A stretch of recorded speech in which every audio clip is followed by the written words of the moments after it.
I think it's good now. Okay, there was a little bit of an error. Okay, hi chat. Hi Twitch, hi YouTube. When I started this editing stream, YouTube was offline and there was a setting error. Okay, for those of you who came into Twitch, I would like you to check on something for me. Okay?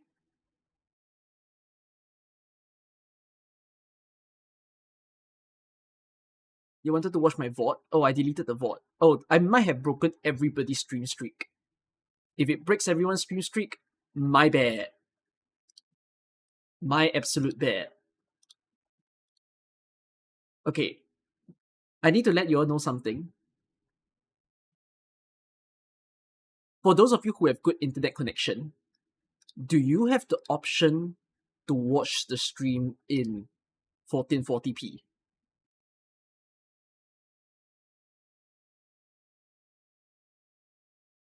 Do you now have a brand new option to watch the stream in 1440p? It's blocked out for you.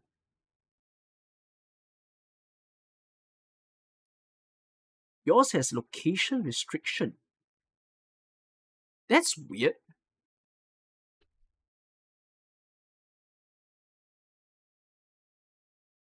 Why is it location restricted? Option is there, but it's not letting you choose it. Wait, then how about those on YouTube? YouTube, do you get 1440p? I'm trying to test this out.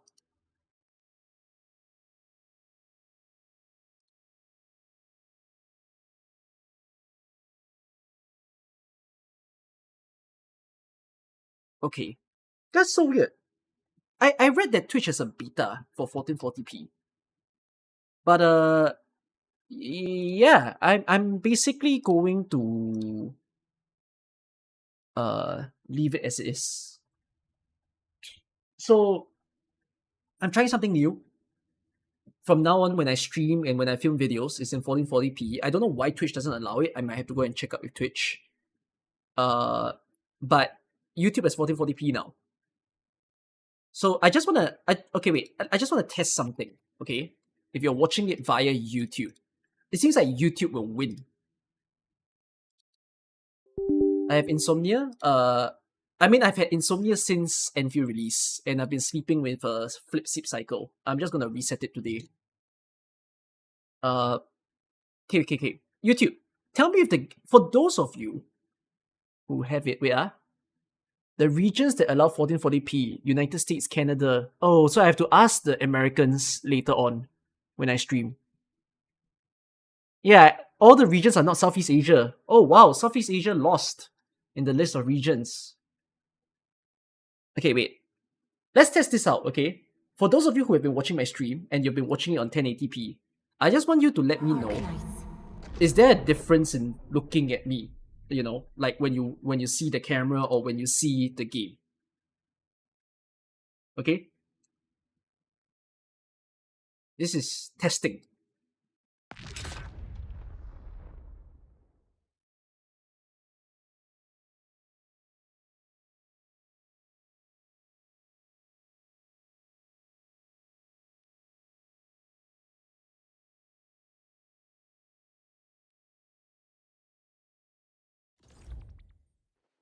Yeah?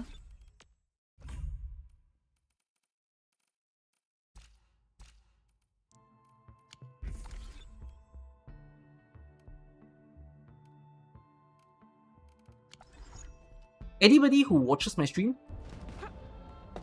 So, are you watching in 1440p? For the first time?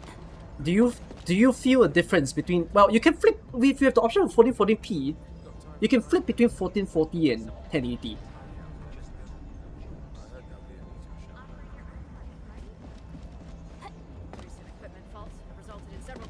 Is there a difference or is there no difference? YouTube does look sharper? Looks a bit clearer.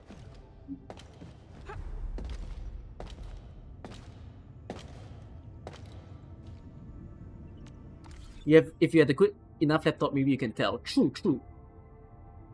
But yeah, I'm gonna record my videos in 1440p from now on.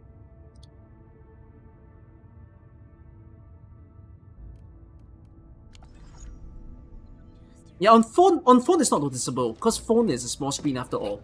Like phone doesn't matter in terms of resolution, but if you're on PC, it might matter. I'm really sorry. I tried 1440p on YouTube and the quality is worse than 720p Twitch somehow. No, it might be your internet connection though. My cam looks sharper. Oh. Okay. Am I recording on a 1440p webcam? I don't know leh. I think so. My cam was always 1440p I think.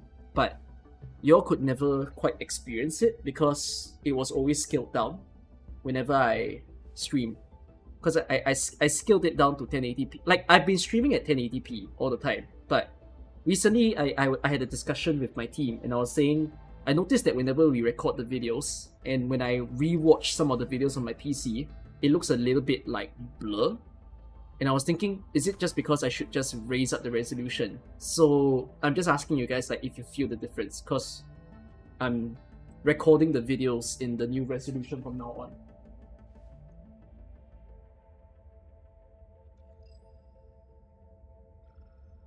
It felt grainy when you were watching in 1080p, but now it's less grainy.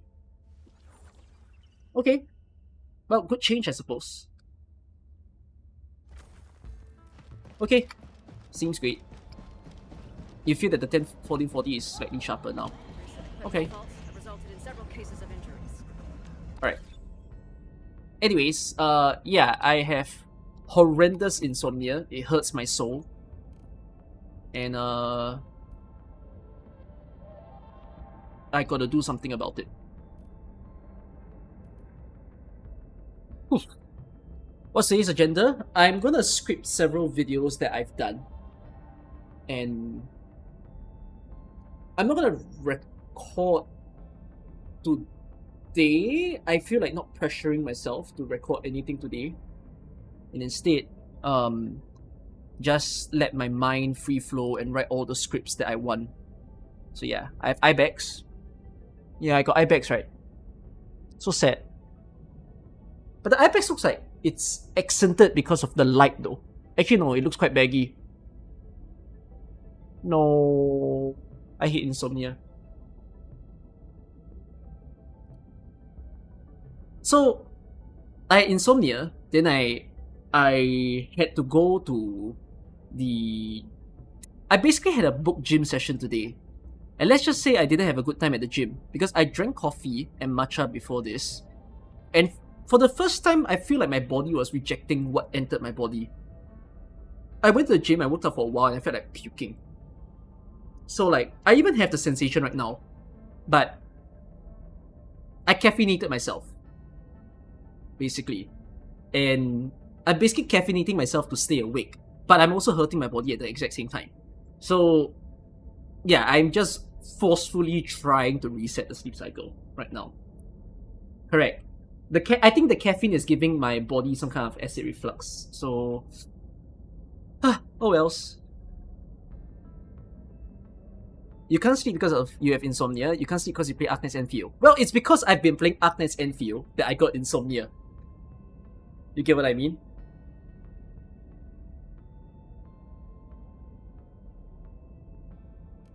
Alright.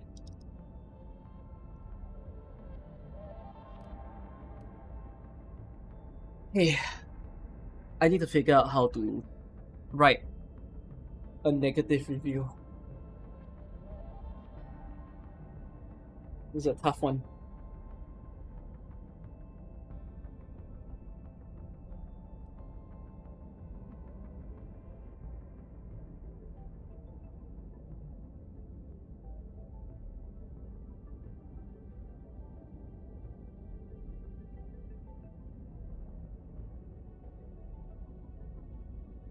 History repeated itself.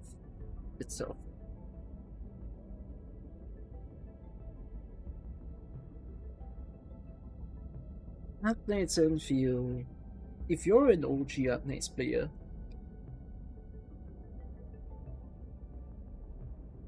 I have to figure out the structure of what I'm saying. I'm gonna write some of the lines that I wanna put in the video first.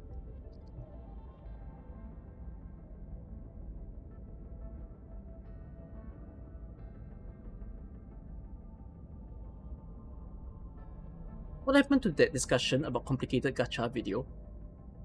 What does that mean?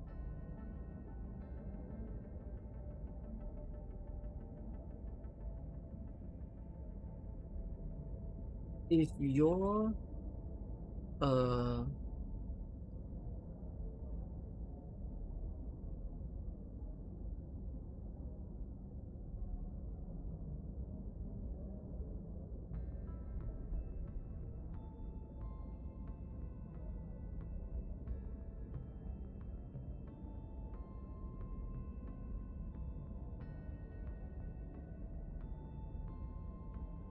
something about purposely pulling to 60 pulls. That's not a priority right now in terms of the videos that I want to make. Someone who played in the first few months of Arknights, you will remember that the game launched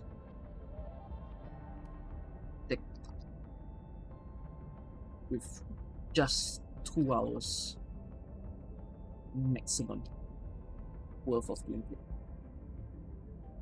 Chapter 0.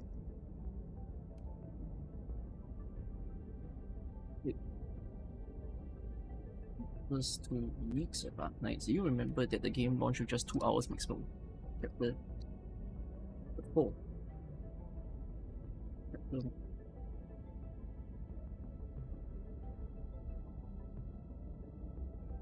Remember the burger sanity pack. You definitely remember how there was no paying all button for the dailies or weeklies. If you're an OG Arknights player, someone who played in the first 2 weeks of Arknights, you will remember that the game launched with just 2 hours maximum worth of gameplay from Chapter 0 to Chapter 4. You remember the burger sanity pack. You remember how, and you would definitely remember how there was no claim of wins. Arknights players, they are Arknights.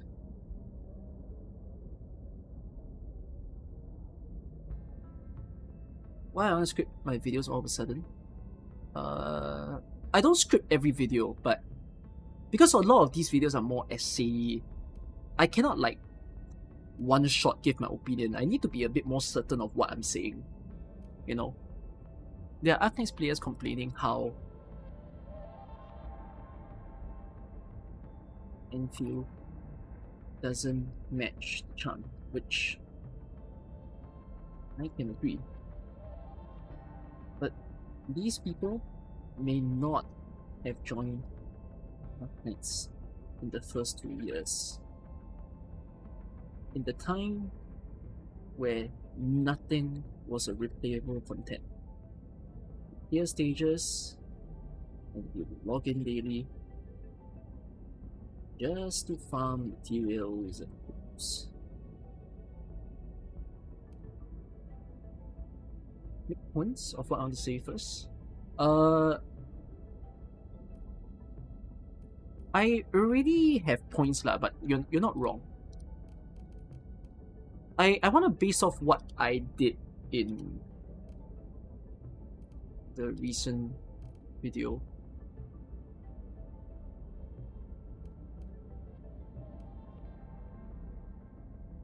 Well, I don't understand.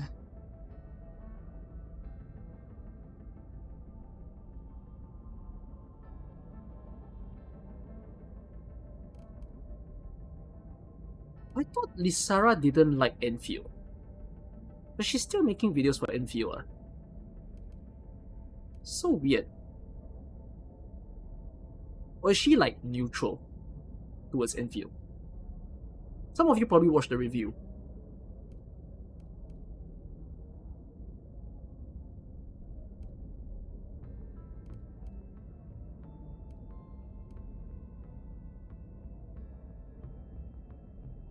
I remember when I briefly saw it, I thought she didn't like the game, but she's still making so many videos. I think you saw a community post like a social experiment. Social experiment?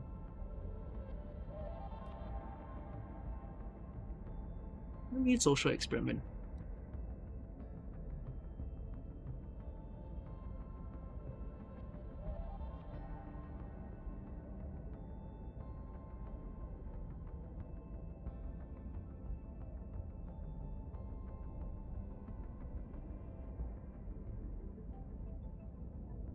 Don't know leh.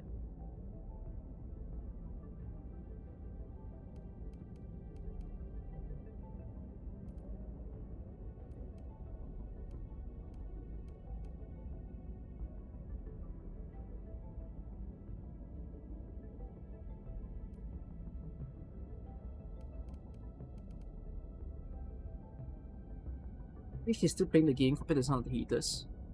No lah, if she doesn't actually dislike the game, I think it's fine. But then I just find, if people openly tell other people I don't like the game and still play the game, I just look at them thinking like, the fuck?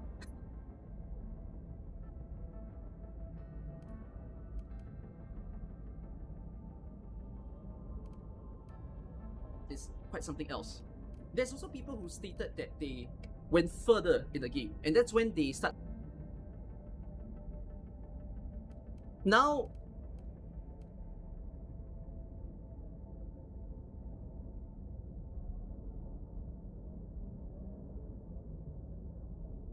bandwagoning for investment until it pays off later.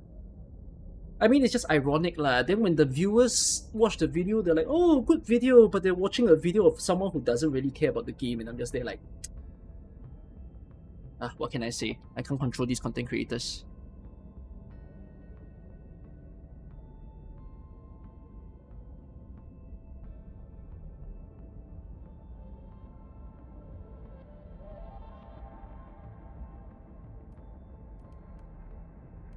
It's quite something. But also when we in the stream, at the back part of yesterday, in Toguro, okay, did say I was sort of surprised. Oh no, this was me. This was me mentioning that Saint for some reason watched that video that I made of Toguro. Because some people messaged me, and then after they told me that Saint reacted, and I was like, this Saint's reaction wasn't that bad. Stop. Please stop. Like, either you like the game or you don't at this point. That video. Oh no, but this was me explaining why. But to assumption that, okay, yeah, this is. I need to see at what. By the way, this whole stream was me blasting the game for like 2.5 hours. Like, really no filter. Like, if y'all didn't come into this stream, I suggest you go in. If you wanted to like hear a non-edited 2.5 hours straight up telling you what I think is wrong with Endfield, you can go and watch this stream. How critical he is, that he also understands. So yeah, I just find it odd, but then the trouble at hand is there are also tons of other people that are not any of us. They're like people who are working adults everywhere, every game mode.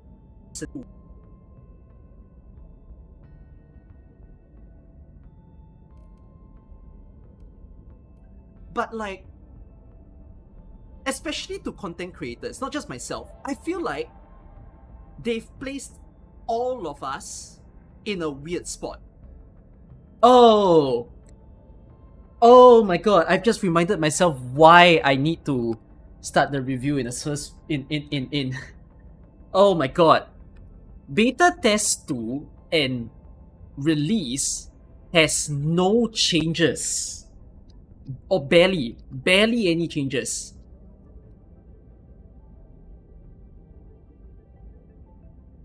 I need to talk about this within the review of the video, because again, while I respect Hypercruise so much, and I really thank them for the opportunity of giving us the chance to play beta test 2, I don't know if they understand that as a content creator, I cannot just fake my reaction when the release happens. You know what I mean? Like,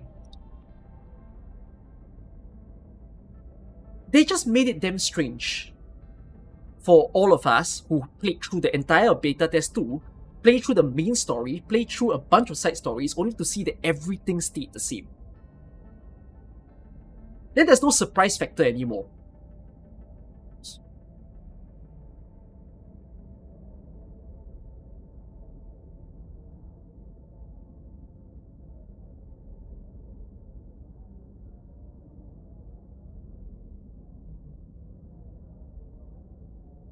To do this, no filter,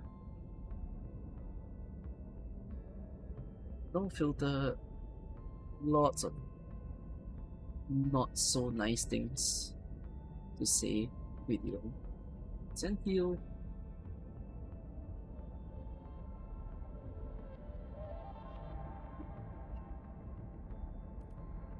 It's time to do this. No filter, lots of not so nice things to say about Arknights Endfield launch patch. This is like the say the first the first review I did is like a balanced POV.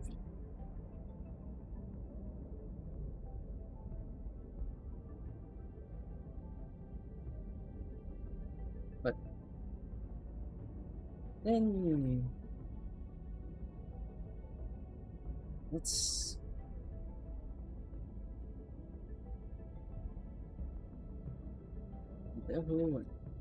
this video.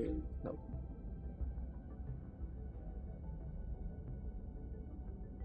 The first review I did is like a balanced POV of the game, but then let's put that there's an angel and devil, and this video shall be the devil speaking. Will I make a video of the angel speaking? Kind of. I think it's the... But then again, should I even say that?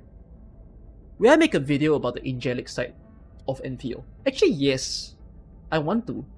But I also need to figure out how to picture that. Then again though, no, I think I'll do it in this video. The good things about Endfield, I'm gonna try to find a way to let people understand what Endfield did well, while also explaining what Endfield really didn't do well.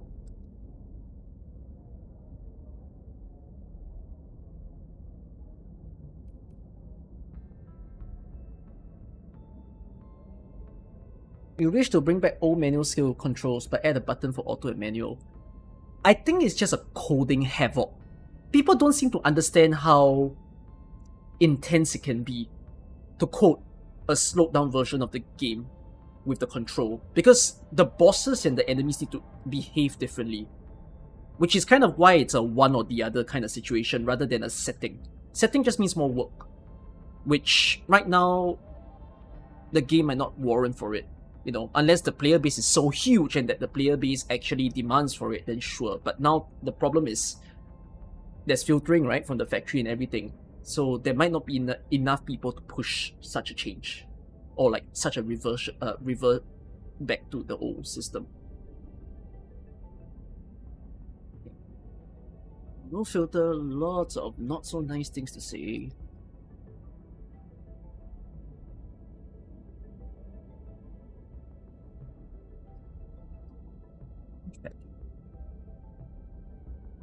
I don't know how long this...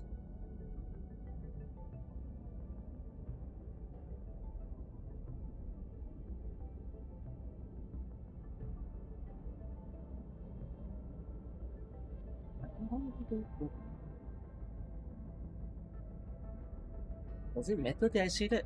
I might not need to say that.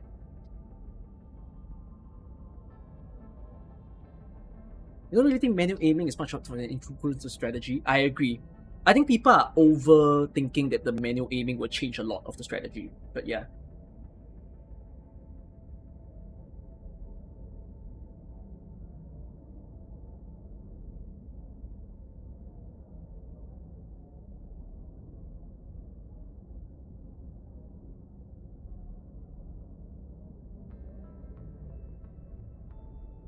I really want to be someone that can show to people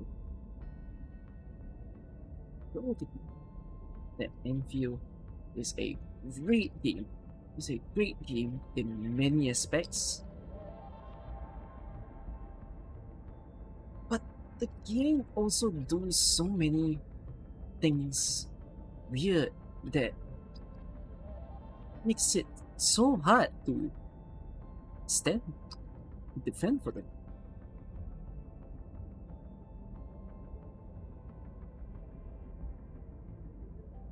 I really want to be someone that can show to people that Endfield is a great game in many aspects, but the game does so many things.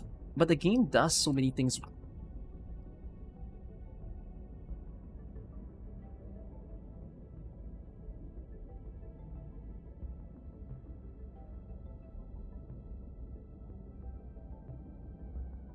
I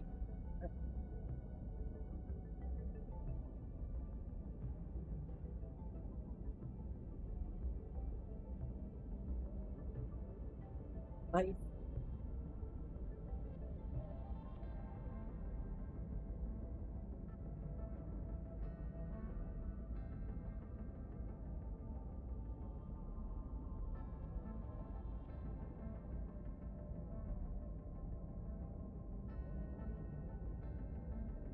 but the game does so many things weirdly that makes it so hard to defend for them. Okay, that's fine.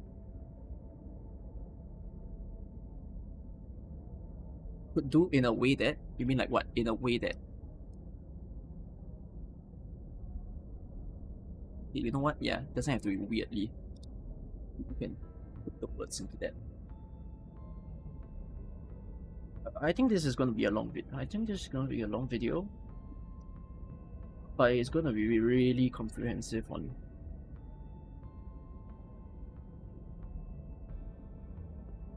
This should be a long video, but I'm gonna make it super comprehensive on what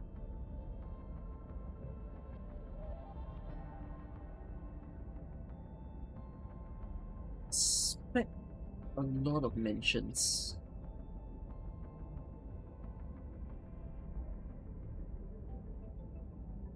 Given to the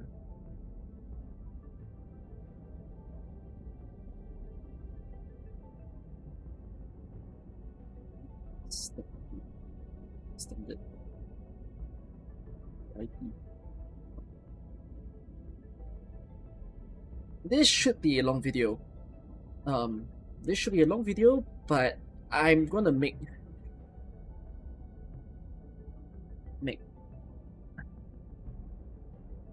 time.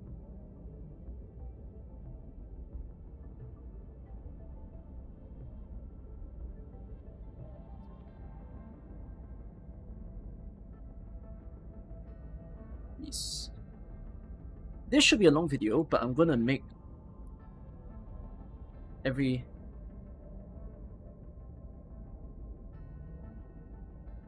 minute used purposefully. I'll be super. How long do I think this video will be? Like 30 minutes. I have a feeling this is gonna be 30. I think longest is 40. I don't think it'll be 20. I legitimately think this will be 30. Because I'm literally gonna talk about every part about the game in one go.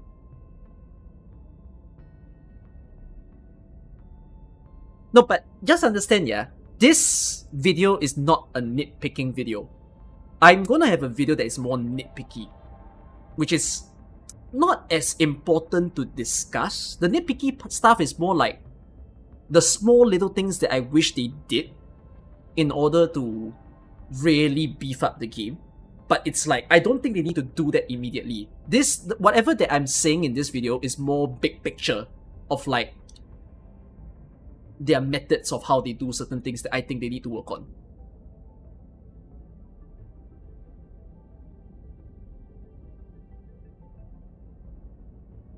I'll be super this should be a long video, but I'm gonna make every minute count. I'll be super comprehensive on what I think they did poorly for this launch, and expect a lot of comparisons made to the base games that Arknights. It's where they expanded. It's where they extended the IP from. But to start,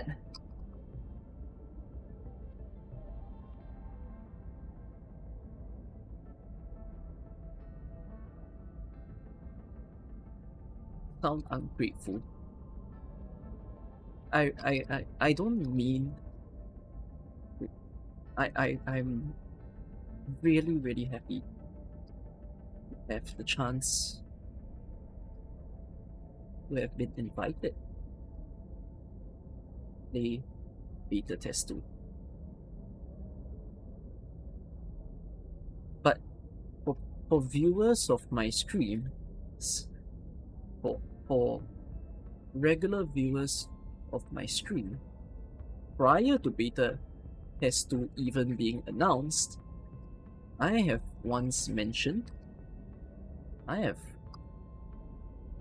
seldom mentioned that I'm very worried if the game chooses to do a second beta test.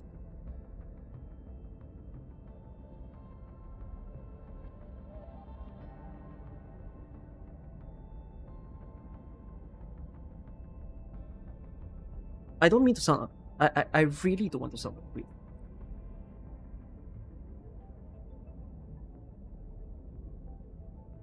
Want to sound.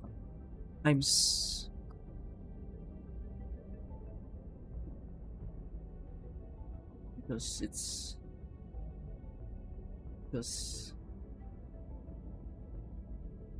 really thankful to have been invited to play.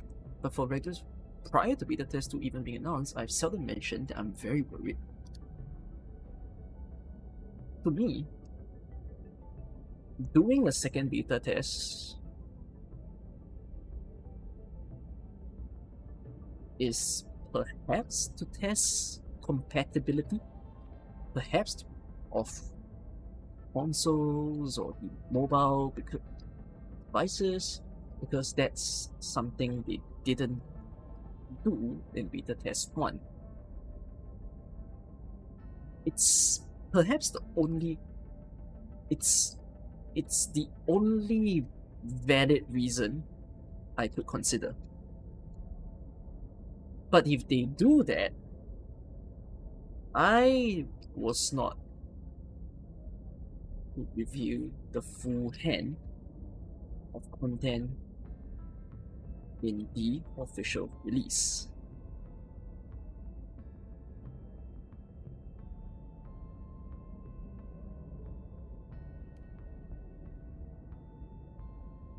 At that time, doing a second beta test is to perhaps test the compatibility of consoles or mobile devices, because that's something they didn't do.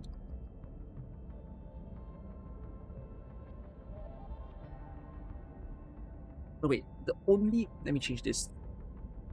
Reason to game.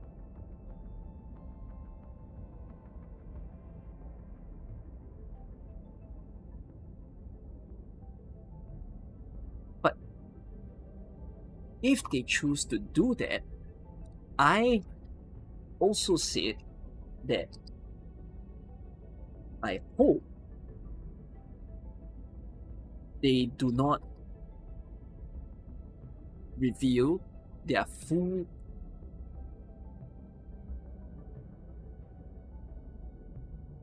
hand of cards.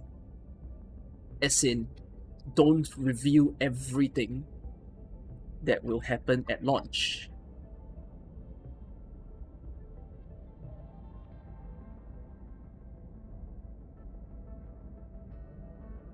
I think it's, on a developer standpoint,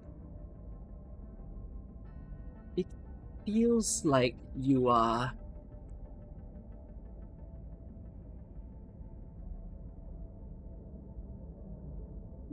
competitors. Or should I say that? I don't know. Let me think of how to structure this part. It's just very weird that the beta test 2 is literally the same as literally the same as official release. Don't review everything that will happen at launch. Yeah. On one hand, it feels like you're revealing to your other your competitors your food. On the other, in the moment of the beta test, it feels like you're setting up hype, especially if it's not a private beta test but a public one where content creators can show it off. On one hand, it feels like you're revealing to your competitors your full product too early. On the other, in the moment of the beta test, it feels like you're setting up hype, especially if it's not a private beta test, but a big public one where content creators can show it off to their viewers. No.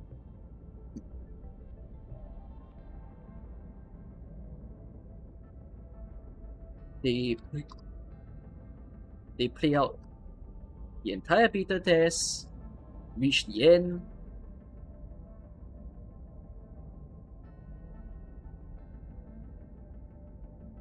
in the moment of the beta test, it feels like you're setting up hype. But when the game releases, the same content creators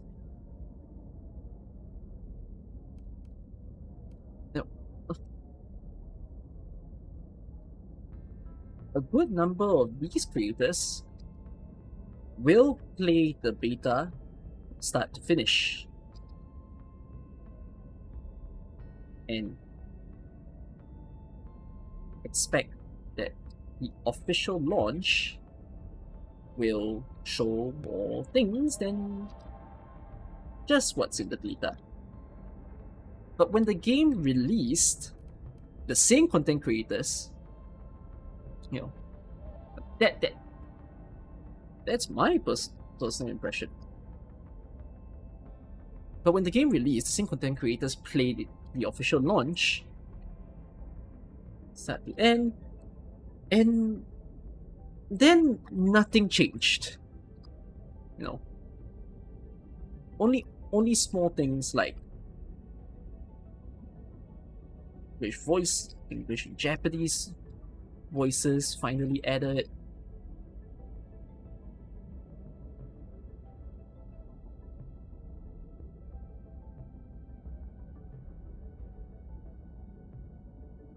Well, should I even say that? Whatever. And then the main story, the side story, the gameplay, the factory, the combat, everything one for one.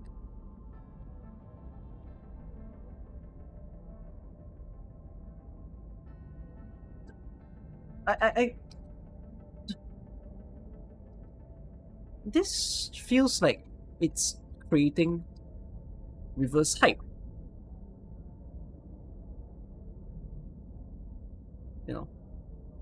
Us content creators are hoping to see that the beta was already so flashed, and perhaps the launch will refine all the weak points appearing during the beta. But then the game didn't do anything about the weak points, sit us through the same experience, and we can't fake our reactions to things we were already surprised by, or just things we've seen. Right? Well, the criticism has been before any event or different ways. Most of these people are not getting the full picture yet. Yeah? What do you mean? Yeah, I'm gonna read this whole paragraph. This part is just a complaint that can't be fixed. Correct. I'm just gonna say to people that there's no solution to this. The game's already launched. So let me... This is more ranty, but it's a valid rant, right? It's not just for me. I think every single creator that played the beta has been impacted all the same way, right? We're all wanting the game to do well, but then Hypergraph set us up almost for failure. Because we've seen everything, how to react. You get my point? Like, it's not a me problem, like. It's like everyone in the content creation space gets into this weird spot of we want to be excited, but we can't be excited.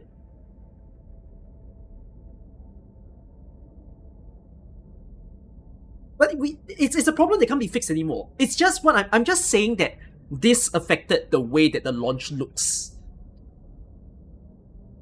No, you guys as players who didn't watch the beta test are excited. The good thing is you didn't watch. But if you're someone who watched, or if you're someone who played, you sit here damn weird. Like, you might as well just give me my beta test account, because it was the same thing. Right? Okay, let me reread and check that I like what I'm saying. To start, I really don't want to sound ungrateful. I am really thankful to have been invited to play Beta Test 2. But for regular viewers of my stream, prior to Beta Test 2 even being announced, I have seldom mentioned that I'm very worried if the game chooses to do a second beta test. To me, the only valid reason to doing it is perhaps to test the compatibility of consoles or mobile devices, because that's something they didn't do in Beta Test 1. But if they choose to do that, I also said that I hope they do not reveal their full hand of cards. As in, don't reveal everything that will happen at launch. On one hand, it feels like you're revealing to your competitors your full product too early. On the other, in the moment of the beta test, it feels like you're setting up hype, especially if it's not a private beta test. But oh, thanks HHL.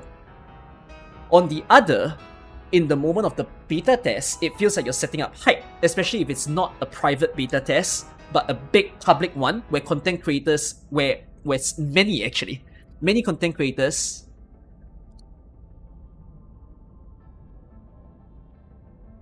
are brought in,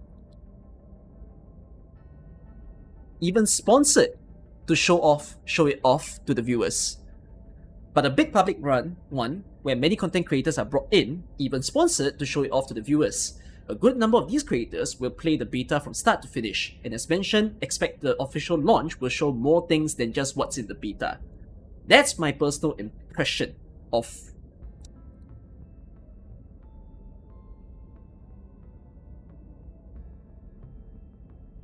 I'm going to remove that line. It's a bit weird.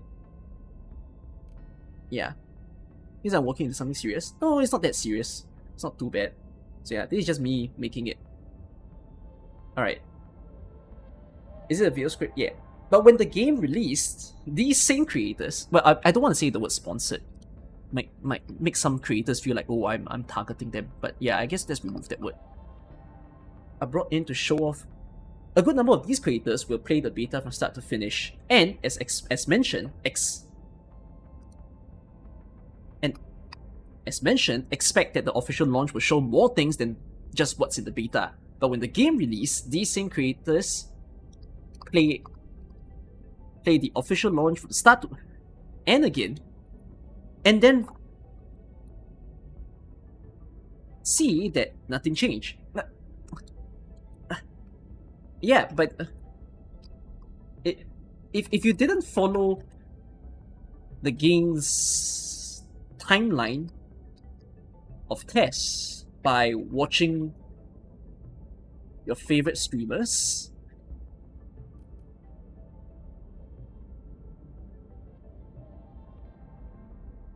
is it really the October stuff or just a Jason? No. Ta-ta, my video. It's my own video.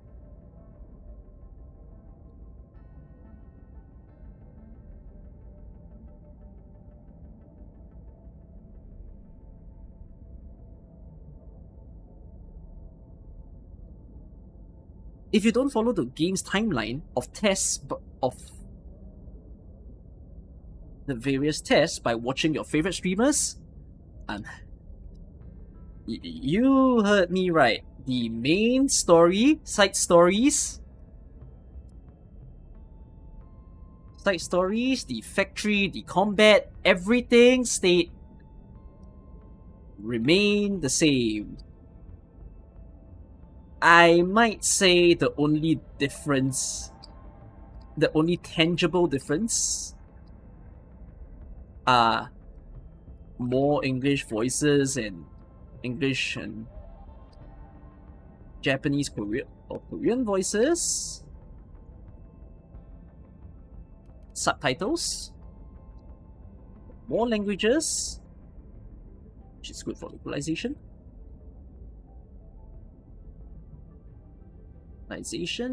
and the addition of Leviathan's quests. Leviathan's character quests.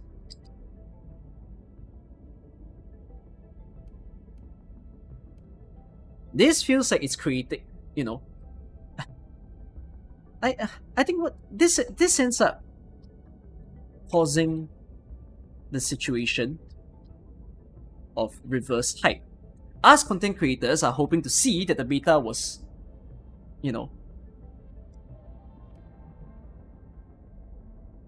who played through the beta are seeing how it was already so flash, and perhaps thinking to ourselves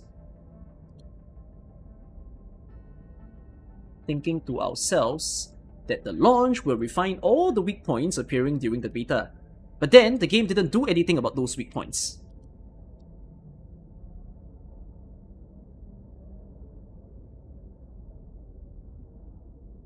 Halfway in the beta test, announced the game is launching in a month. And when it launches, they sit us through the same experience. And when it launched, the game was launching in a month, and when it launched, they set us through the same experience.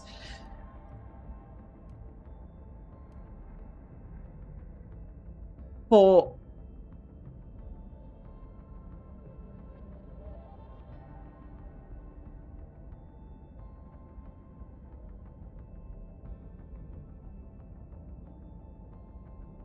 was there much hype? Was there that much hype around my community? Yeah.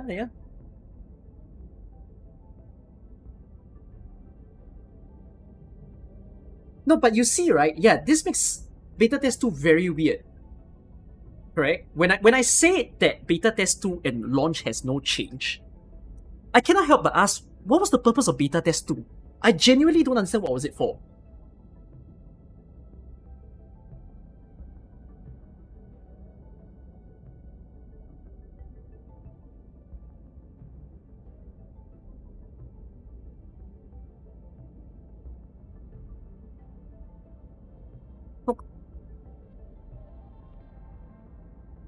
Who's launch and see the same things, we can't fake our reactions to things we already got surprised by, or all these things we've seen, and then for viewers,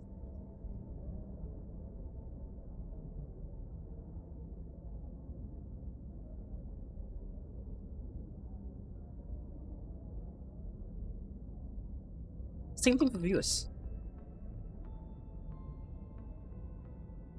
So it early release, soft launch, yeah.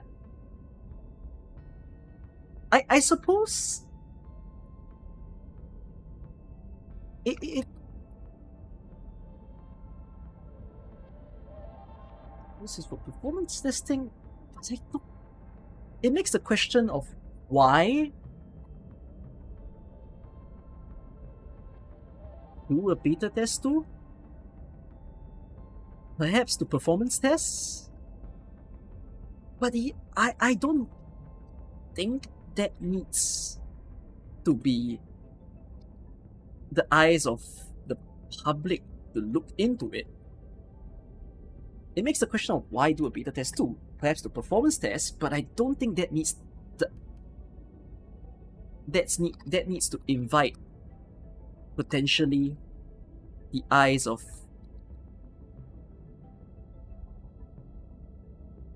much interested public.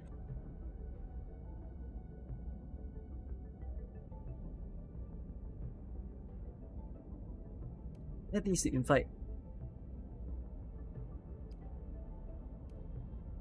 the many eyes of the interested public to look into.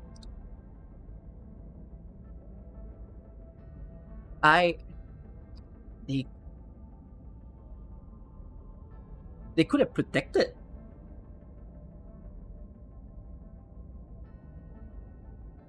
hype value by maybe hiding Wuling.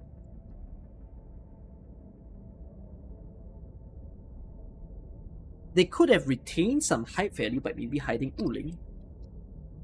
There's still, but yeah, it's overall just a weird decision that I think hindered the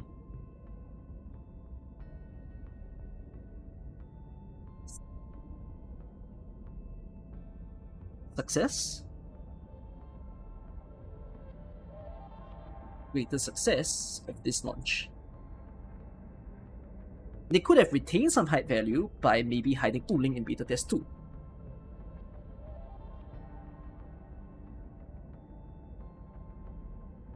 But yeah, it's overall just a weird decision.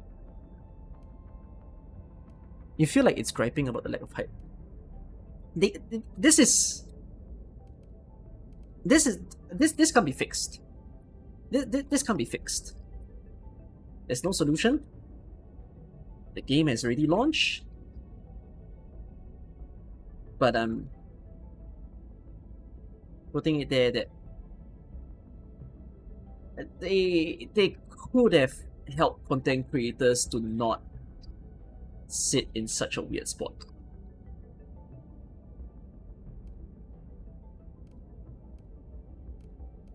You think this is a good pointer? Yes. This one has no suggestion. I'm just starting off the video by telling people that this was something that happened, and I think it affected like literally all the content creators' experience. Seems like it can be removed. You don't think people need to listen to this? Chat, what do you think? The idea that the launch mimicked the beta test 2.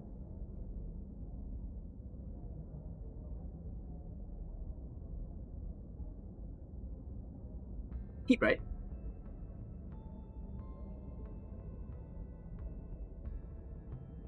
You think it should be mentioned? Revise? Revise, okay. If you tell me revise, then I reread, okay? To start, I really don't want to sound ungrateful. I am really thankful to have been invited to play beta test 2. But for regular viewers of my stream,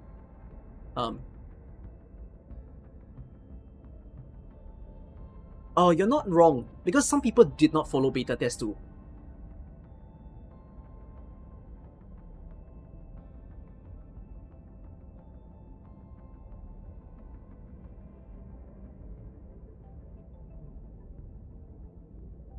Wait, you're not wrong, you're not wrong. Some people might dip because they didn't follow beta test 2 at all, and then they'll be thinking like, why are you talking about this?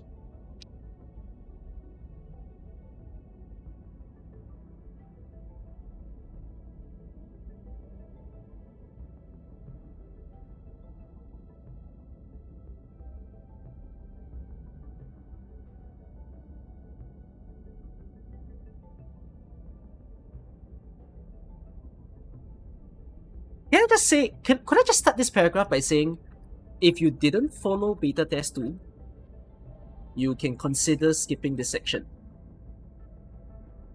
But if you can spare, this is the only part where I say if you didn't follow beta test 2, you can consider skipping it. But if you can,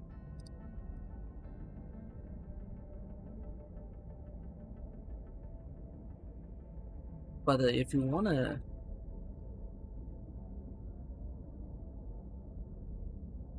because there's no, it's because it's not constructive criticism. It's just a problem that happened at launch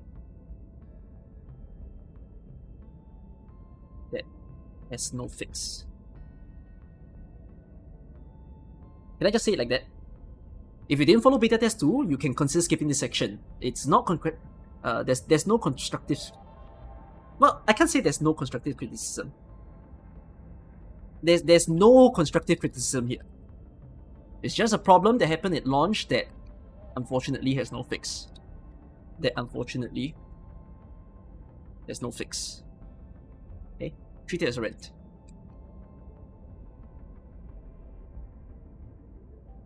As a rent. You know, treat this as a rent.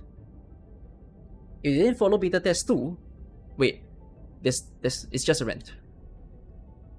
It's a rant about, okay, fine, do it like that. It's a rant about a problem that happened at launch that unfortunately has no fix. Fair? Like that? Just, I'm basically pre-warning people that you're about to listen to a rant and they need to be okay to listen to it. It's just a rant about a problem that happened at launch that unfortunately has no fix, okay? There'll be timestamps, so people can just skip that section if they really want to miss it, okay? To start, I really don't want to sound ungrateful. I'm really thankful to have been invited to play beta test 2. But for regular viewers of my stream, prior to beta test 2 even being announced, I have seldom mentioned that I'm very worried if the game chooses to do a second beta test. To me, the only very valid reason to doing it is to perhaps test the compatibility of consoles or mobile devices, because that's something they didn't do in beta test 1. But if they choose to do that, I also said that I hope they do not reveal their full hand of cards, as in, don't reveal everything that will happen at launch. On one hand, it feels like you're revealing to your competitors your full product too early. On the other, in the moment of the beta test, it feels like it's to set up hype.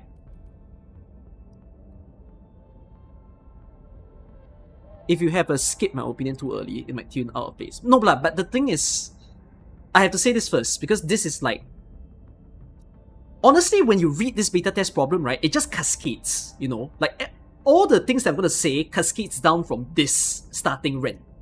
Because this starting rent just has no fix. But then, if you hear the rent, I already talked about areas where the game didn't do very well, right? So you're already going to start hearing that all the things that are weak remain in the game. So you're going to start hearing everything, and then I'm going to like mention what they are and how to fix it. It feels like it's to set up hype. Especially if it's not a private beta test, but a big public one where many content creators are brought in to show off to their viewers. Why not say this at the end? It's not narrative, but like the structure-wise, it doesn't make sense. It's not chronological. This whole review is very chronological. A good number of these creators will play the beta test. You feel like if the problem is still in the beta test, in the game, then you don't really talk about CB2. No, but it kinda... Okay, I don't mean to like put Hypergriff down, but unfortunately me saying this is like me telling you that I'm extra disappointed, because there was problems already with beta test 2, but they didn't fix it. They didn't give themselves any time window to fix it. You know? So this kind of amplifies it even worse. That makes you question like, what the frick are they doing? But I'm not so against them to like, you know, bombard them and say that they're the worst thing ever. Instead, this video is really like, I'm just going to tell you what they did that I think is so poor. And now that the game is out, who cares that they did this wrong? Now, fix it. Okay, but let me read this part and I'll write the next lines, okay? It feels like it's a set of hype, especially if it's not a private beta test, but a big public one. Okay, a good number of these creators will play the beta from start to finish, and as mentioned, expect that the official launch will show more things than just what's in the beta. But when the game release, these same creators play the official launch from start to end again, and then see that nothing changed. If you didn't follow the game's timeline from the timeline of the various tests through your favorite streamers.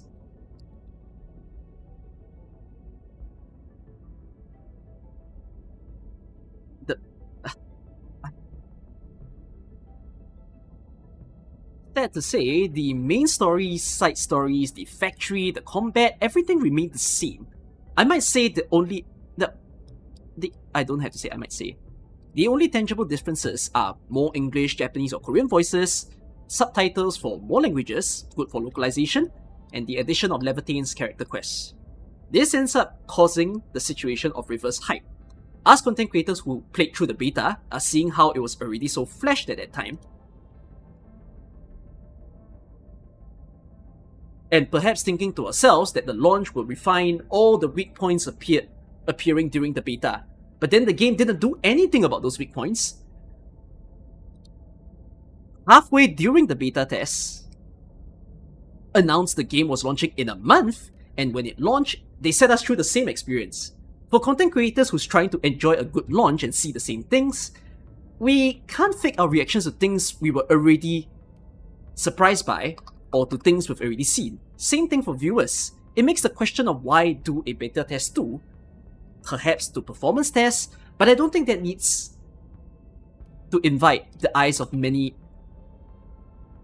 To invite the many eyes of the okay, I'm just gonna write it as this, of the interested public to look into. They could have retained some hype value by maybe hiding Ling in beta test 2, but overall, it's just a weird decision that I think hindered the potential of a greater success of this launch. This, as said, not a problem to be fixed. Not a problem that can be fixed. There's no solution because the game has already launched. But I'm putting it here, saying this piece because they could have helped content creators to not sit in such a weird spot.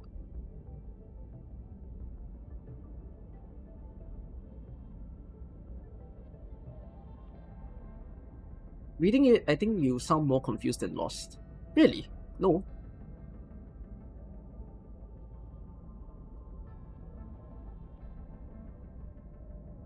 You think that paragraph is too meandering. You think this can be refined?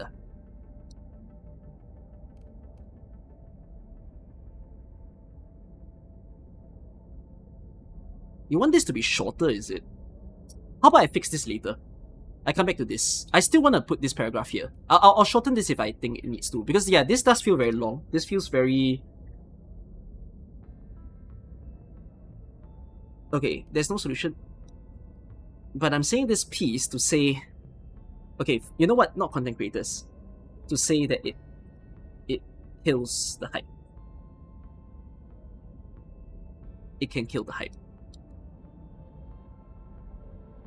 Keep it nice and simple. Okay, I'll fix this later. Okay.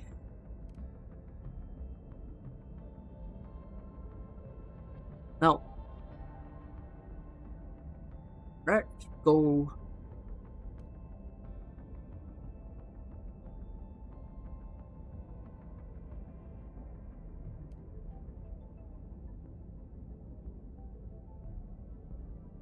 Now, let's talk about. Now, let's.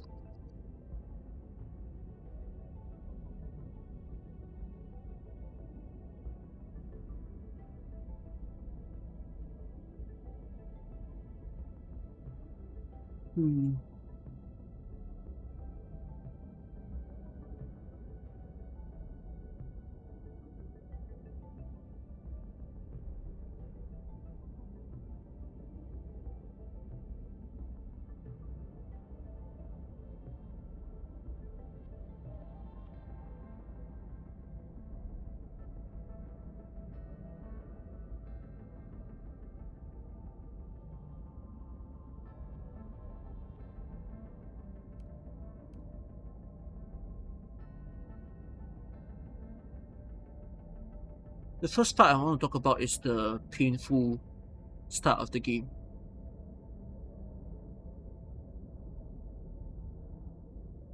Right.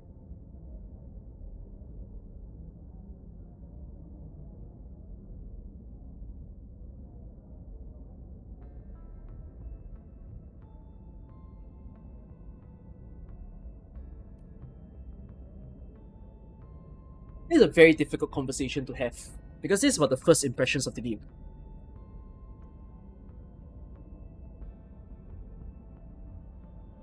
Need to think how to word this. Every single actually to content create Endfield. Oh yeah, this. I want to follow the flow of what I'm doing here. Of these, right? Consider now that we've gone through almost 2 weeks of the game, 14 days. If someone plays now, but you guys here, for a lot of you, I imagine as well, these numbers or 220. This is the entire super. Okay, I tell you what I have issue with.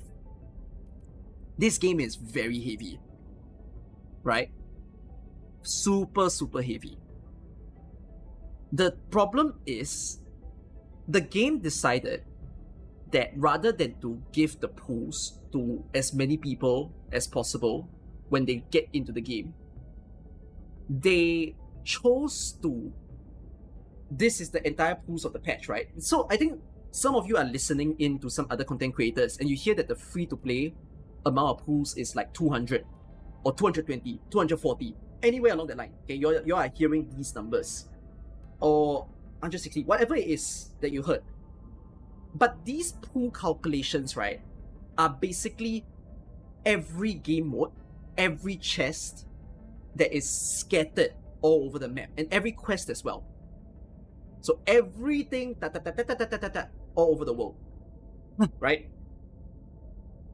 So when people make those videos about the free-to-play pools being everywhere, and the fact that one, the game is already so big, it takes so much time to play, it kind of becomes a problem where the game can be very free to play, right?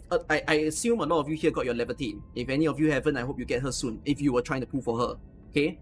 But you guys here, for a lot of you, I imagine as well, are more hardcore in the game. You guys are playing the game a lot. The trouble at hand is there are also tons of other people that are not any of us. They're like people who are working adults, the people who are schooling students. The only amount of playtime they get is like 2 hours a day, 1 hour a day, right? Perhaps 3, whatever it is. So when you multiply that by the number of days, right?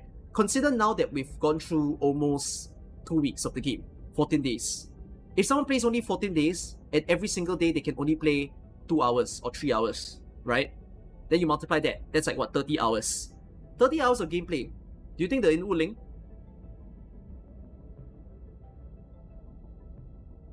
Like, there's people who's still not there yet. You get my point, right? The reason why people are faulting the gacha of the game is because of how they spread out the pools. It takes about 50 hours for you to finish Valley 4. And it takes perhaps another 10 to 20 for you to do Wuling. And when people say that there are 120 free pools that you can put on the banner, it actually means completing Wuling. Like, not completing, but getting in. So that's after 50 hours of gameplay. Like, you can rush lah, but for like a typical average person, it's 50 hours. So if a person is only playing 2 hours a day, can't you, it's like, the game is setting up for the feeling that you can't immediately pull on the banner. You know? I need to figure out how to structure this. Like, it's the very reason why if you guys think that the gacha system is good, the problem is, sure, you can say it's good, but who cares if it's good if the feeling you get isn't good? Right?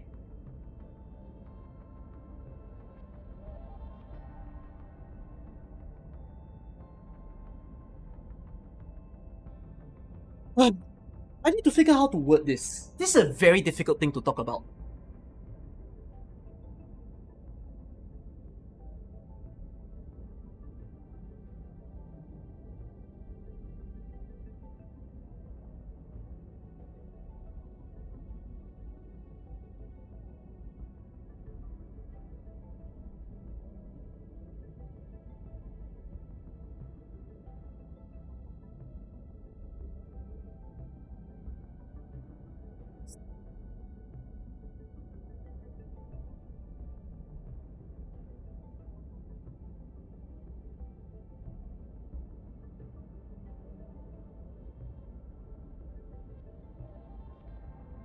Okay, first thing I want to talk about is the gacha of this game.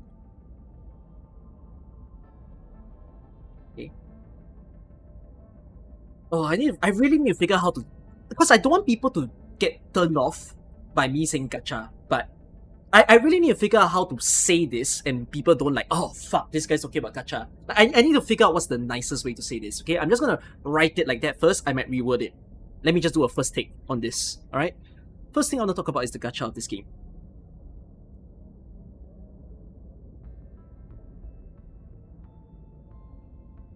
I can tell you that this is a... No, I cannot talk about gacha at the end. You know why? Lots of people are in the game because of the gacha. And they quit because of the gacha. So I need that to be the first conversation. It's the literal first filter of the game. The factory is the second filter. Gacha first, factory second, combat third. I'm basically the chronological order of this game that I'm going for is the filters of the game. And the thing is, if they fix the filters, we wouldn't have such a big fall off for Endfield. Like, I know some of you are enjoying the game, but you enjoyed the game because you bypassed all the filters. But imagine if there was no filter. If there was no filter, more people would be here. More people wouldn't be complaining about the game. And more people would say like, oh, actually this is a great game. Right? Filters shouldn't... Like... The factory being a filter is fine to me, to a certain extent. But then the other parts where it's like, it's good... Okay, you see, I say that the gacha is a filter of the game. But I'm also telling you that the gacha is not a bad system. In fact, I objectively think... Well, objectively, subjectively, I don't know what's the word I'm going to use here. I'm going to use both words, okay? Because I've made the thesis video after all, and I've calculated. Arknights Endfield gacha is definitely the best gacha of all 4 games. But who cares if I say that? Who cares if I say that, because people don't like it? And why do people not like it even though it's the best? That's what we need to talk about. Yes? You get my point? So let me try to word it this way, alright?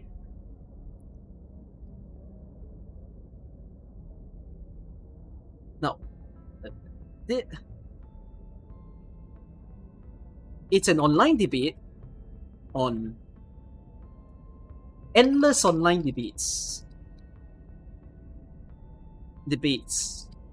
on YouTube, Reddit, Twitter, right?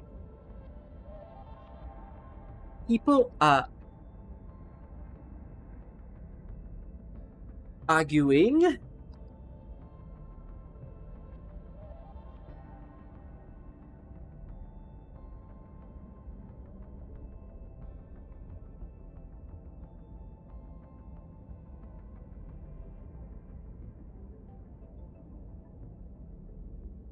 that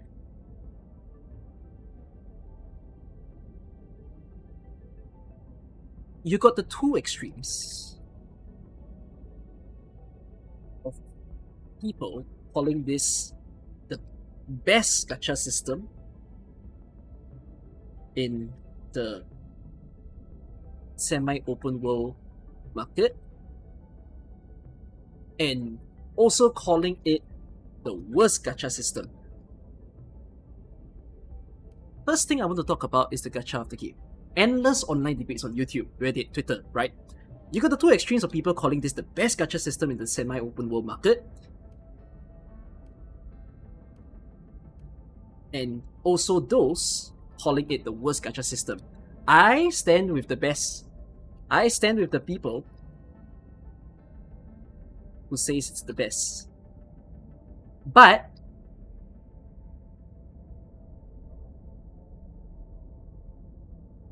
I need to figure out how I word this, yeah? This is just a first take, so don't mind me when I didn't quite fix it, okay? You don't think you've seen many call it the best? No. There are a lot of people who say it's the best. I'm also saying it's the best. Easily. Okay? But I will try to explain it. Okay?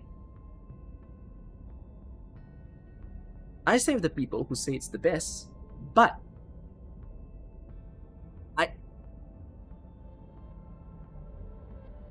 I can prove it on paper.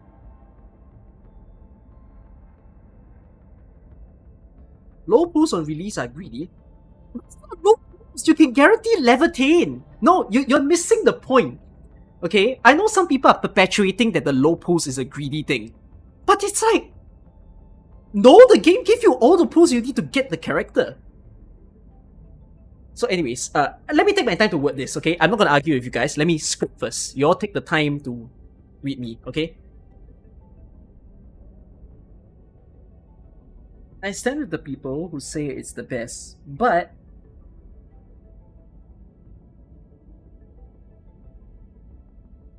a lot of these people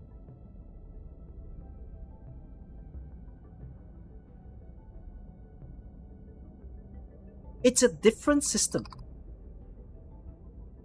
It's a different system.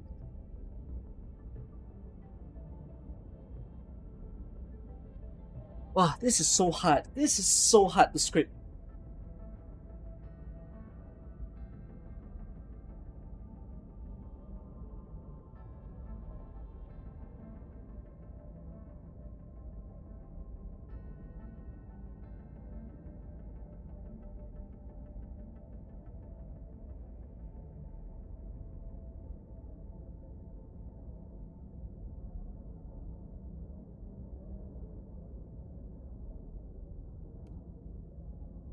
Clearly, Enfield's gacha system is very different. It's systematically different from the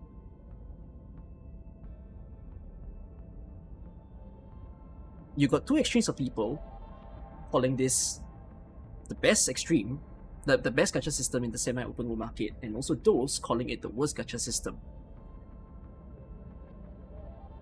You can, yeah, I even put it that on paper,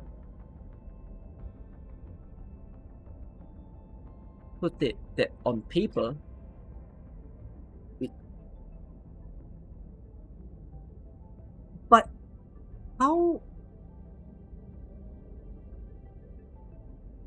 But logic can't win over people here.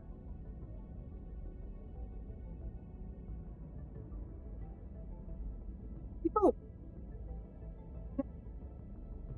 casual players don't play with much thoughts in mind. The emotions matter more. Logic can't win over people here. Casual players don't play with much thoughts in mind. The emotions matter more. Clearly, Enfield's gacha system. You've got two extremes of people calling this best, and also those calling it the worst gacha. I even put it on paper. Okay. On paper,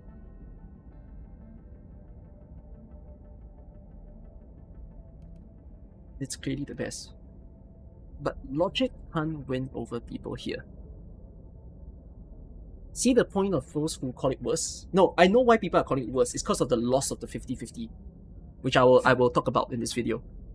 And loss of 50-50, insufficient pools. Or so they say, insufficient pools. But logic can't win over people here. Casual players don't play with much thoughts in mind. The emotions matter more. Okay.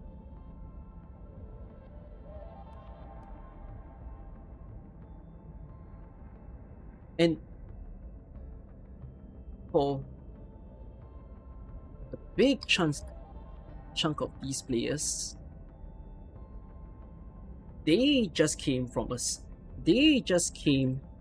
a perpetuated system that they have been used to. Right?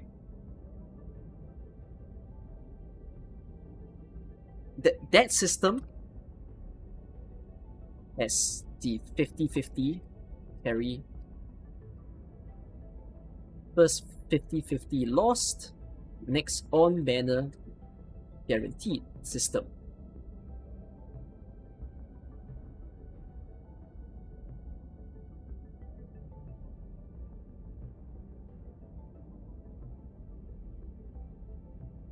Has the 50-50 lost, next on banner guaranteed system. This game don't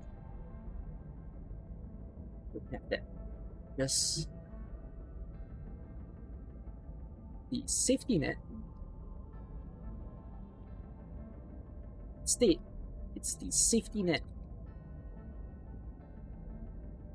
defined 120 pools get on banner character. That system has the 50-50 lost next on banner guarantee system. This game don't have that. Instead, it's the safety net defined 120 clues to get one.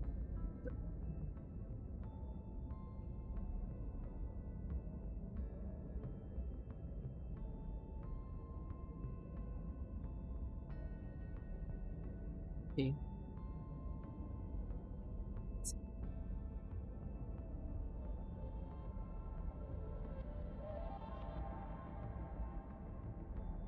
Yes.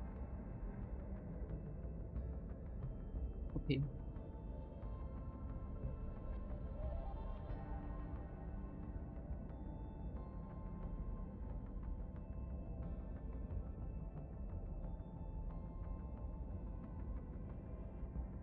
It is possible to gain 120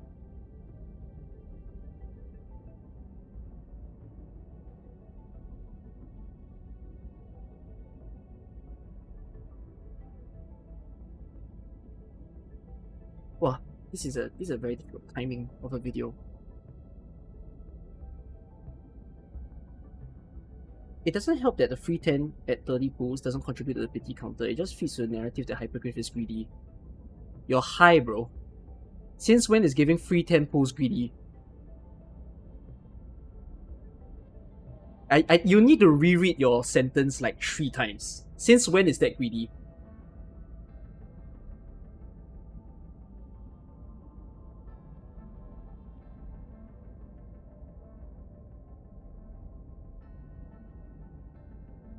Pools on the next banner is greedy, FOMO. It's FOMO if you think it's FOMO. You fall for the FOMO, that's on you, what? That's not greedy. That's not the game's fault. You take 110 less pools. How's that greedy? FOMO's on you. FOMO's on the dev. Yes, the dev know what they're doing. But player having self-control is another thing.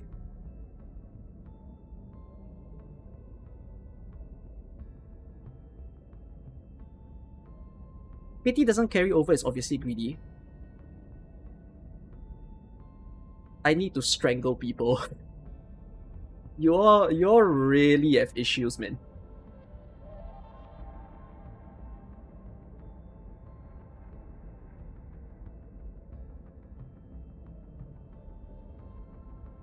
You don't understand what greedy means. But that's also the point that I need to try to refine in this video. I need people to understand what exactly is the meaning of greedy. Because it's so dumb. You need to legit, all the complaints that people say, I need them to reread themselves multiple times. And you need to understand are you sure that's the meaning of greedy?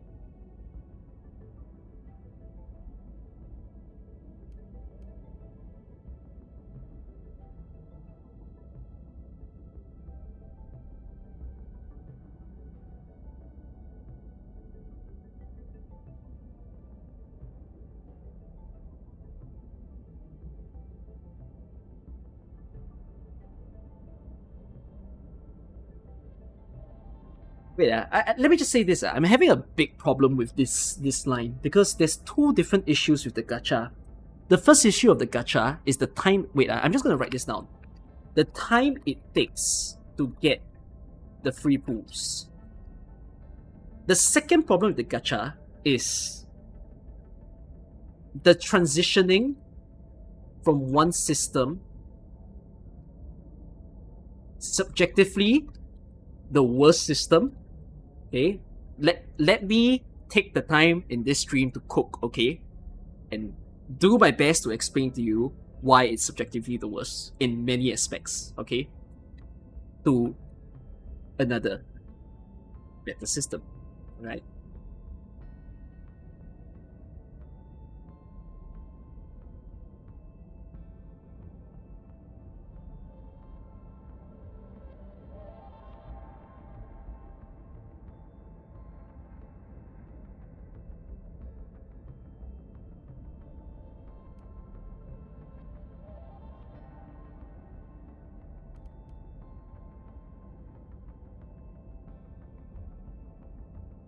Yeah, but these are two very different problems. I realize that I'm blending them because this is one problem, this is another problem. So I need to figure out how to do this. I think I perhaps at the very start need to define what are the two problems that I'm talking about. There's two overarching issues. One, the time it takes to get free pools. Two, getting people to be accustomed. You have an issue with front loading the pools, then essentially once the well dries up, it's significantly harder to hit 120 again. Do I have an issue? Wait, who are you directing that to? In fact, I do want to give the advice that they should front load the pools. But that makes it difficult because it's a balancing act that they need to perform.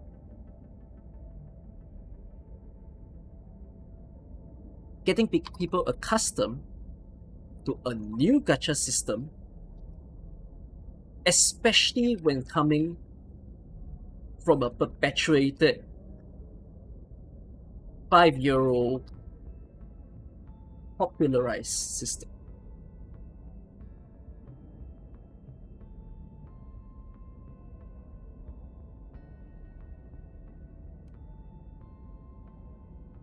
Getting people to accept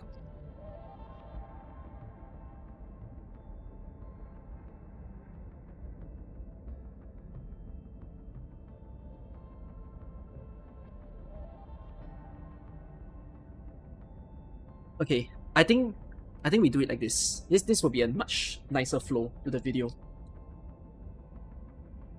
There's two overarching issues. One, the time it takes to get free pools. Two, getting people to accept a new gacha system, especially when coming from a perpetuated, popularized system. Would I pull for Evol's banner? I'm a content creator, I'm pulling for everything. Because I want to make videos for them.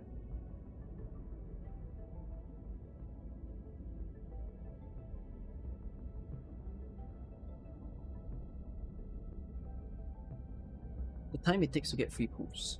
Two, getting people to accept. Okay, so let's, because I've easily framed the argument, right?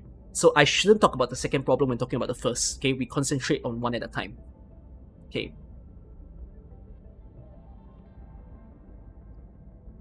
This gacha, this Endfield has a 50-50. Does not use a 50-50 loss, means next on banner guaranteed system.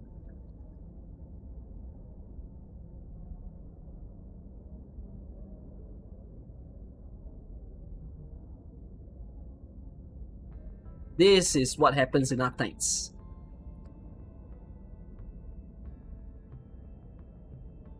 Endfield does not use a 50-50 loss, means next on banner guaranteed system. That's what happened in Arknights. Do I need to say that?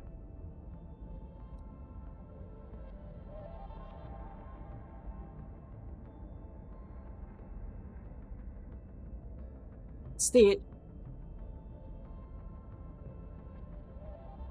pools at the fixed number of 20 pools give you an on banner if you haven't obtained character. If you haven't obtained the character, instead, at the fixed number of 120 pools, they give you an on banner if you haven't obtained the character. For him, but also resets.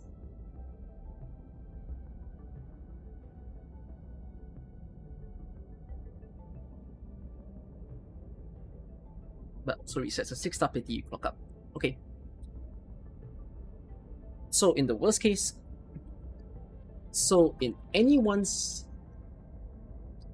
in the worst case scenario, you need 120 pools. First thing to note,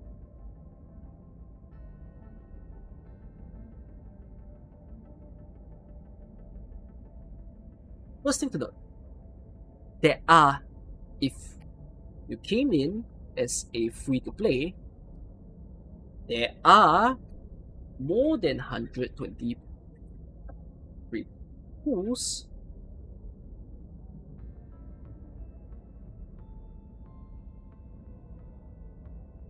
First thing to note, if you came in as a free-to-play, there are more than 120 free pools you can get.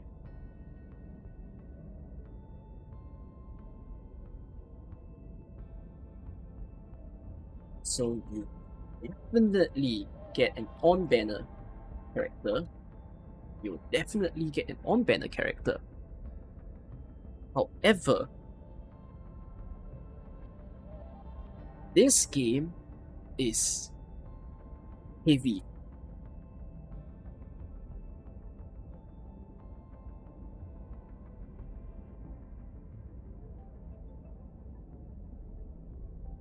There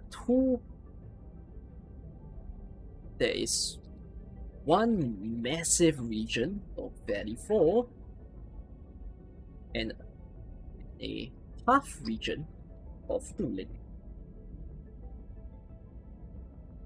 And to reach that 120 pools, you would need to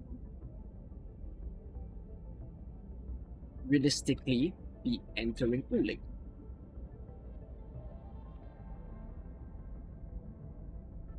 You need to complete, but gather your remainder in there. Okay?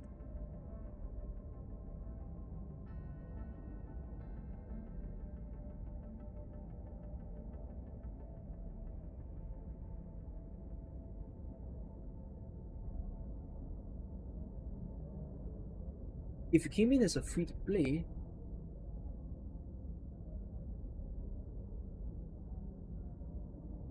there's also a time limit that farming EXP that sometimes tilted you. No, the time limit is there for a very good reason. The time limit is there because they don't want the situation where people are at level 20 and they farm the EXP dungeon with a level 20 team. Like, it's possible, but they don't want you to do it because it's like, you're not supposed to do that. You get what I mean? The game wants you to have a certain progression. It's the very reason why you don't see a timer on boss stages, but you see a timer on farming stages. It's their way of stunting you from over-progressing. Because you kind of shouldn't, right? If you think in the case of AK, but technically you can run a level, like an E0 team into an E2 dungeon, but you'll have a really hard time, like.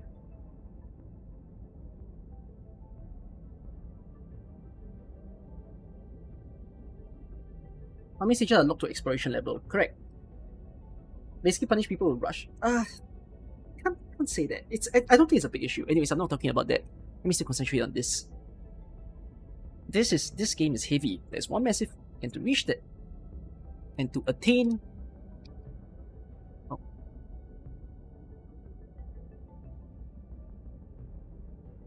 at least 120 pools, you realistically Am I right to say this to all of you who got Levantine in 120? Because I also got Levantine in 120.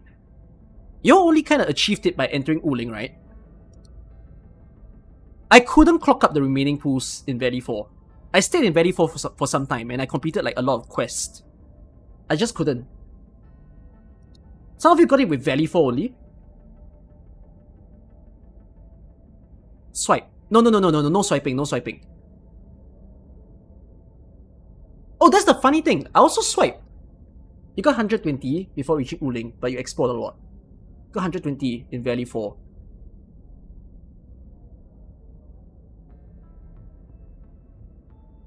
Okay, then you know what? Let's just say this.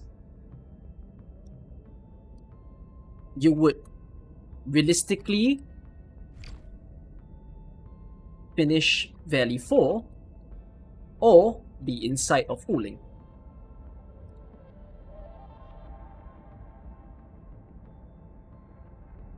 Can I just say that? There's one massive region of Valley 4 and a half region of Uling. And to attain at least 120 pools, you realistically be at the end of or be inside of Uling. Kenya? On average, the time it takes for you to do this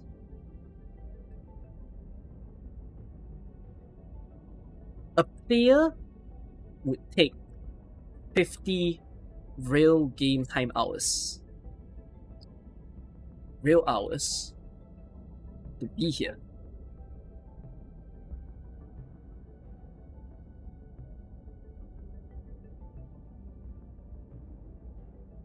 Here's the trouble. But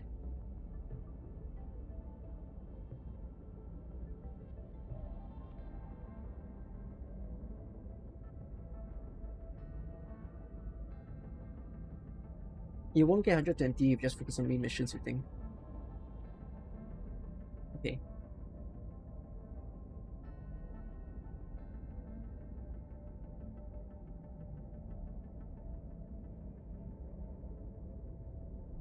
Some players are rushing, sure. Will be rushing. 30 hours perhaps. But there's also those that's gonna take longer. Because of factory or being... Usually because of factory.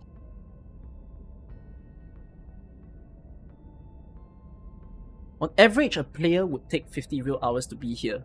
Some players will be rushing, 30 hours perhaps, but there's also those that's gonna take longer, usually because of factory. So, 70 hours.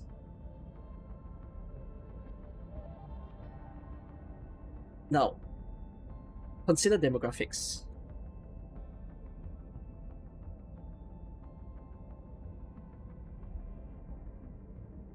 Gamers. Some of us... Okay.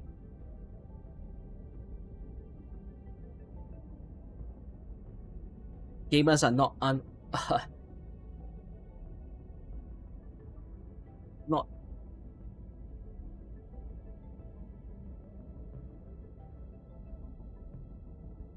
not all unemployed or full of free time after school. You know, the usual stereotype. That's you.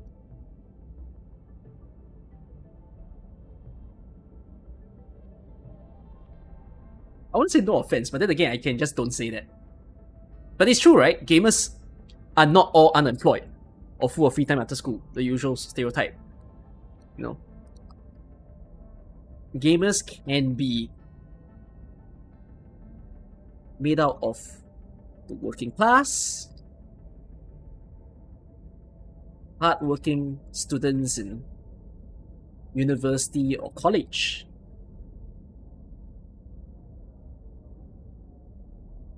Gamers are not all unemployed or full of free time after school, the usual stereotype. Gamers can be made out of the working class, the hardworking students in university or college.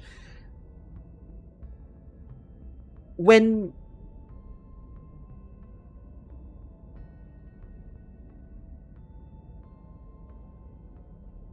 for these people, how long can they play? Can they play a game for in a day? 2 hours? 1, 2 hours, up to 3 perhaps?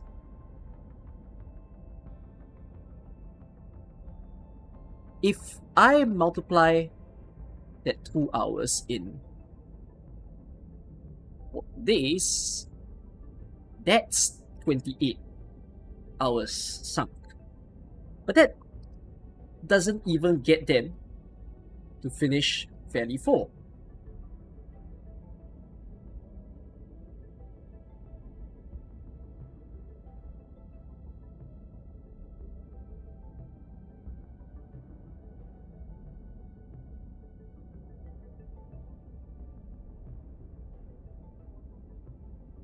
If I multiply that by 2... No, by the way, this part that I'm talking about is the reason why a lot of people are arguing that the gacha system is better. But I'm trying to say the perspective that I agree the gacha system is better in terms of the guarantee. Because hey, you can get Levitate. There's 120 pools.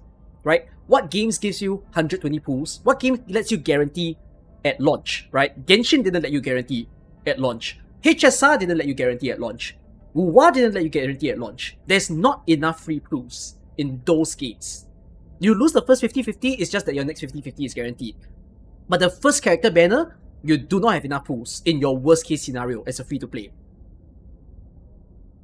But this game actually allows you to win the worst case scenario. But who cares? Because it takes too long to get there.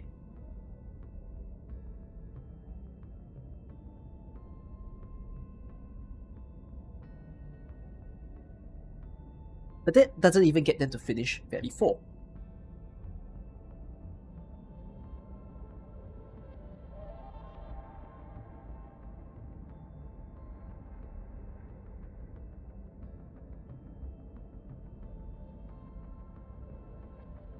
Is banner time consideration here? Kind of, yeah, because the banners only last 17 days. Let me add an extra demographic. Wait. So there's...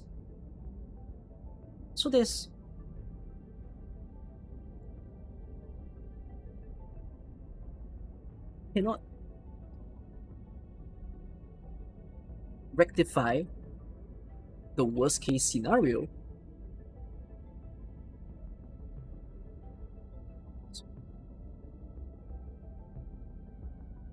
to get the on-banner character as free to play. I want them to swipe, but well, whatever, I'm not gonna say that part first. There's a big crew of people who cannot rectify the worst case scenario to get the on-banner character as a free to play. Levitane's the first character, Levitane, lasts for 17 days. Add an extra demographic. This player is an avid fan of Honkai Star Rail, Zenless Zone Zero.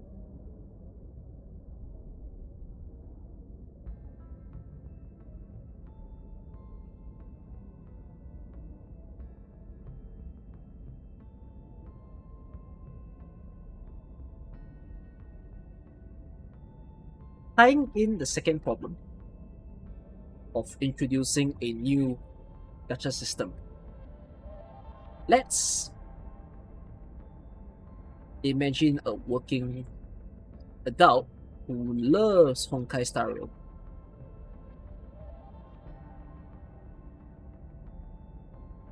Or Watering Waves. Right? Coming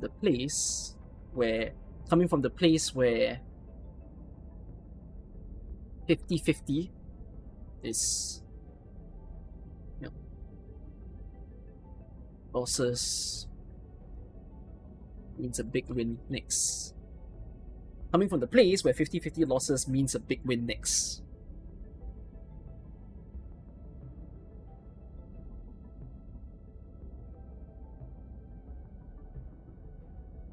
they sunk those 28 hours. Maybe they got 70 pool. That would be enough to hit the soft pity of getting 6 star. And then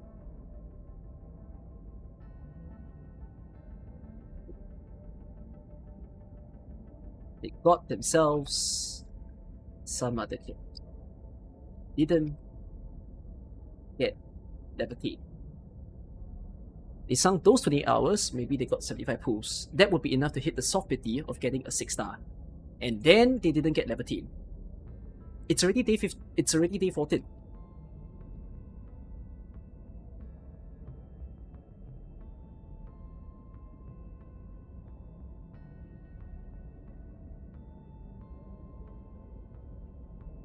But they have to scramble to get the remaining pools.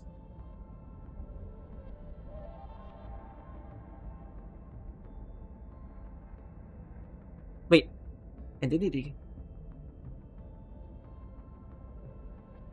from here, they get the culture shock. They'd be thinking to themselves, well, guess my next on banner is guaranteed. But no, it's not.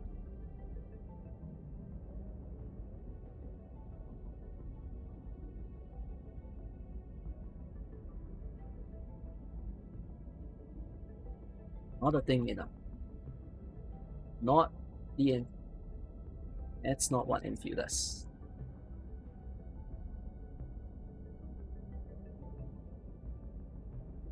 Tying into the second problem, tying in the second problem of introducing a new gacha system, let's imagine a working adult who loves Honkai Star Rail or Wuthering Waves, where 50-50 losses means a big win next. They sunk those 28 hours, maybe they got 75 pulls. That would be enough to hit the soft pity of getting a 6 star, and then they didn't get level 10. From here, they get the culture shock. They'd be thinking to themselves, well, guess my next on banner is guaranteed. But no, it's not. Next 50-50 is not a, sorry, 120 is reset. Next 50-50 is not a win. It's not a win.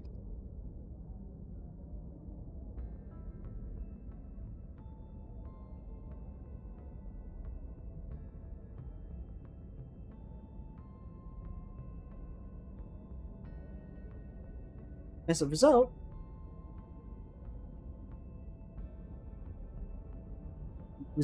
it amplifies the emotion, the feeling of losing this banner.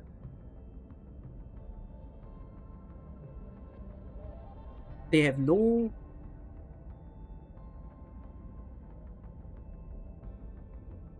as a result, it amplifies the feeling of losing this banner, right?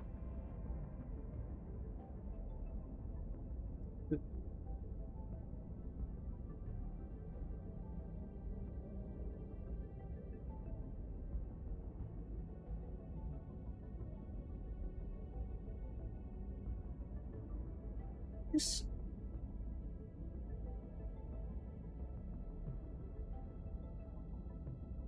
Wait, guys, is it fair for me to say that all three game titles, HSR, Genshin, and Wuwa, didn't give you enough pools to guarantee the first on banner? In the worst case scenario.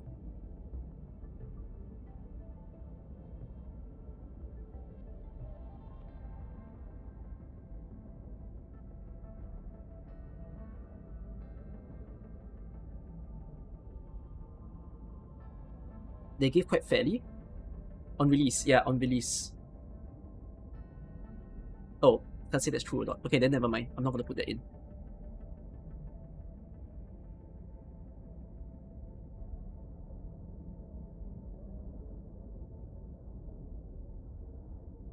Oh, Wuwa had a lot of Apollo gems. Okay.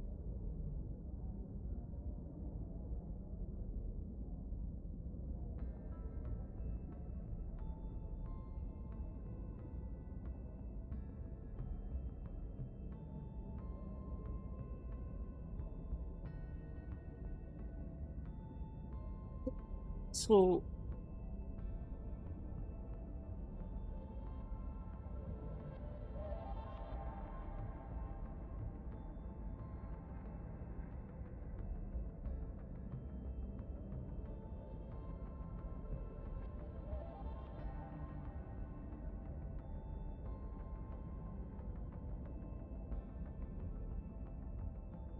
Endfield system.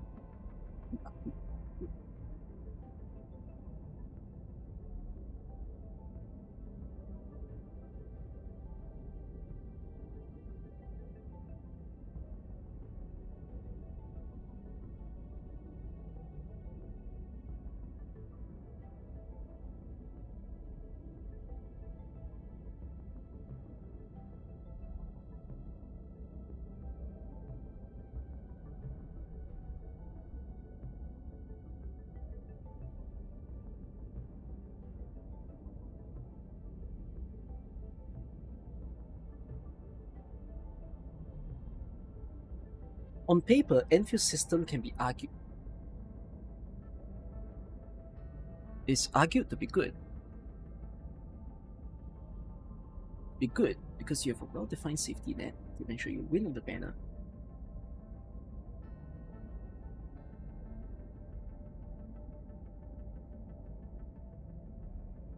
Do you think a 6-star selector on Reborn will be enough to quell the mass hysteria of the Gacha system? What the fuck? They will never do that. Not immediately, at least. It's argued to be good because you have a well-defined safety net to ensure you win the banner. But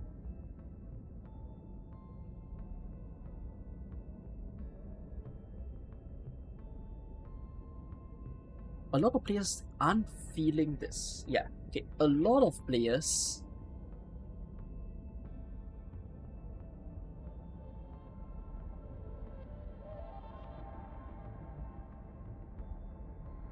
who don't have as much time to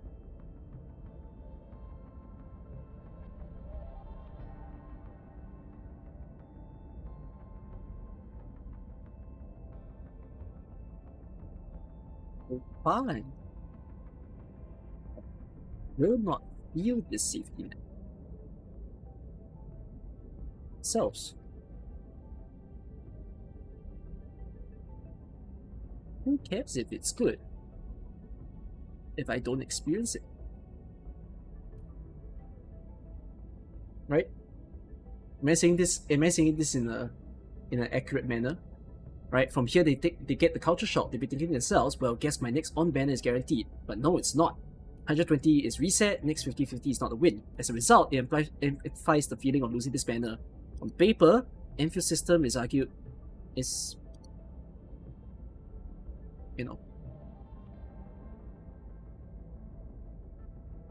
could be argued to be good because you have a well-defined safety net to ensure you win on the banner.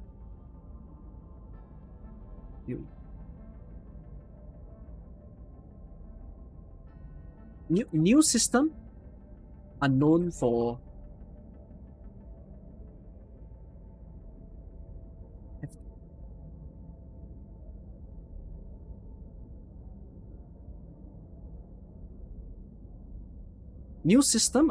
a large amount of gacha players, but for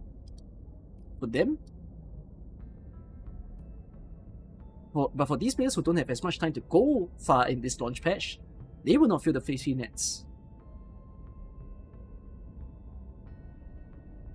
Get to feel the safety net. To them, who cares if it's good if I don't experience it? You can argue the logic, you know. Online discourse is arguing the logic of the gacha system, but they're not.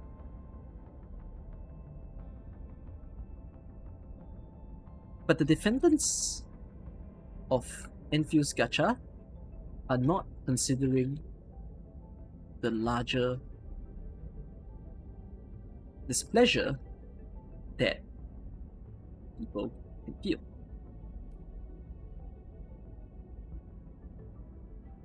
Is this a fair take? It is, right? It really helps to explain what's going on. Like, I am on the side of defending Enfield's Gacha, but when you try to defend, you gotta understand that no one's gonna listen to you if they don't feel good. That's the inherent problem with Enfield's Gacha right now. You try to prove to people, but they know themselves that when they put on the banner, they didn't win. That doesn't feel good. And they think to themselves that it means that they doubly lost because they can't even guarantee the next one. Yeah?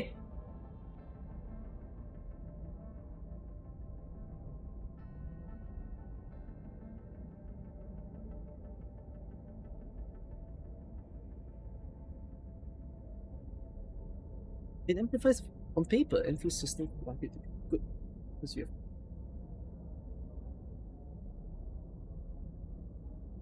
new system unknown for now. They won't build the safety net.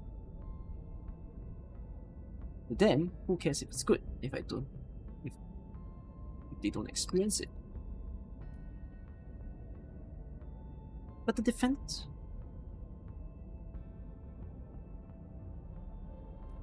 that people are feeling.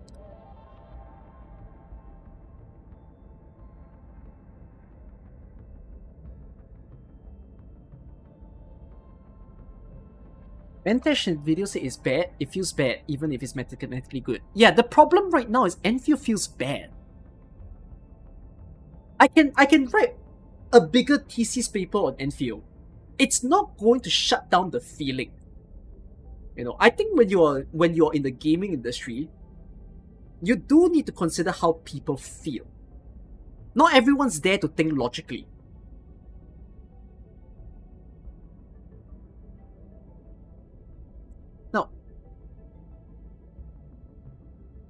Now this displeasure actually. This displeasure is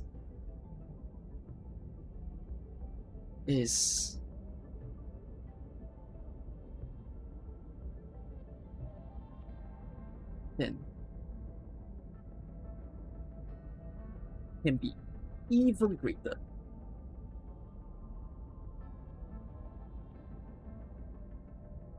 when you consider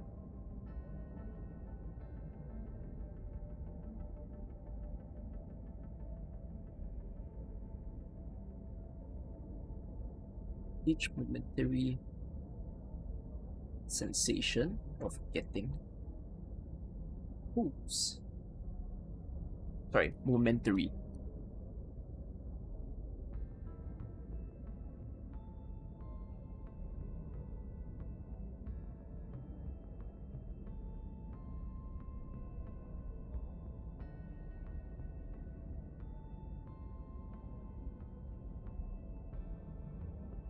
Can be even greater when you consider each momentary sensation of getting the pulse.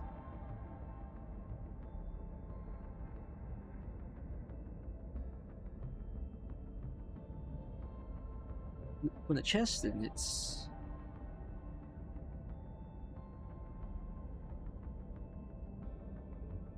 says 15 barrels.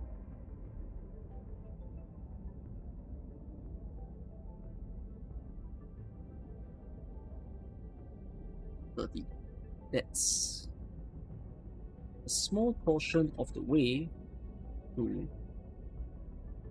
a single pool 500 barrels.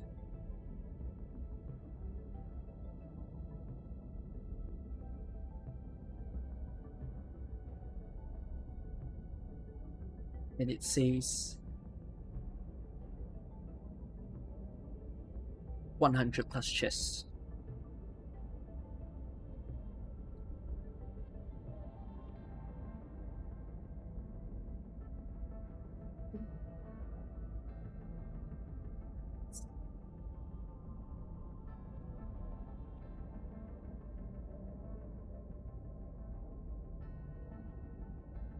I don't know if players get necessarily excited by chess.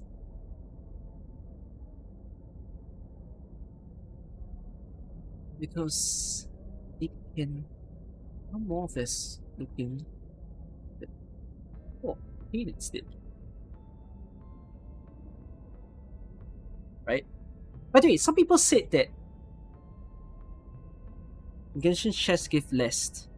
But then,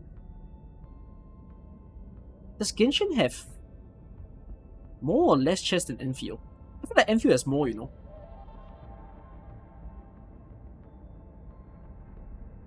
Do we know when the next patch is? March.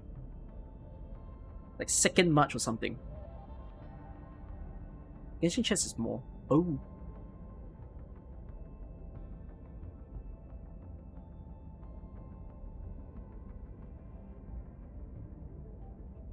When you consider each momentary sensation getting improved.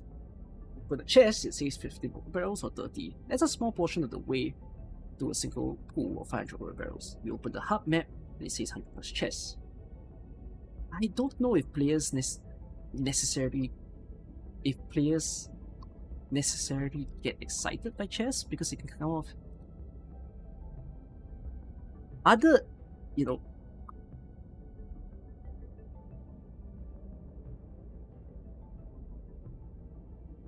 perhaps have more chests to collect during their release. But people already played 2 titles and now they're coming to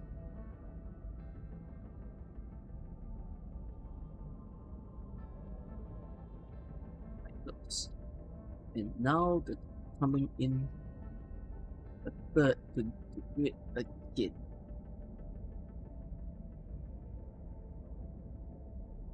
I don't know if players necessarily get excited by chests because it can come off as looking like a chore, but pain instead.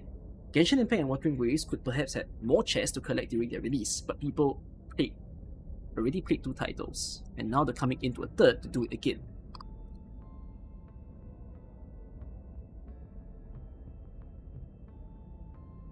There's, well, I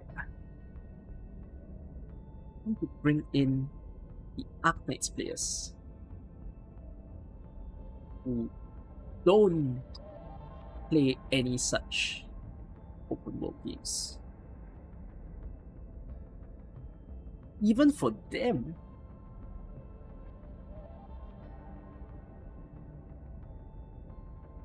the time to get pools feel a worldly difference.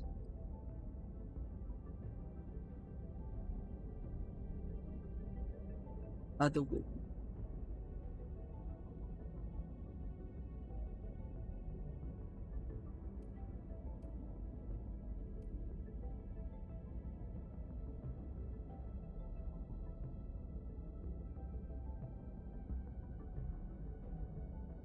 To them, who cares if it's good if they don't experience online discourse when you consider each momentary sensation of getting the boost.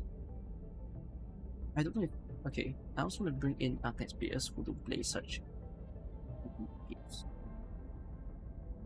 Even for them.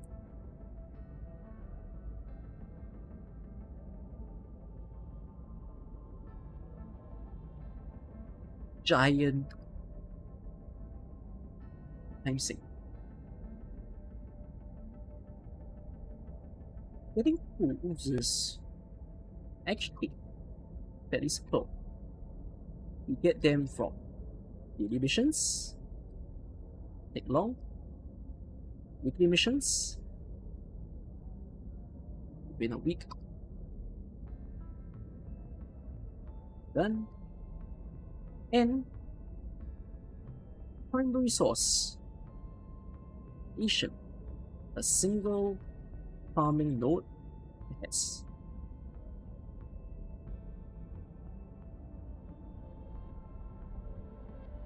number of pools you can get in a week.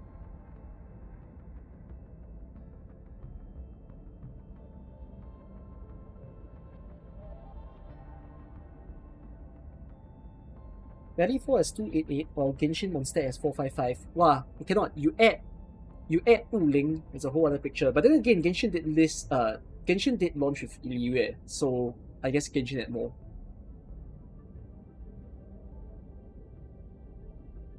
You can't discount the fact that Endfield came with chests and already detectors. People who play the game are not there yet. People who are experiencing the game have not reached the point where they realize detectors exist.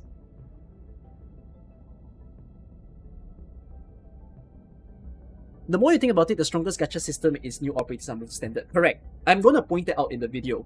Actually, the biggest change that I feel Endfield needs to make is not to change their system. If they really wanted to give everybody a culture shock in the gacha world, don't make limited operators. Just go standard. But I know they won't listen lah. But to me, right, it's the biggest change they can make to really make people understand why the system can be good. I don't think it makes them monetarily lose money. I know that they're doing it to give FOMO, to like tell you, hey, it's limited. At some point you won't get it anymore and we'll rerun in the future. But it's the very reason why, like, AK is like, I'm gonna bring it up in this whole gacha debate. Okay? Wait, I need the toilet. Yeah, right.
You get them from daily missions.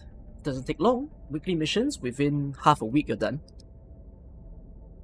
Primary source, annihilation. A single, there's all the remainder of pools you can get in a week.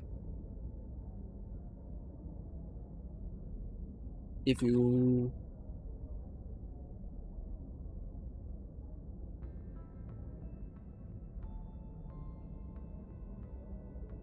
think Arknights at launch? No hassle. Play all the available stages. Sanity you had. Done within 2 hours. Done within 2 hours. Voila. Wait.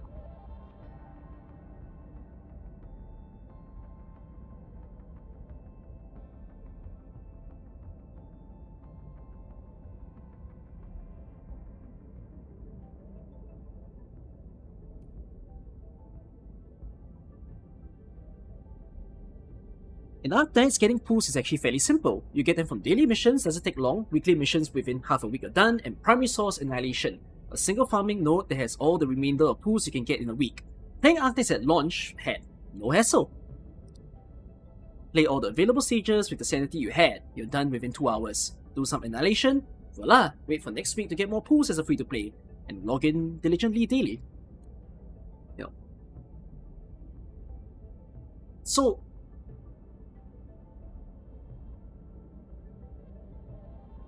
two hours versus 50 hours.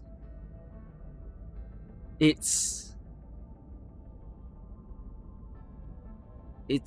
quite the painful contrast.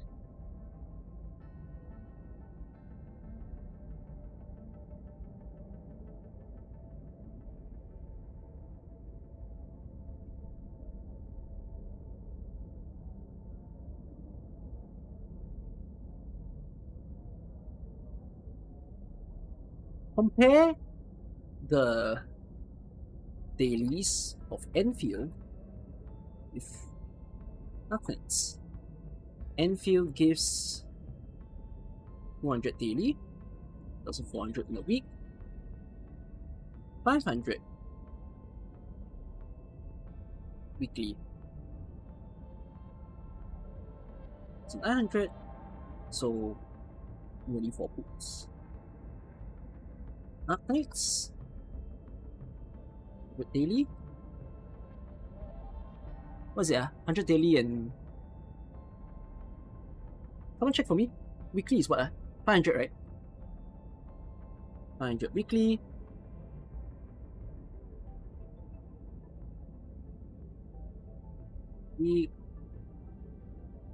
It's 500 weekly. It was 800 from Annihilation. So 5 pools in a week.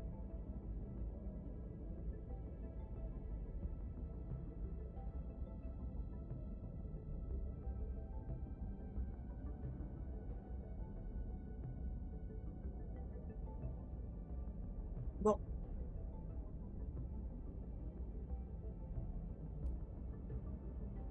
doesn't feel like there's a difference. There's a difference. See? But even on things.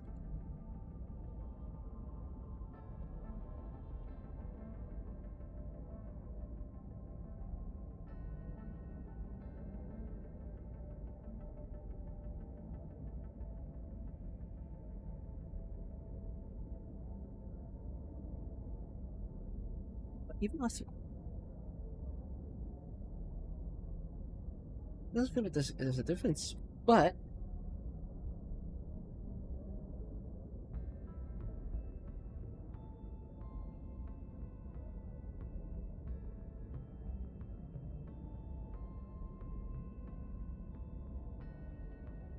I post this before the events come out. There's a chance that I kind of want to do this by tomorrow, but we'll see. Doesn't feel like there's a difference, but the trouble is, what's the point I want to make here?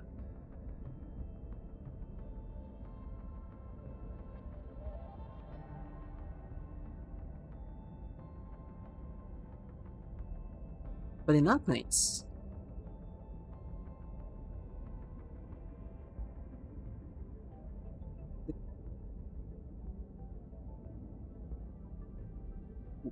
really wants the pools, we'll just get in, pick up all these stuff.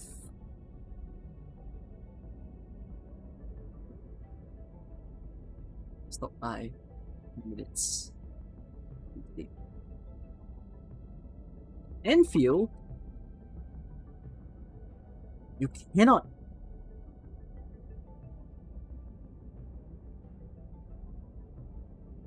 not in a position stop by 5 minutes day to day.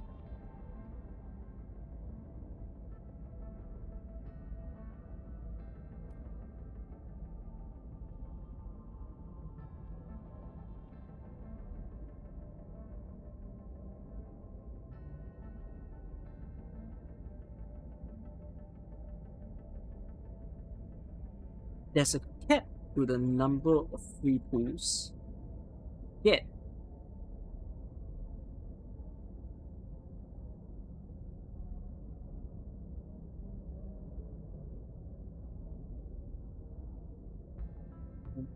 Daytime at most.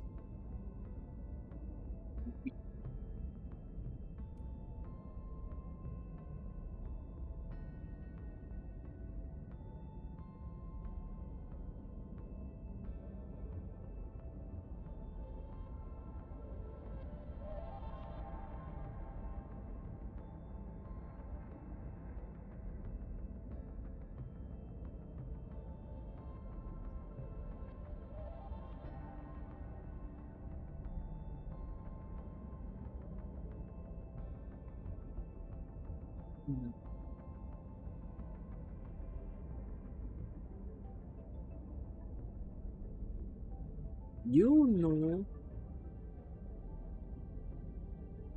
there's a higher cap to the total number of free pools.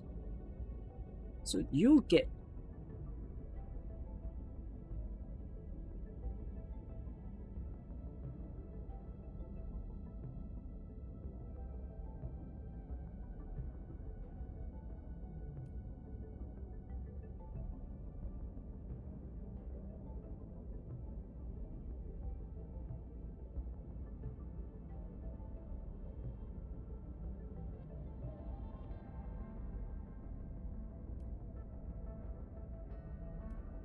wait, I need to check my sequence of here. Wow, this gacha segment is so long.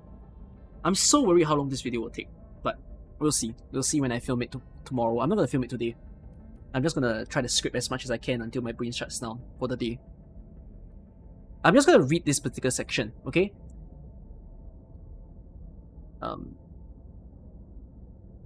To them, who cares if it's good, if they don't experience it? Online discourse is arguing the logic of the gacha system, but the defenders of gachas, Enfield's gacha, are not considering the larger displeasure that people are feeling.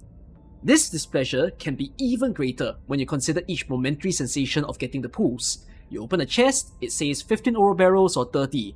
That's a small portion of the way to a single pool of 500 oro barrels. You open the hub map and it says 100 plus chests.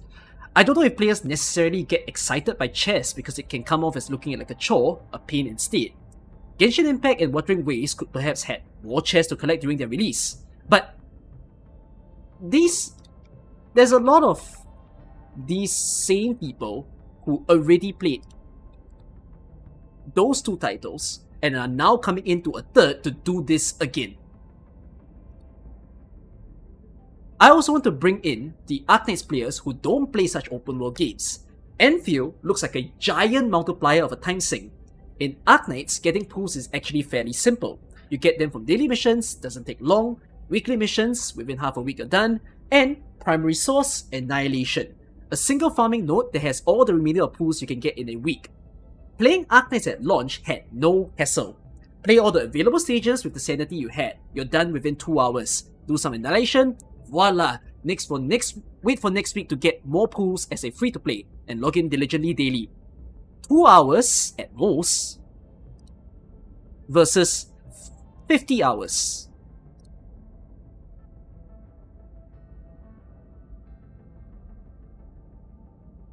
Versus 50 hours.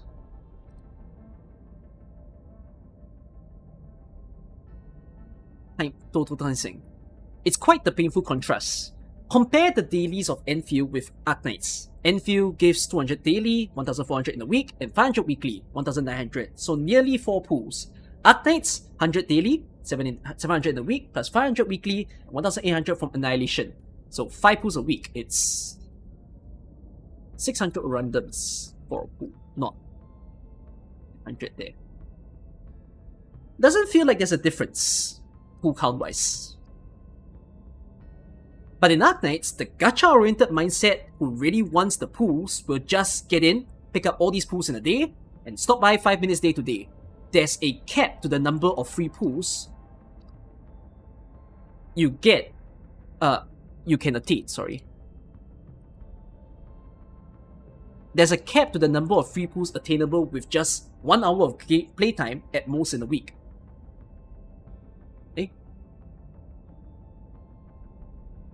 With at most 1 hour of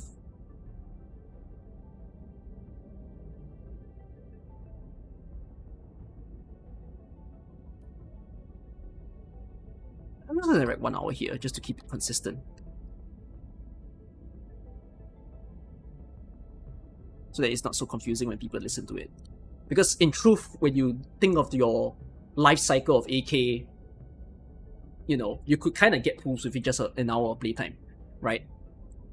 There's a cap to the number of free pools attainable with at most 1 hour of total playtime in a week. In Enfield, at launch, your first 10 to 20 days do not put you in a position to stop for 5 minutes daily. You know there's a higher cap to the total number of free pools scattered all over the world. So you get put in a position to feel like you've got to spend a lot of time to get them all.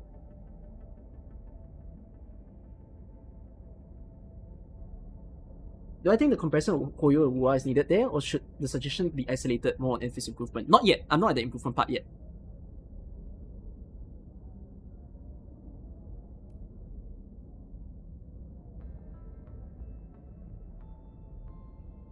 The weird thing is that Enfield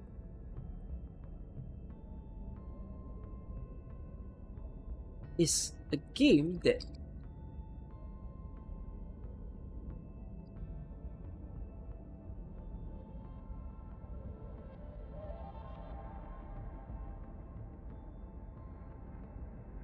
the strange thing is that Enfield is a game that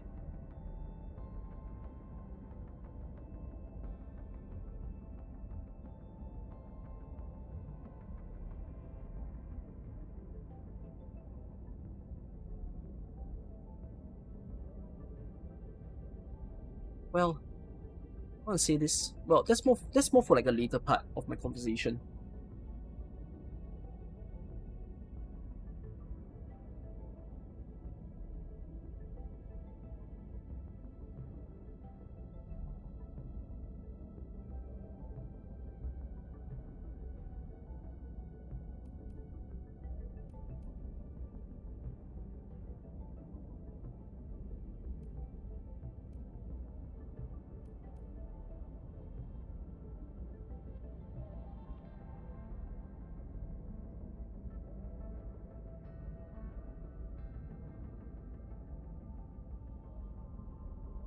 People who are coming from any game, just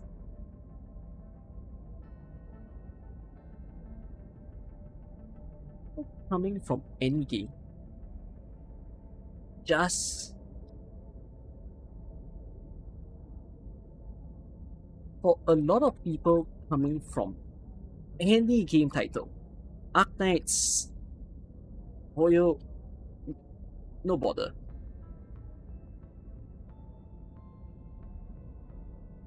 The feeling, we can argue all we want that Enfield is a good gacha system, but the feeling is not good. The initial feeling is not good. It's causing people to drop out. Yeah? Am I right to say this? We can argue all we want that Enfield is a good gacha system, but the initial feeling is not good. It's causing people to drop out. Crazy take. You think this is a crazy take?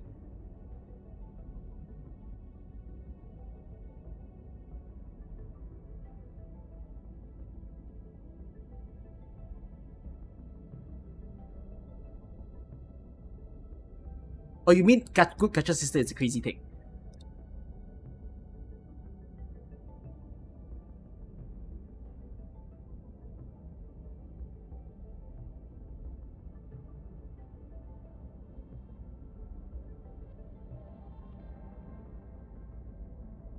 What if someone can get 120 in 1-2 hours of gameplay in 12 days?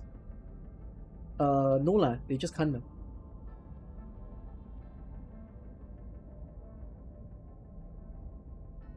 There's two.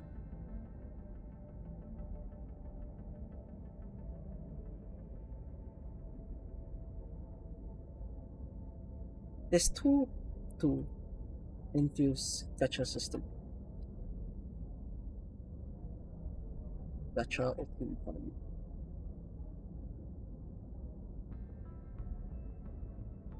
One, they need to figure a way to front load these pools even more.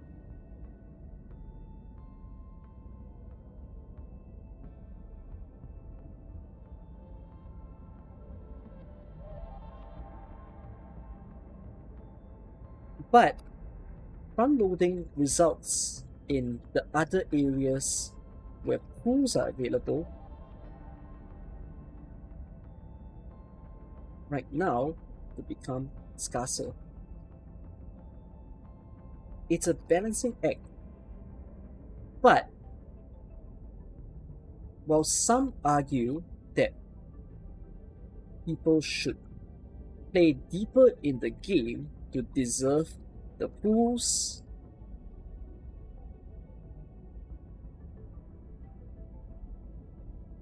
in a game that automation as a way to get infinite materials, they should consider how to save people's time getting pools so as to not they got to skip out on homework, on work, life, or their school.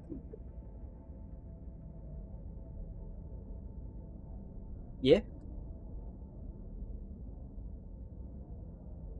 Am I quite right to say that? One, they need to figure a way to front load these pools even more. But front loading results in the current other areas where pools are available right now to become scarcer. It's a balancing act.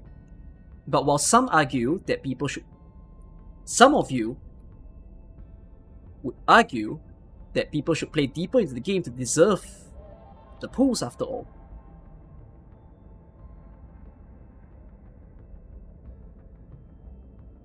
This is a game that promotes automation as a way to get infinite materials in order to save time. And so, perhaps they should consider how to save people's times on getting pools so as to not feel like they got to skip out on work, life, or their school homework.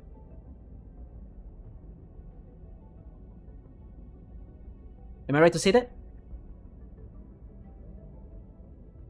Yeah? Is this a hot take of a suggestion? I think it's pretty fair.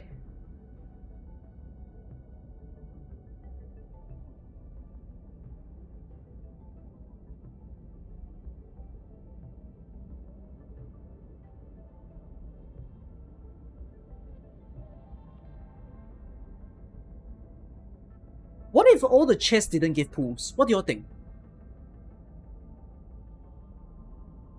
Is it crazy to say that chests don't get pools and you just put it somewhere else? Some people will say it disincentivizes people from picking up chests. But the chests don't give you materials.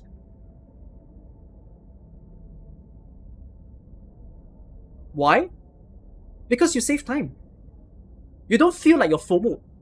You get what I mean? There will be no incentive to explore. I don't agree. Yeah, mats and weapons are still in chests. I don't think people will skip, per se, because it's still a conversion of sanity.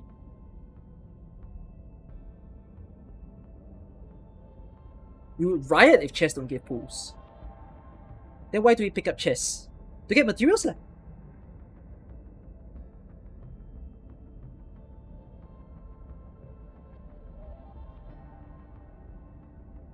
If they remove them from lower tier chests.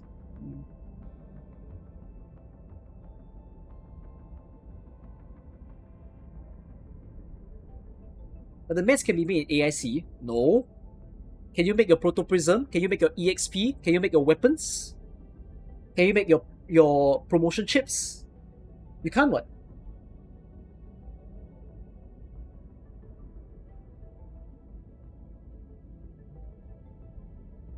If you move Oro Barrel out of chests, then people question why you can't find them.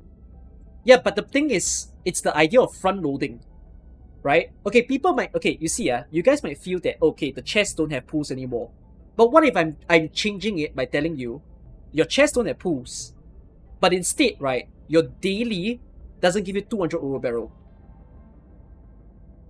right? Your daily might give you 500 a day. Sounds crazy, right? Your daily gives you 1 free pool a day. You know, or your daily becomes 300, right? Well, 500 sounds too high. Now your daily is 200, right? Your daily changed to 300, 400. Your weekly, instead of giving 500, it's now 800.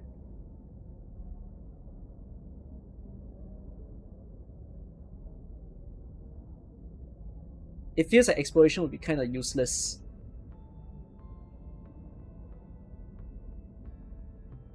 Just make every chest reward more and reduce the count. Yeah, you know the problem with chest rewards as well? Chests don't tell you how much you're getting.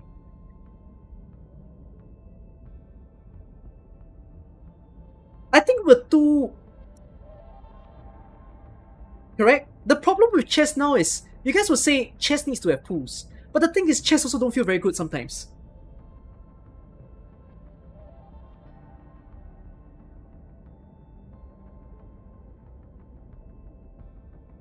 Yeah, the inherent problem with the game right now is the game can tell you 100 chests, and you think that 100 chests means 100 times 100. But no, those 100 chests are probably made out of like 60 of them in 15 oro barrels.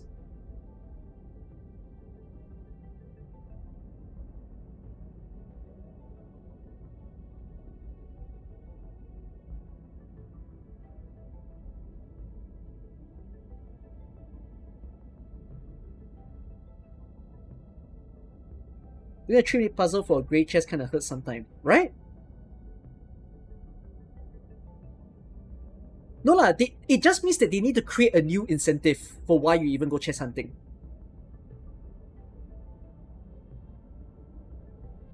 They need to figure that out. I just don't think it's a good idea to do pools. Especially, well, the reason why I say this is not comparing like Genshin or WoWa to Endfield. It's comparing AK to Endfield.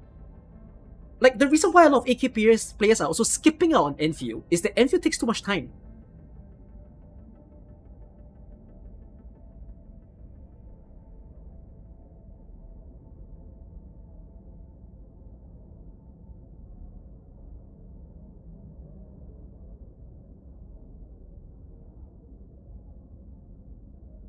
People should be playing it in the game to deserve the pools. After all, but while some of you would argue that people should play deeper, this is a game that promotes all.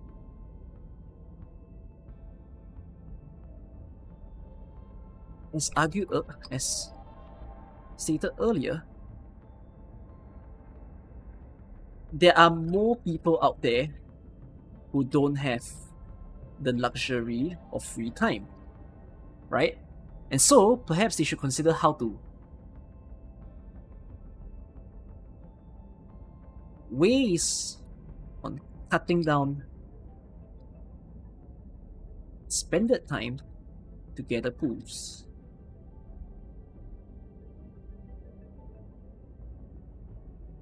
It's not like people wouldn't play the game.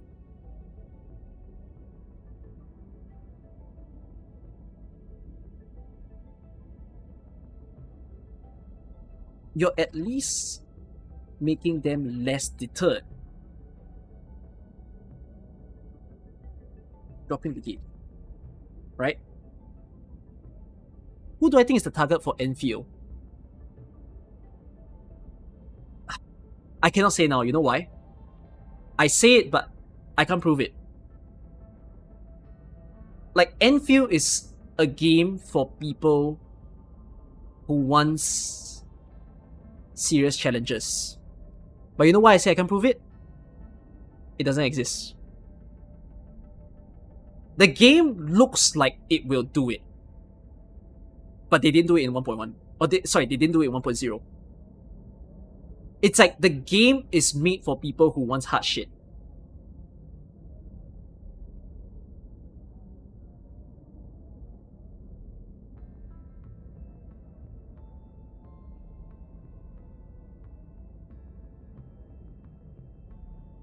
It would be good to change the perspective, as pools in the chest is equal to original shard that's obtained from the story mode in AK. You can say that, yes. But even then you're skipping. It's so much faster in AK than it is to get in Endfield.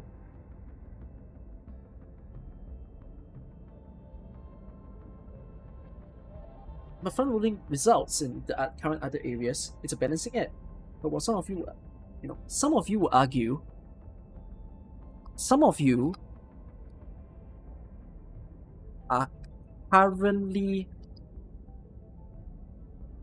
arguing that people should play deeper in the game to deserve the pools after all, as stated.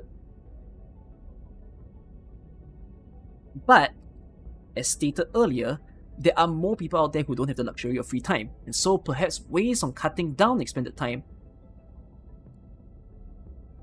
they should consider ways on cutting down expended time to gather pools. It's not like people wouldn't play deeper in the game. But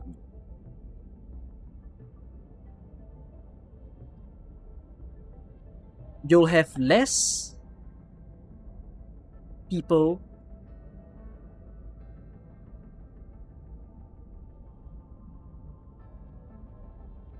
drop the game for pool collection. Yeah?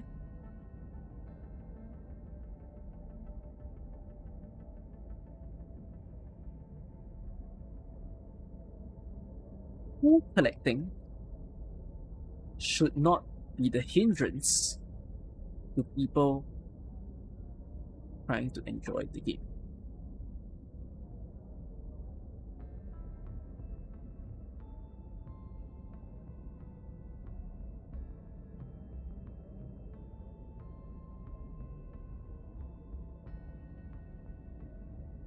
A very hot suggestion that I have is to consider breaking out of the formula of putting pools into chess. Some of you don't like the sound of that. But what if the trade-off means that your daily goes from 200 to 300 over barrels, 300, 400 over barrels. Weekly goes to 800.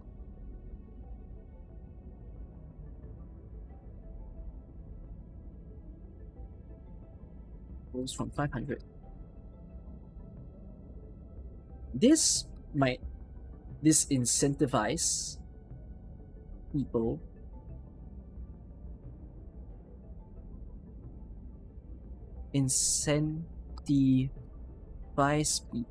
from collecting chess.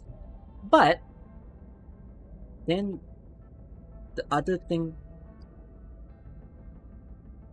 they can balance that by putting more pools. But sorry, not pools, more upgrade materials. They could reward players for clearing out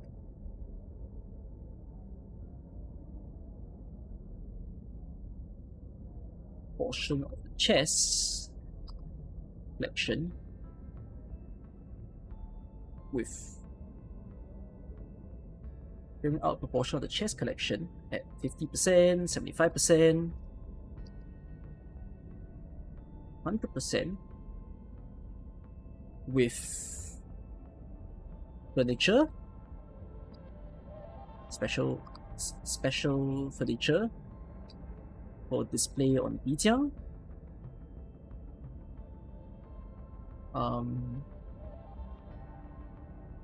Cosmetics for the factory, you know, 5-star weapon, 6-star weapon even.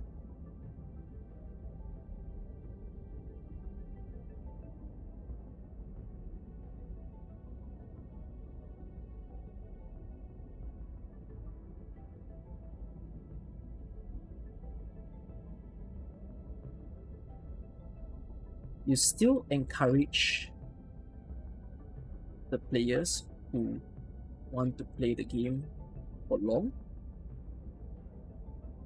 while also not making the players who cannot play fast as much.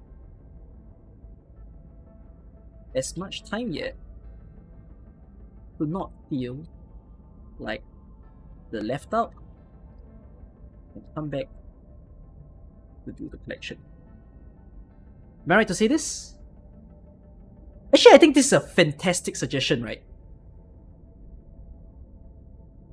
Or puzzles. Some of you already don't like the sound of that. But what if the trade-off means your daily goes from 200 to 800, 400, weekly goes from 500 to 800? This might disincentivize people from collecting chests, but then they can balance it out by putting more upgrade materials. They could reward players for clearing out a proportion of the chest collection at 50%, 95% or 100%, with special furniture for display on Lijiang, cosmetics for factory, 5-star weapon at the end, 6-star weapon even. No. There's tons of the nice rewards that doesn't have to be pools. You still encourage players who want to play the game for long hours daily, while also not making players who cannot offer as much time yet to not feel like they're left out and can come to do the collection later on.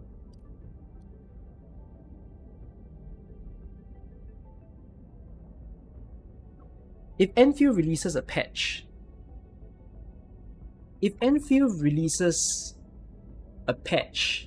during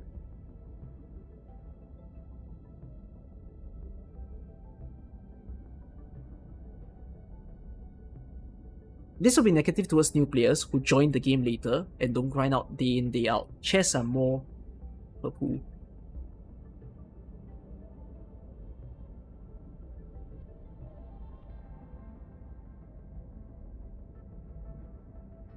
No, but you see, AK fixes that with Originate Prime, because they still have some pools that people can gather over time. So it's kind of fine. Endfield can just do the same, right? It's just don't backload the pools, front load more. You can still have pools within the world that players can get. It's not like you completely take it out.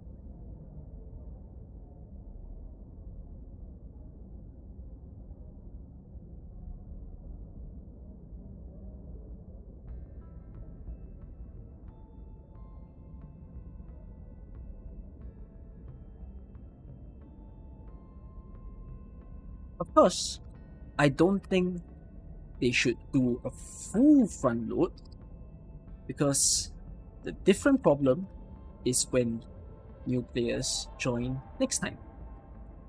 Why remove pools from the chest? No, because the problem is front loading and back loading. When a game dev design pools, they also don't want free-to-play players to always get enough pools, right? So, like, this entire patch has 150 pools right now, correct? The problem with this 150 is it's now all in the back. So, if you wanna like give the feeling that the pools are more generous and easier to get, you gotta put it to the front. And unfortunately, that means something needs to compromise. You need to figure out how to compromise that. There's a reason why, when I saw that they increased the chest amount from, like, what was it? It was 10 to 15, it was 20 to 30, right? Then they changed like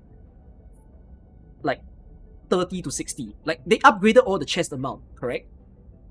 So yeah, where are you putting the pools if you remove them? Bro, you're not following. Yeah, you're putting them in daily and weekly. So when they increased everything, right, for the chest, I feel like the problem that it created was they removed the front load. And that's why a lot of people feel bad for the game.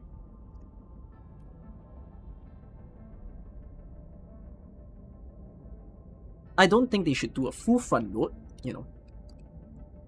No more pools from these sort of collections, because the different problem is when new players join next time. And they'll feel like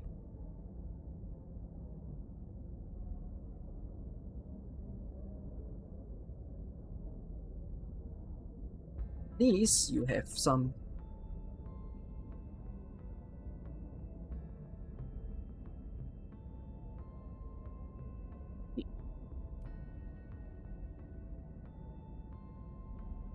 and it's not an open world game. The daily stick less than 5 minutes and in-game content gives 5 pools every reset. Actually, that's what ZZ does. You're so right. ZZZ doesn't even do treasure. Right? ZZ does a weekly system also.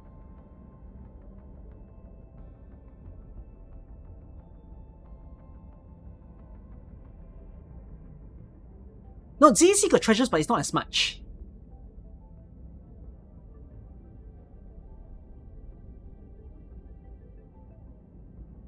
Okay. You still encourage the players who want to play for long hours daily, while also not making the players who cannot offer as much time yet do not feel like they're left out and can do the collection later on.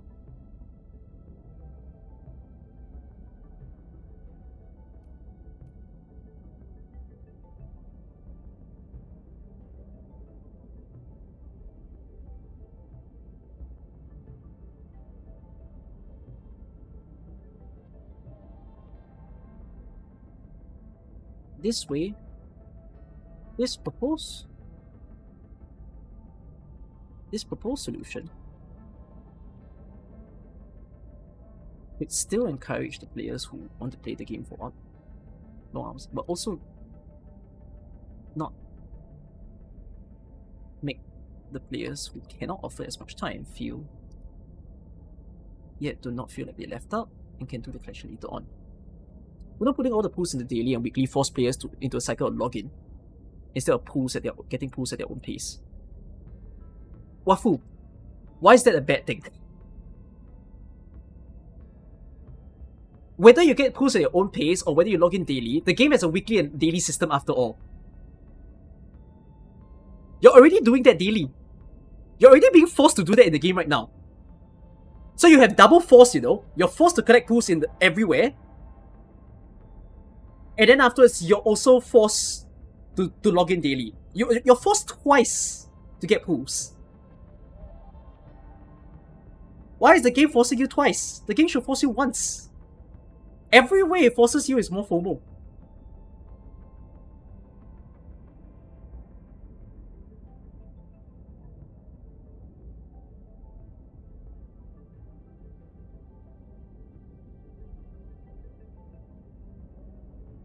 If defeats the purpose of front loading, what do you mean by defeats the purpose of front loading?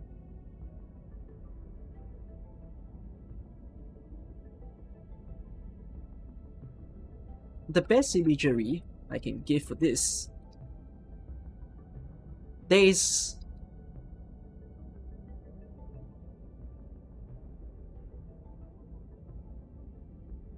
those who have high time exam periods where they are out studying for a month or two. If the game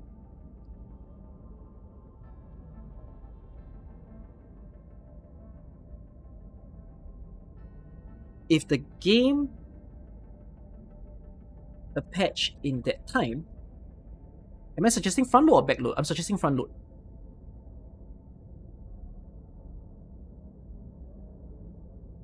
If it's only dailies and weekly, then the pools are time gated, which is backloaded. Huh? Do you know what front load and backload mean, Nyasri? You sound confused by the word front load and backload. Front load means to put it in dailies and weeklies. Backload means to put it in chess. Backload means you need to sink time to do it. Front load means you need to take less time to do it. I don't think you all don't understand the meaning of front loading and back loading, I realize. Front is things you can get up front. Back is things that you need to put effort for.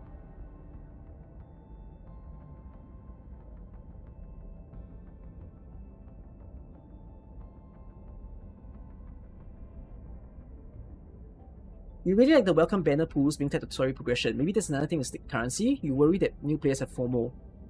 You should see how Arknights does it. Arknights doesn't give you that FOMO when you first join the game. Like, Arknights did a very good job in making people not feel like they FOMO.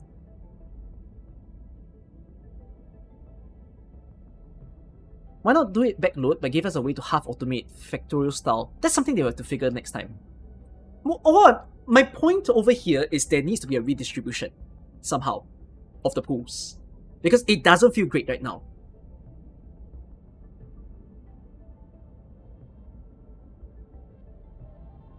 There is the biggest category of players I feel bad for, and that is those who have high time exam periods where they are out studying for a month or two. If the game releases a patch in that time, the game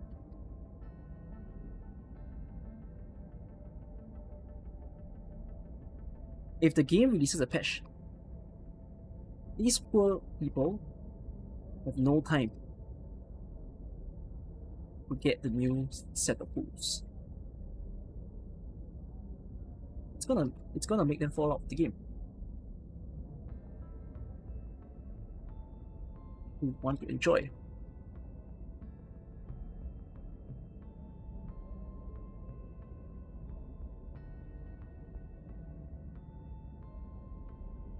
Second, that was a long suggestion. Now, second suggestion.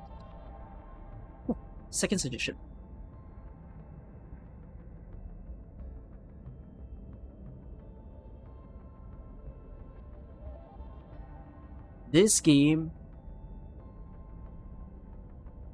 is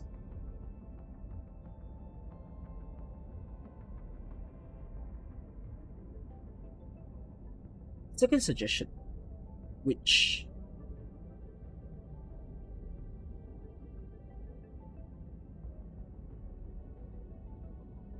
mentioned, say that this game is doing a lot of FOMO tactics, which before I say, beforehand, I need to say that this game is doing a lot of FOMO tactics. Now, there are people in the community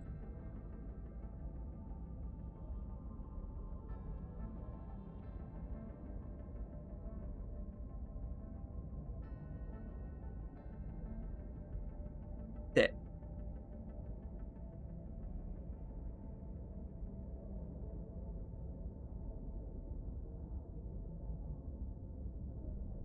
FOMO tactics like use geometry to buy second pass, giving 10 pulls its banner, giving you a sudden random free 10 pull at 30 pulls are considered greedy.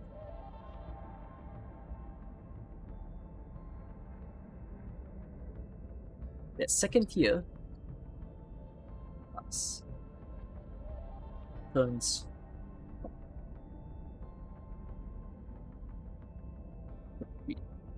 you compete at us.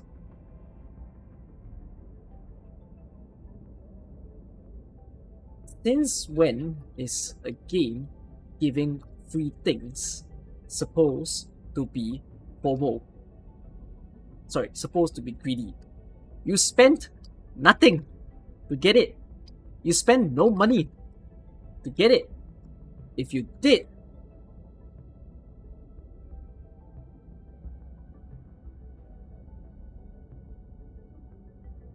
you plan well to utilize it, you literally benefit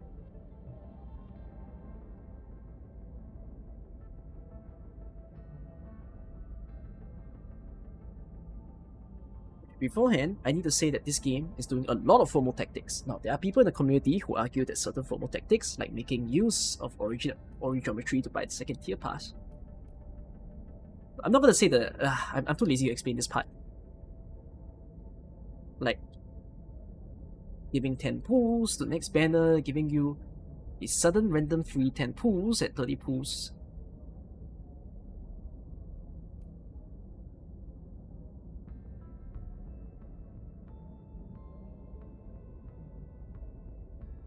Since when is a game giving free thing supposed to be greedy? You spent no money to get it. If you did,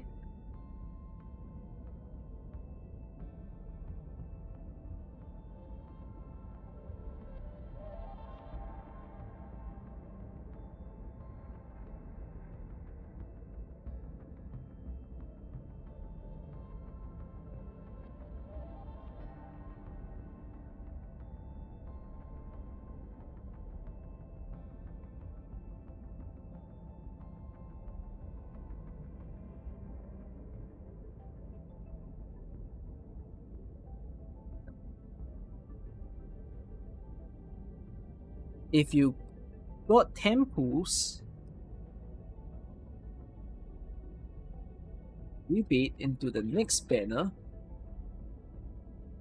you use that, mean you have to sync.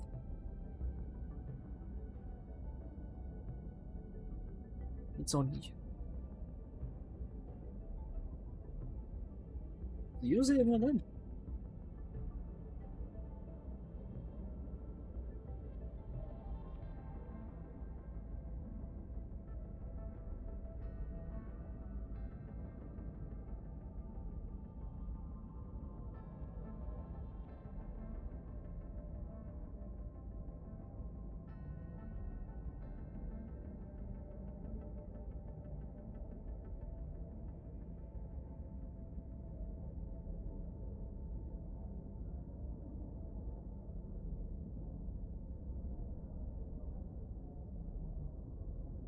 It's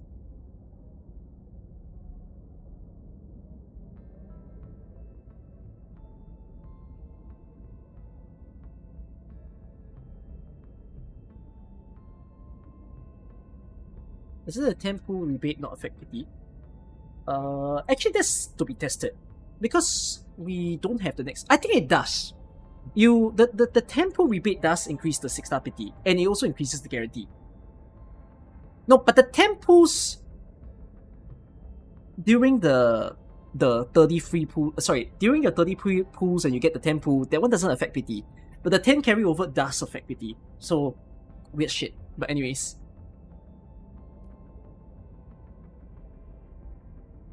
Hit inside. You tempted. Ooh. Self-control. No self-control. Sink more pools and spend money. That's but if you have control and you plan your pools well, you are literally benefiting. Spending pools. Why? By using 10 less pools. The game gave it to you free of.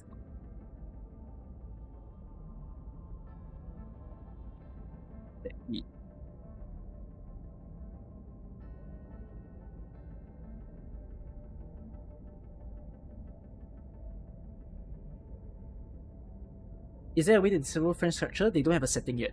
I will propose that in a different video. Which beforehand, I need to say that this game is definitely doing a lot of FOMO tactics. Now, there are people in the community who argue that certain FOMO tactics, like giving 10 pools next banner, giving you a sudden random free 10 pools at 30 pools, are considered greedy. Since when is a game giving free things supposed to be greedy? You spent no money to get it. If you got 10 pools rebate in the next banner, it doesn't mean you have to sing more after that.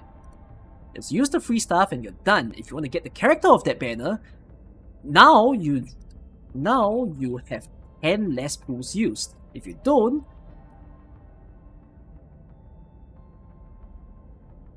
character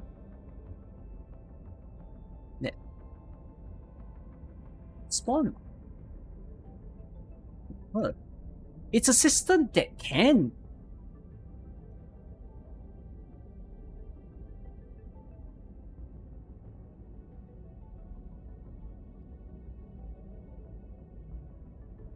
No denying, it is a system that can incite people to feel tempted to pool. If you have no self-control, you sink more pools and spend money, that's on you. But if you have control and you plan your pools well, you are literally benefiting by using 10 less pools. The game gave it to you for free after all. How is that greed?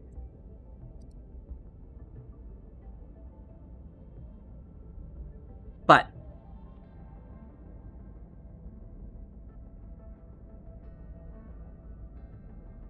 that's not the end of the book. But that's not the end of the poem.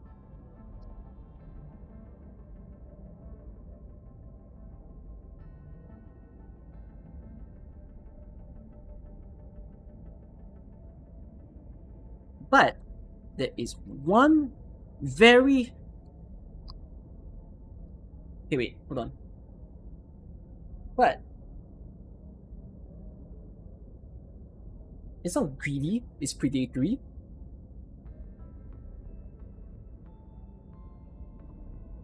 It's the same shit. Greedy and predatory are almost synonyms of each other. It's predatory if you became the victim. If you didn't control yourself. A lot of people like to complain predatory, but they don't realize that the other games are doing so much worse shit to cause the predatory part of the game.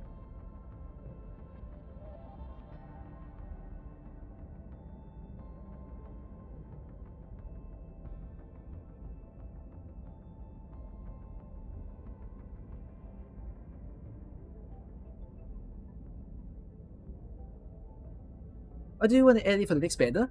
Like I said, it is a FOMO tactic.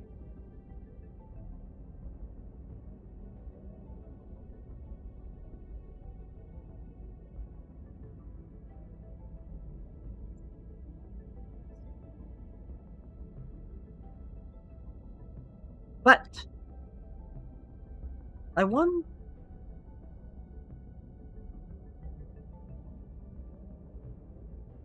to pan the view to Arknights. Arknights.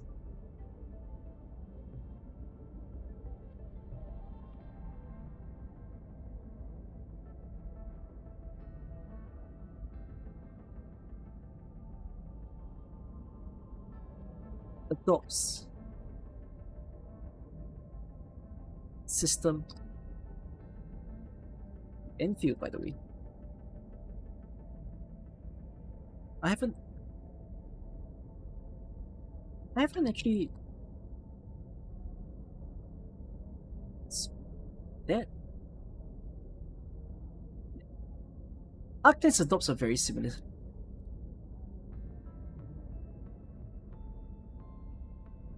It's similar to Endfield, but actually, new here coming from St. Thomas. Hello. Welcome in. Arknights is similar to Endfield. But why are you coming from St. Thomas? Did he post a video or were you watching his stream? I didn't think he was gonna post the video where he reacted to my stuff. Like, he posted one, but I don't know about the second one. Videos? He's only watched 2 videos, but I know he uploaded one. I don't know if he uploaded the second.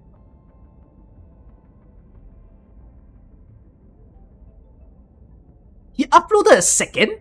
What do you mean? There's no way.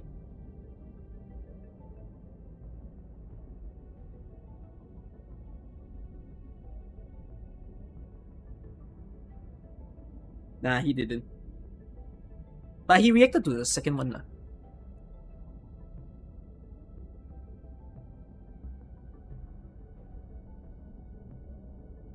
Me and Saint are friends now? No, not really.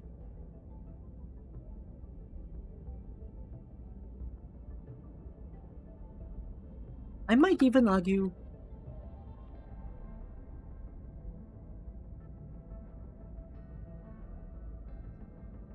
worse than Endfield.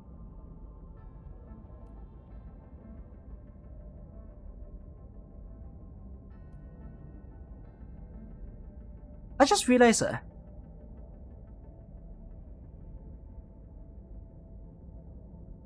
wait, 3?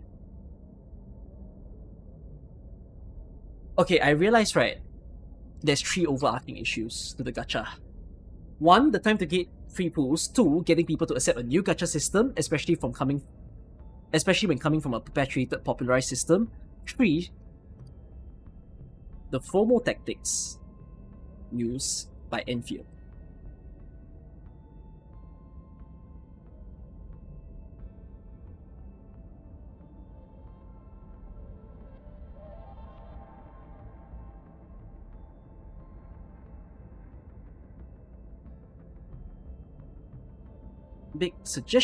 I have a big suggestion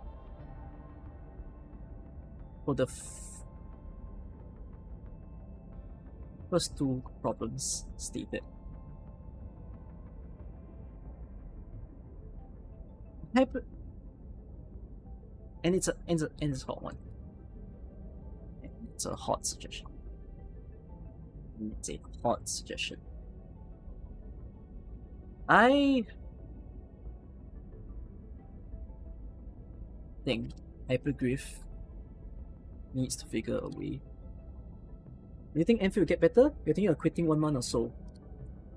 Okay, as someone who plays Arknights and someone who has followed Hyperglyph, I'm gonna give you...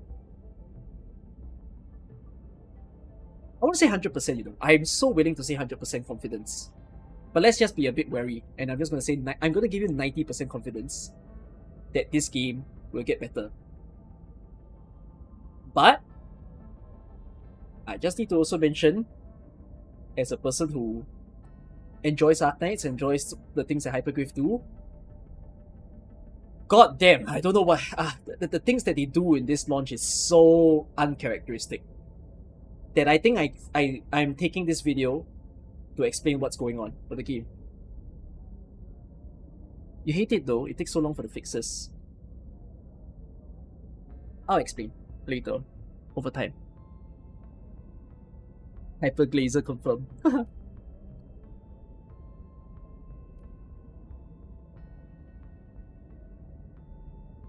Okay, so yeah.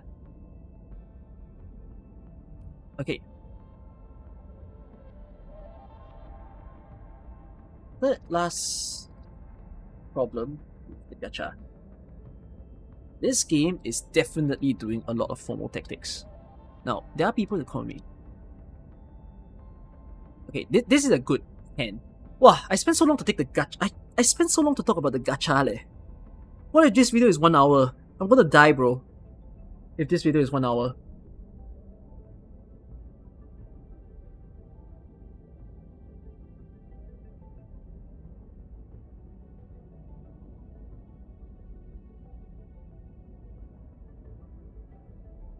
But my suggestions are very loaded. And I think they are good suggestions that they really need to consider.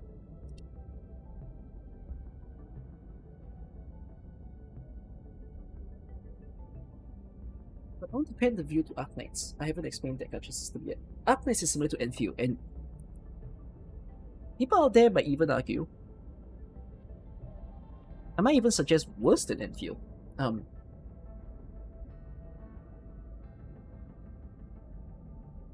Why worse? Well, no 50-50 carry over, no 50-50 carry over. Wait, sorry, no, more like no 50-50 guarantee after loss.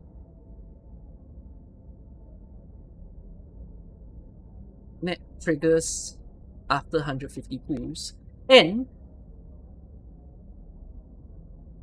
you generally don't think I can address the issues within 30 minutes or less. That's fine. You know what? This patch 1.0 literally ends in March. Okay? They're taking so much time to fix up the game. Like, by the way, guys, the next patch where they open up the next map is in March. So I have all the time in the world to slowly get through this video. I don't have to post it tomorrow, I just have to post it eventually. You're of the opinion of you don't understand what front loading means, but that's how you feel. Huh? Can someone address that with Nyasri? What? How you what? You're like 20 minutes ago now, Nyasri. I'm so confused.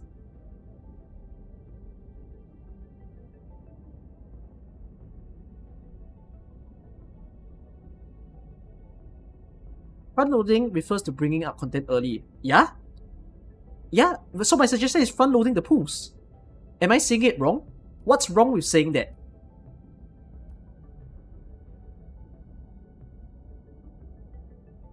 The chest does not address that.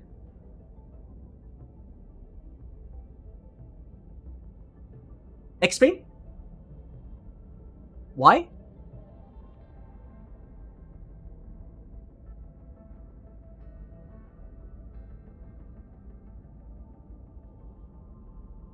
And mind you, not at 150.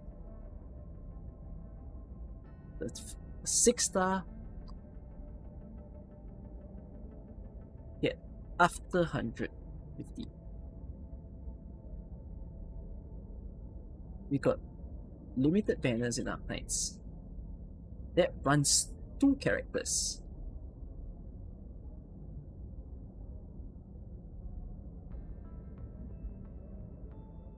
That runs 2 characters.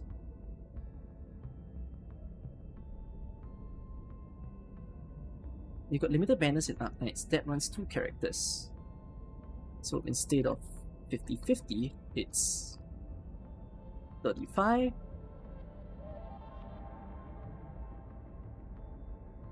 Is it bad that you don't mind the gacha too much? No, it's not bad. I'm basically saying that the gacha is fine. This entire complaint here is not about the gacha system of the game. This entire complaint here is the feeling people get from experiencing the gacha system of the game. They don't have to change the gacha system. They need to fix people's experience of the gacha system. In this case, it's the pool economy. My suggestions are more about the pool economy, guys. And how to do something about the pool economy.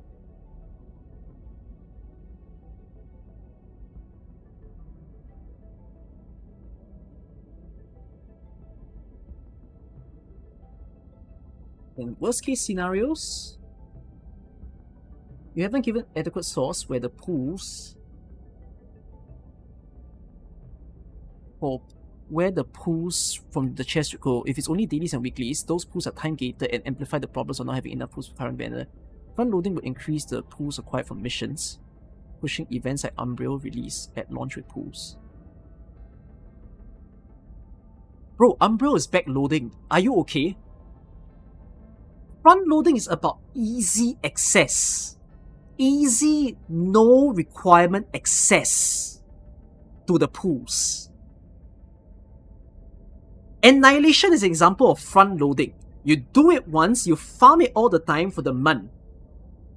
Umbral Monument is like CC. If they put pools in CC, I call that backloading. Imagine you get pools from clearing 620 in CC. That's effort. That's called backloading. You should look at what front loading in games mean.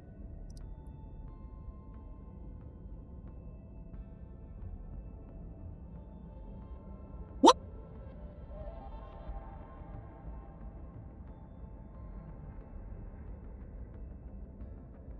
What? Am I wrong to misunderstand? Like, am I misunderstanding the word?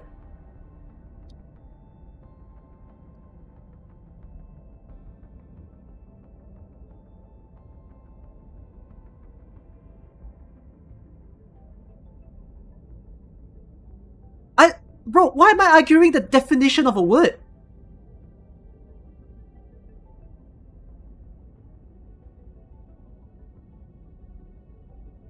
Assign benefits to early stages. What? We've not defined who we're front rolling for. Wait, if you just came into the stream, I've already clearly explained that the people who needs the front load are the people who cannot invest that much time in the game in the first place. Dailies is not early.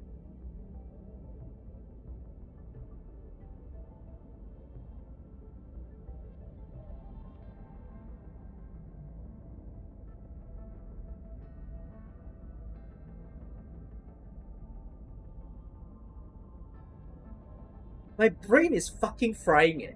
What do you mean dailies is not early? Can you call? You insist to call. You really want to prove this point.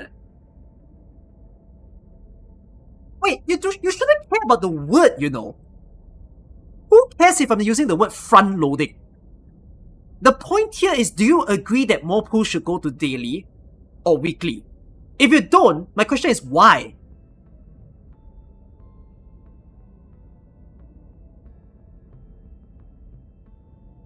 Who cares if I'm using the word front loading? Let's not care about the definition of the word here. Are you against the suggestion that they should consider lowering the pools that takes times to get and then shift it to pools where you can get more easily, maybe more so by just logging in daily?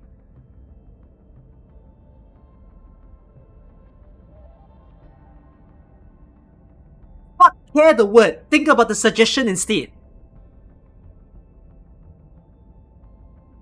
Removing pools from the chest doesn't solve the pool problem.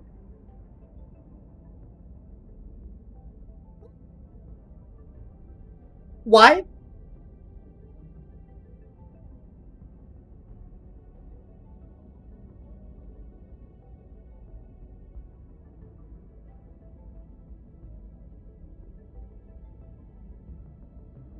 The question is, where are you putting those pools?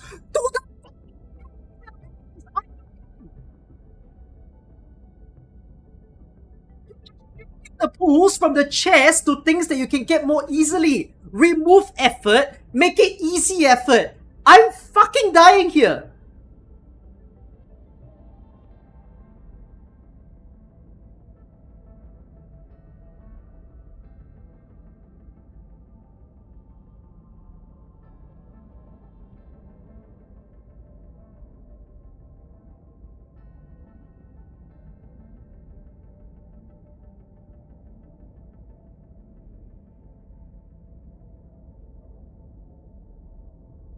You very sure that you can make sense by calling me?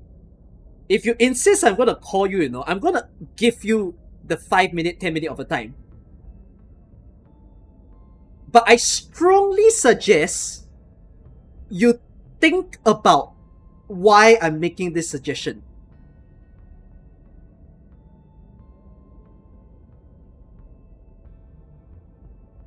Oh my heaven days. He said yes.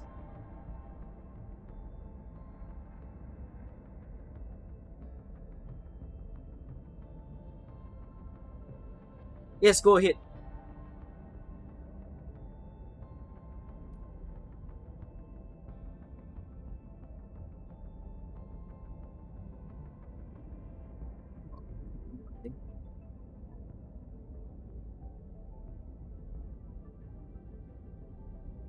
Okay. Yes, hello. Can you hear me? Yes. Hello. Okay. So Yes, hello. my problem with the suggestion that chess should remove pools but increase daily is not that the dailies and weeklies should not be increased. I think that's one of the things that needs to be increased, especially the weeklies. I can agree with you on that. Go on. My problem is that the issue with the pools and why people are having an issue is that if you just shift pools into dailies and weeklies, then over the course of one banner, let's say for surface banner, let's say for example that this current banner that chests do not give pools, but dailies and weeklies are increased. Yep. You cannot guarantee your dailies and weeklies must significantly be increased such that players have enough pools that by the time that Labor Thing's banner ends, they can guarantee that character. My question is, let's say, I don't know what the calculations are, but let's say there's like 50 or 60 pools that you can grab from just chests alone. Are you saying to shift those 50 and 60 pools onto dailies only? It can be dailies, it can be limited time events, but they basically just need to front load it so that people can get it easily. Nyasri, you play Arknights. Yeah, no. So what I'm saying is, your suggestion is good, but you haven't given an adequate source of where those pools should go. Because if it's just dailies and weeklies, those need to be significantly increased than what you've just been suggesting. Nyasri, you play Arknights. Yeah. do you not see the point? Arknights My don't point backload is any not pools. ease of. My point is not ease of getting pools. My point is that. But that's not for me to if you decide, want- you know. That's for the developers to figure out. The suggestion, the detail of the suggestion doesn't matter here. The suggestion is to consider how they should orientate themselves to how AK players are more used to getting pools. My problem is if you are suggesting that. Okay, so let's look at what the problem is, right? People are having. You initially started this point by saying that if you have 2 weeks now, how many of you need to get to bum rush all the way to Wuling just to get enough pools for Levitain, for example? Correct? Uh-huh. Okay.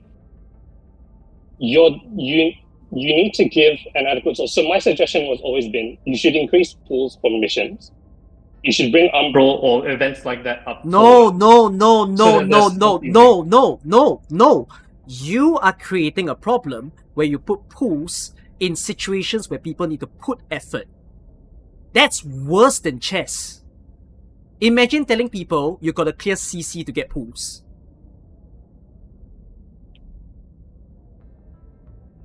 How do I explain this? The problem is how much time do you invest just to get enough pools for Labor Day? Let's say, for example, right? Let's say only for missions only, right? Like increase the mission. But mission is Increase the still mission- time, you know. What do you call it? Pools.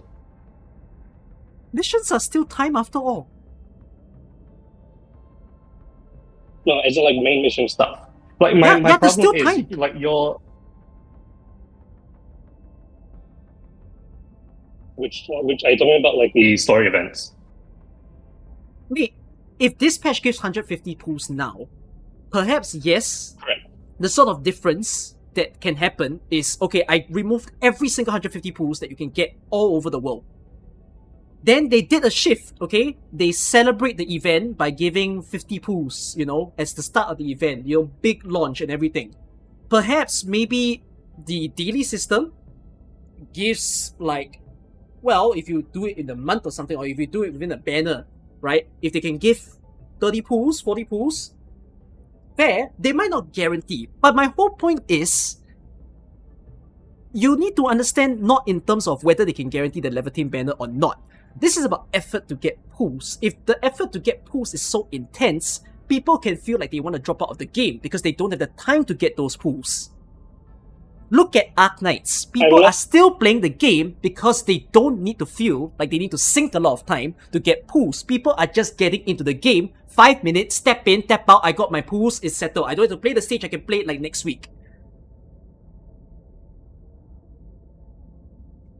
You're not thinking about this perspective as an AK player. The whole reason why I'm talking about front loading is for the fact that AK players are very overwhelmed by the nature of open world gacha game. But what I'm suggesting is they didn't have to follow the open world gacha game formula. They could have just followed the formula that already works so well and comfortable for Arknights players to not feel like their IP is betraying them. You see the point? Who cares if you guarantee or not? It's about trying to lower the effort. The biggest problem people have with Endfield right now is it takes too much effort. My suggestions are to lower that feeling. I don't need a full front load of all the chest pools to go into the front. Don't care about the sensitive details. Just do some front loading.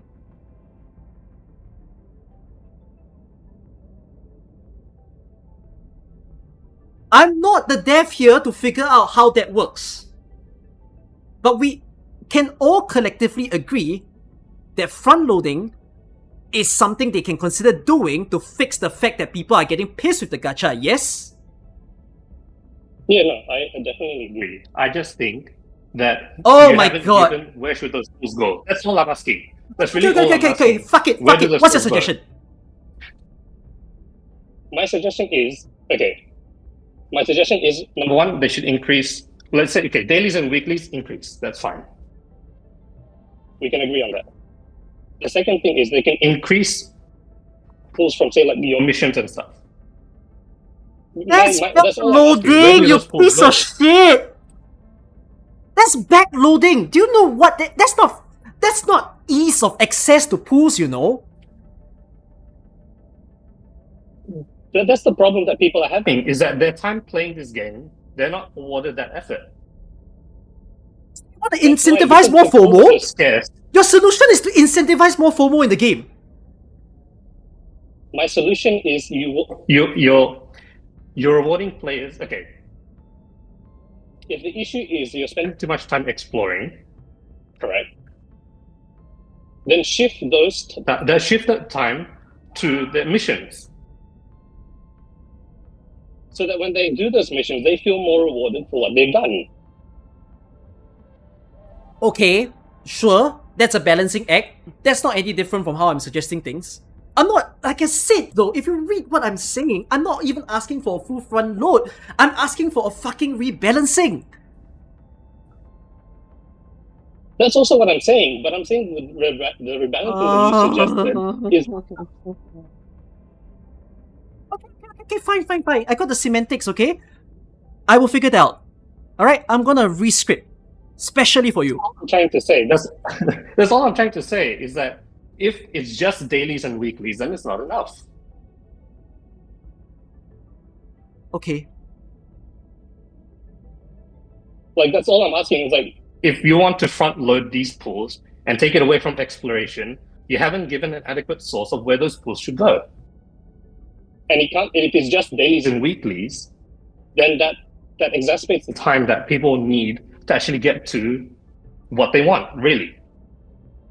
Like, you've shifted... Is that, so how does that compare 50 to hours Arknights? of exploration so how does over that the compare course to of 2 Arknights? weeks? So how does that compare to Arknights? Arknights front loads... Okay, every event, Arknights front loads about half of its pools from an event immediately upon release. Because you get your OG from thing. Sorry, yeah, but not that's OG. assuming. Your OP But that's from your also assuming that stages. people are using OP for pools. For the sake of this argument, I'm just going to say you get OP from pools. You get your 3 tickets, correct? Like that's where you get your pools from every event. But you can get 3 pools from day 1. After. No, that's what I'm saying. Right? The problem Endfield has is that they don't have that sort of system where if I just to jump into the game, like if you look at all the discussions online of where people are having an issue, is that especially like by the time they get 2 to 3 hours in, the only thing that they really have are the 20 standard pools from, let's say, the Horizon banner, and maybe about 10 to 15 pools for the limited banner, and that's where people have an issue. Is because by that time you spend 2 to 3 hours, they can't get what they want, right? Because especially considering that Wu Ling has about 183 chests, which is crazy, because that's about 50, 60 hours later in the game, right? Yes. If you want to front load those pools, you need to bring those pools somewhere in earlier. Yes. Consider the main mission of Valley 4. You have 1 map, 2 map, 3 map, 4 map, 5 maps. All of them have sequential main missions. Then you consider Wuling, and there are 2 maps. Okay? You put more pools into all of them. But eventually, to finish up those pools, what do you have to do? You have to finish the story. Yes, you have to play through 50 hours. Imagine, let's say imagine there are no more chess pools. Okay? And every single story has now been given 5 pools for completing each arc. You still need to complete 50 hours of gameplay to get all the pools. Yeah, no, that's not... Front loading doesn't mean that you shift everything to the beginning. Front loading means that you make the beginning a lot more accessible. Right? Yeah, so my thing is that if you're getting rid of all the chests... It's putting more pools into Wuling the act of that. My thing is that if you're going to get rid of all the chests, fine, let's do that. You want to reward the chests for different things? Fine, let's do that. Those pools, if you want to front load them, you need to put them somewhere early in the beginning that is a lot more easier. It could be a game mode. And that can't be just dailies and weeklies. Game that's what I'm saying. Something like something like Umbral Monument can come up. Something like Kali's photo event can come up. Heck, even the Sanity. You can argue that the Sanity event that's coming in March should be front loaded much more earlier than it is at the end. Right. That's what I'm trying to say. I'm not saying that what you're suggesting is wrong, but what I'm trying to say is that what you've offered No, what I'm is also it saying adequate is, how's that any Because different from what I've that's suggested? What do you want me to Because do? that's What do you not want me to front-load. suggest? Let's put it like what about what I've said is any different? If you actually agree on that, what did I miss out that gets you so pissed? My argument is that you You can't can't. say that this is front loading. That's all I'm Oh trying to my say. Because god! You will get into no. That's what I'm trying. No, you're getting into an issue where people will misinterpret what you're going to say. Are you sure it's people and not just you? from what You know the the other whole reviews chat I've seen yes. is losing it. I know, I can see them. I chat. Mate. Oh my god. Okay. Put it simply as this. Okay? What's a point? What's a middle ground here? What am I missing in my script? I just think that you need to rework. Your argument for that. That's all. Like What just fucking make sure that you understand. argument? Okay, write it down. Say it now. Bro, I if can you definitely laugh send at you this something piece of because shit, you're you need to recording get today, out right? of here. You don't piss me off over here. I can definitely write you something better. If this is your suggestion, for what you want for it, I can definitely write you up something No, that I'm I not feel here would to be write. more adequate, Say and it. then you can Say adjust it. it. Say it. Okay. Wait. Kind of news. Wait, 1 second.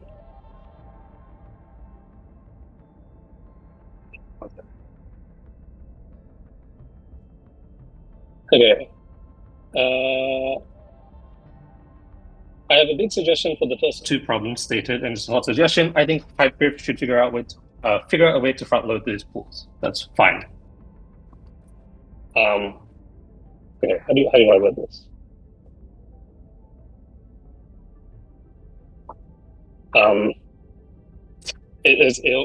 need. Some time to do that, to be honest. But that's You are. That's what I'm trying to say.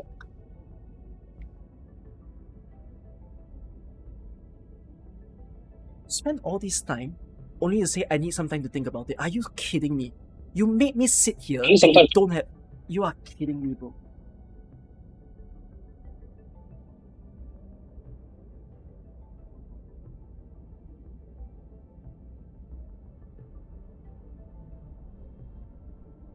Yes, you're a good guy. But I don't know why you had to start this argument. That's about it. I've got nothing against you, but you really had to make me boil.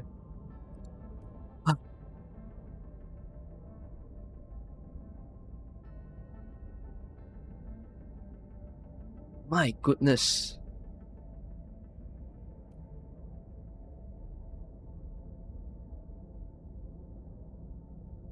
Mate, oh, my brain, bro. So what am I supposed to do?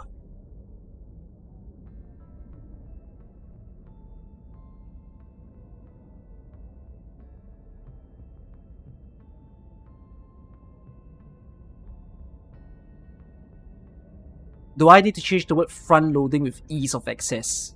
Or is there a more neutral term?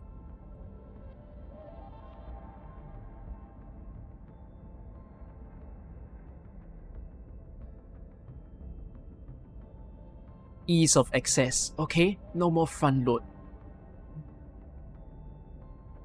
My god.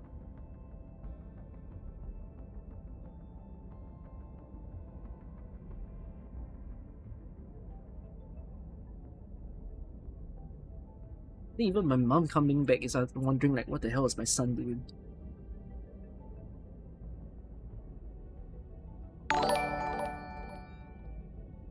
I think Hypergraph needs to figure a way to front load. Or make pools feel easier to get.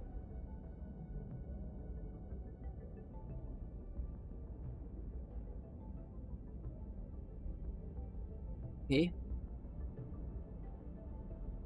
But front loading results in the current. Please go order some McGobbles ice cream later. Ah, okay. Please order some McGobbles ice cream later after some rest, uncle. You're doing good work. But front Woman loading bowing results in the emoji. current other areas where pools are available right now to become scarcer. It's a balancing act. Some of you are currently arguing that players should play deeper into the game to deserve the pool. Oh my god! Isn't that what Yasri is fucking arguing?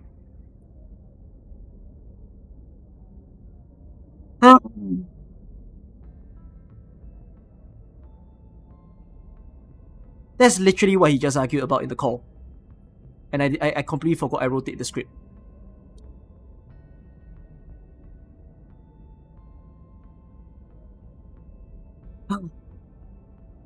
But as stated, there are more people out there who don't have the luxury of free time. This is literally my counter argument. That means you'll basically lose all your summons you've made, and the next banner is gonna start for you from 120. Yes, yes. Mark my tactics, yes. Why did I spend all the time arguing when I realized that I literally wrote to speak towards what he's been asking for? Like, I understand that some of you have the proposal where perhaps missions should feel more good. If you were to say it that way, it's almost like saying, oh, we should perhaps put every single stage in AK to have more OP. But no, it's a balancing act, right? AK just puts standardized, every single stage is 1 OP. And it doesn't feel like it needs to hit a lot. Why? Because you just simply get all the pools without much of your time. Right? People just don't have the luxury of free time to play that far in the game. It shouldn't... The game can encourage people who play long, yes, but it shouldn't also disincentivize people who don't have free time. It's not like people wouldn't play the game, but you have less people considering to drop the game from pool collection. Pool collecting should not be a hindrance to people trying to enjoy the game. A very hot suggestion that I have is to consider breaking out of the formula of putting pools into chess or puzzles. Some of you don't like the sound of that, but the trade-off means but they can put it, yeah, they can balance it. I mean, I don't have to be specific with my suggestion here, do I? Have I not done... Have I not done my part to literally help you envision what a different pool can look like? Yeah?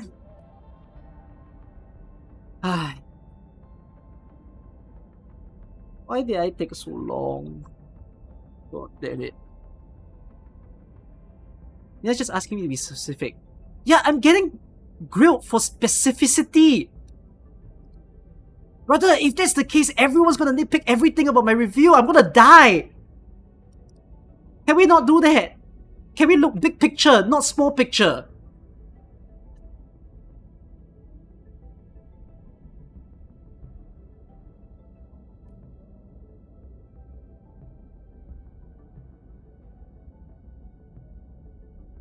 $60-minute mission versus 10-minute daily for 6 days. Let's say they give the same pools. Which one's better? Right?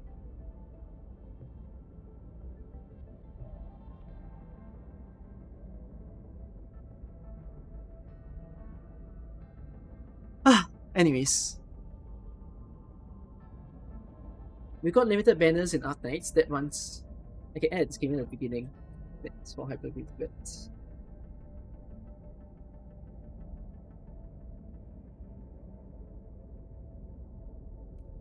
You want to get a call again? No, no.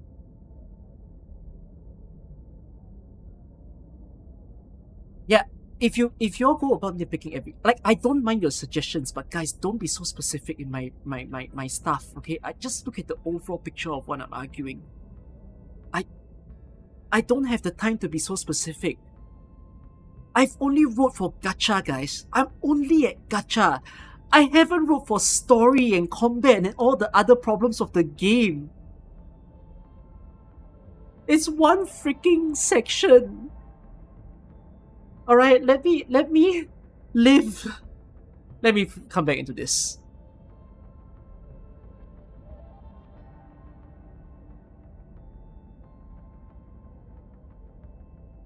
We got limited banners in Arknights that runs 2 characters, so instead of 50-50, it's 35-35-30. In worst case scenario, you might actually...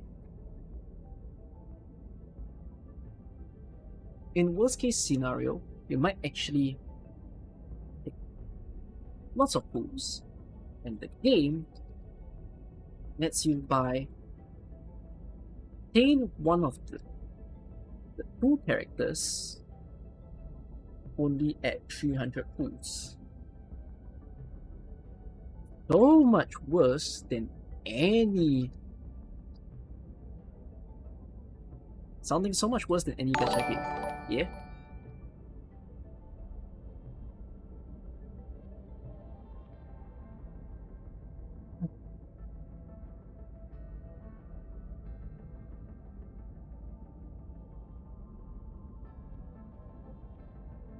I want to apologize for Yasri for being so angry within the call. He kind of sent me back, man. Oh, back in civil service, or just another way of saying military. I had to get angry at so many people. It's been so long since I'm like that. I don't like being angry. Please don't make me angry, you guys.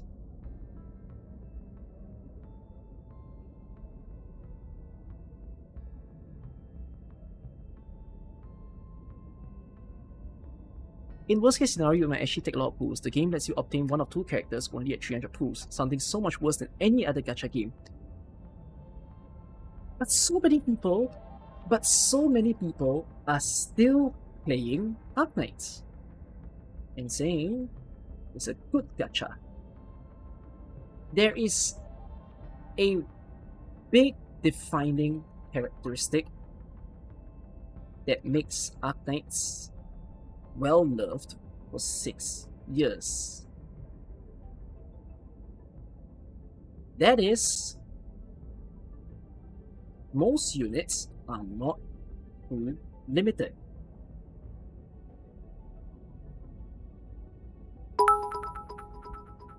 We're having discussions, but you want to apologize. Nah, you are all good. I like having these discussions, but I want to apologize to you for making you angry in the first place.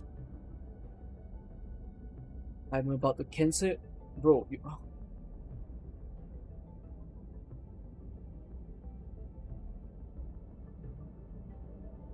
Your apology came after the sentence that says, I like having these discussions.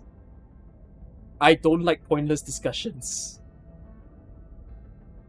So...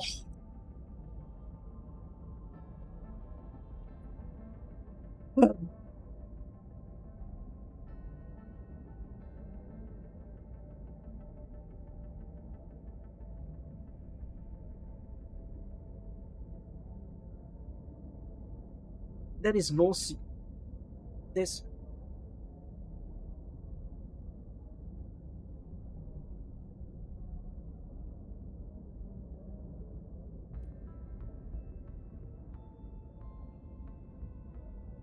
No wonder why Uncle Moina looks like he wants to off himself. Me as a YouTuber, really. Every YouTube video I make is another step to trying to off myself.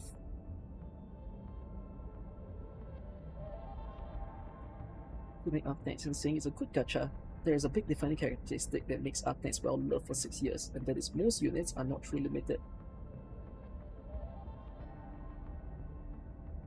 When a character banner ends, it enters the standard pool. So skipping, so for free to play,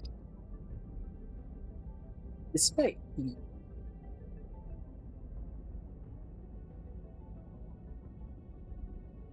being so high,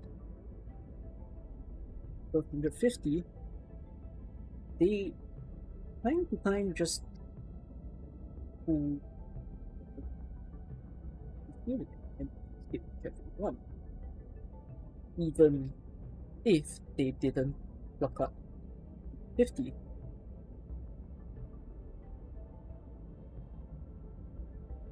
Always exists a chance to get a banner, a character that they skip for.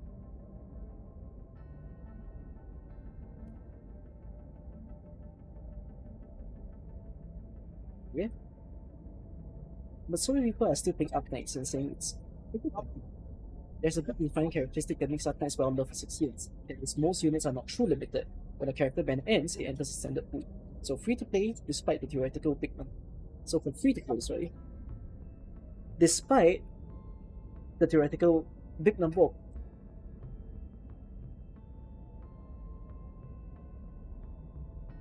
pools to conserve being so high, above 150, the time to just pull whichever banner they feel like and skip whichever they want, even if they didn't pop up to 150. There exists a chance to get a character that we skip for. Endfield attempts to do this by allowing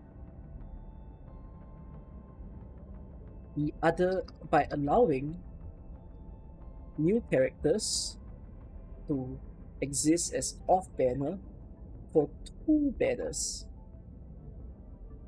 Thereafter, they're out and you'll get rerun.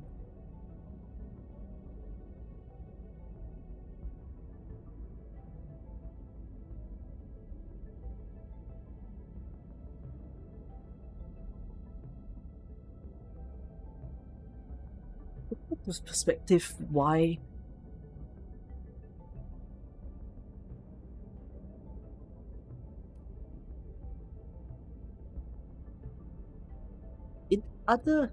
in oil titles or WoA, when you lose a 50-50, it is never a happy situation, because it means you just got your C10 TT, your...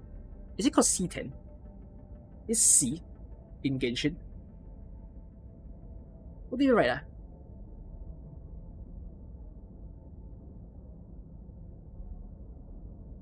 There is C, right? C17, well.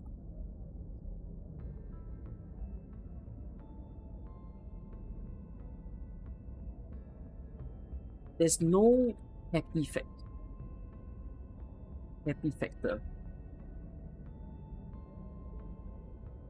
But in Arknights, or E17, well. But in Arknights, if you have missing characters, time to time, the Gacha surprises you with once you didn't obtain, lose your 50-50. Endfield attempts to do this by allowing thereafter they're out and will get rerun. So there's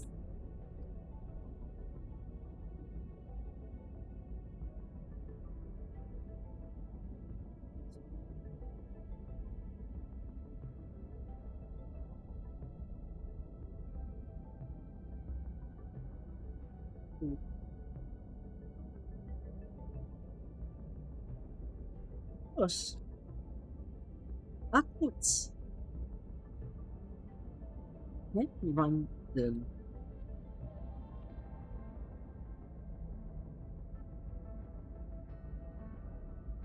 it's was big monster in pain. It was there. Stars.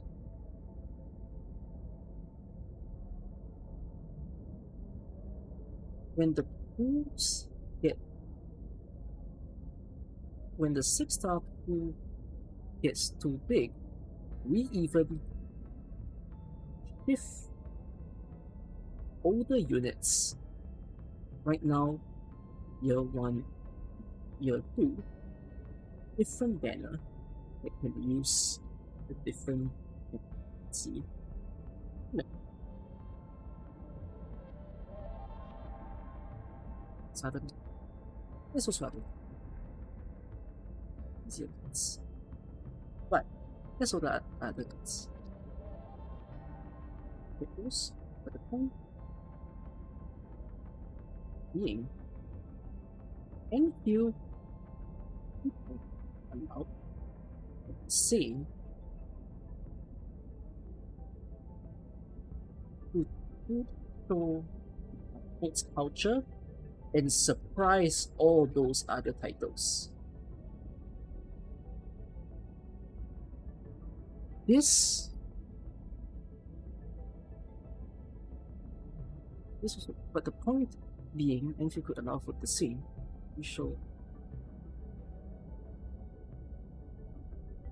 What do you think is better to return to? Uwa, AK, or what now? Wait for Silver Palace. I'm not looking forward to Silver Palace. Let's return to AK. AK will treat you very well. But the point being, Enfield could have allowed for the same to truly show the Arknights culture and surprise the other titles.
Wait ah.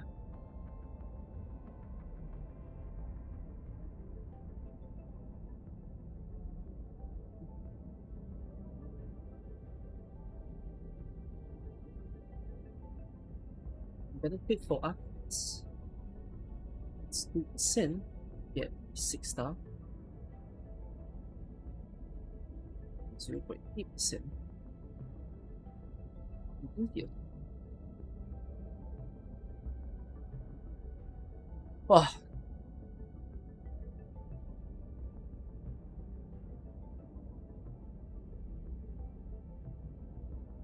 Okay, third last problem with the gacha.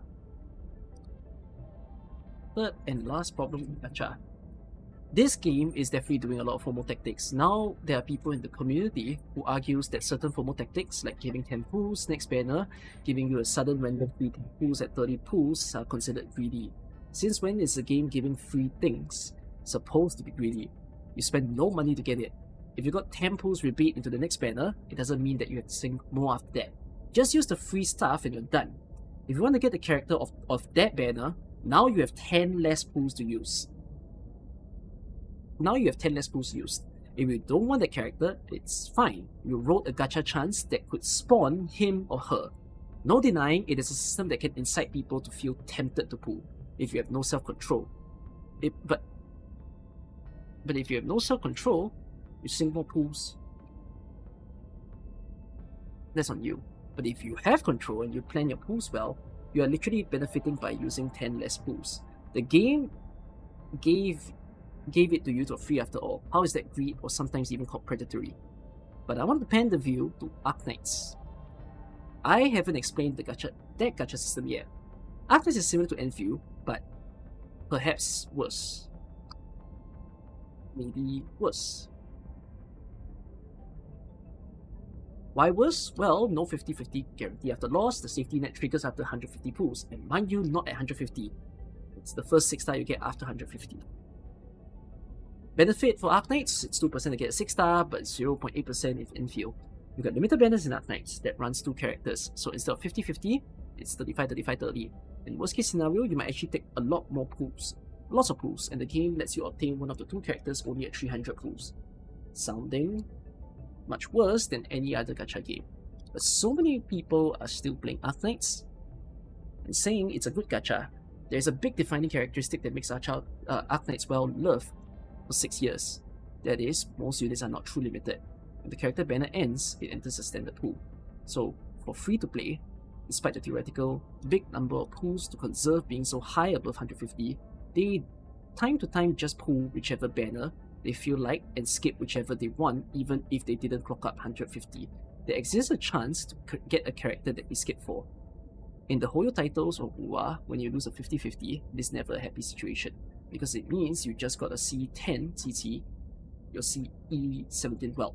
There's no happy factor, but in Arknights, if you have missing characters, time to time the gacha surprises you with the one you didn't obtain when you lose your 50-50.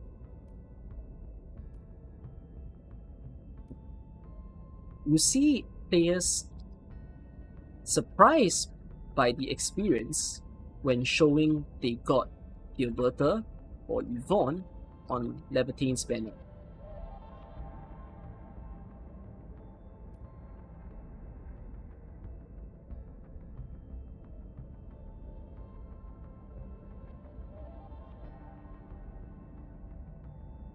But they're out. Right? So sorry, repeat this part. In the Hoyo titles, there's no happy factor, but in Arknights, if you have missing characters, time to time the gacha surprises you with the ones you didn't obtain when you lose your 50-50. Endfield attempts to do this by allowing new characters to exist as off-banner for 2 more banners. You see players surprised by the experience when showing they got Gilberta or Yvonne on Levitane's banner, but after they run 3 banners, they're out. So unfortunately, P18 Ardelia, P20 Lifeng is still possible. Of course, Arknights can run in the units into standard pool because it inherently has a big roster in the game. There are 400 operators there, and 80 of them 6 stars. When the 6-star pool gets too big also, Arknights even shift older units, right now year 1 and year 2, to a different banner that can use a different banner currency for pooling. There's also other means to get those older units. But the point being, Endfield could have allowed for the same to truly show the Arknights culture and surprise all those other titles. Arknights time to time has shown that they can be on the mobile sales ranking because it's so well liked in China and Japan. Some people may be pooling to perhaps clock the 150 guarantee, but for many of us who are paying,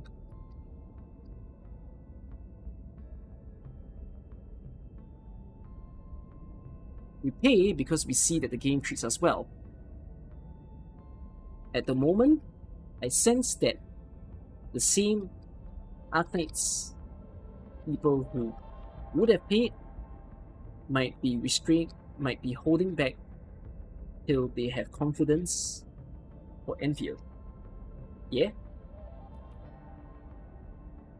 Oh my god. Wow. Gacha.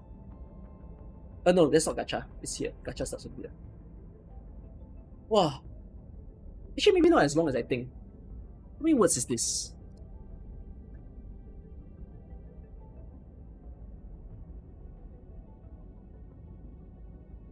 Oh, this is the Tobo video. 1110. How long was the Tobo video? Oh, 7 minutes. So this is like a 10-minute. Wow, 10-minute on gacha. This is about 8-9 minutes worth of gacha talk.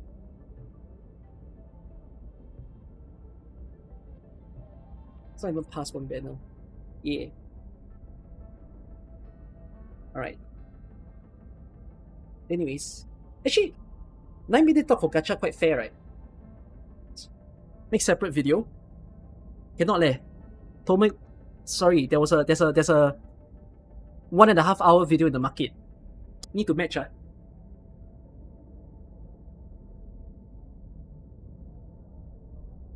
I'm kidding. I don't want to get close to that. 1.5 hours will kill me.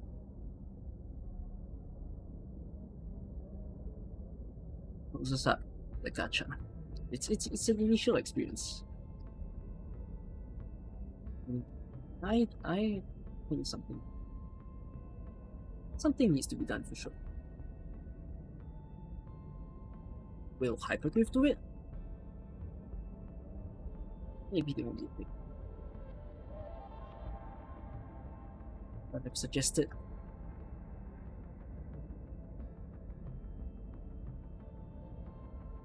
things that are more for Arknights players.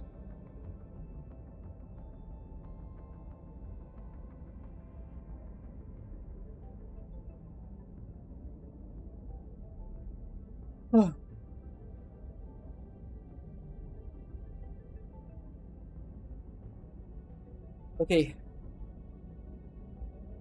Still focused on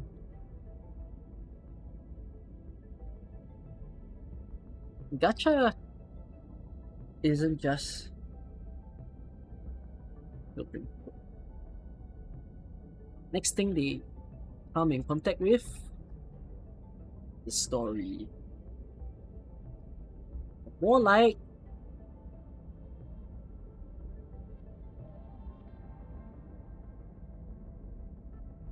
the tutorial.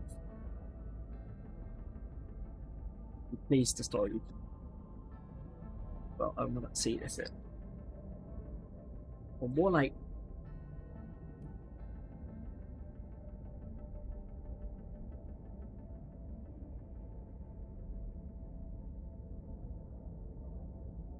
next thing they come in contact with is the story, or more like the tutorials.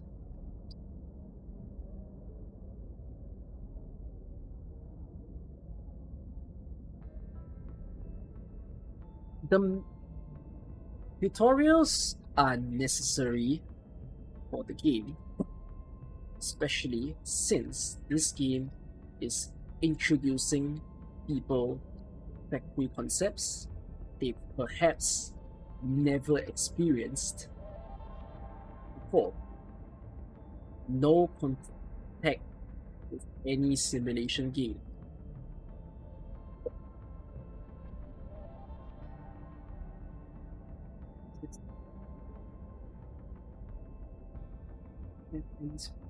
Likewise, you've got your Arknights players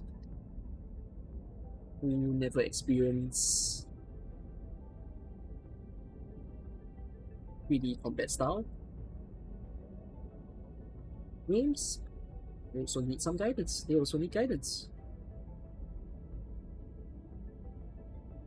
It's you.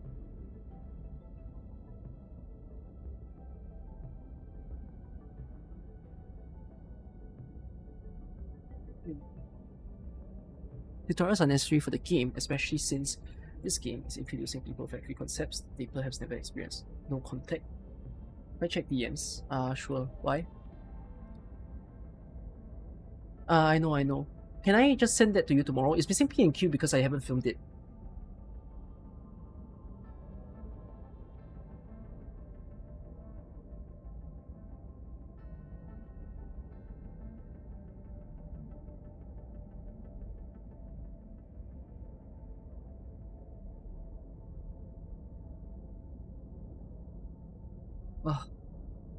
So tired. I'm getting sleepier by the minute, guys. My insomnia is finally starting to clock up and like finally telling me it's bedtime.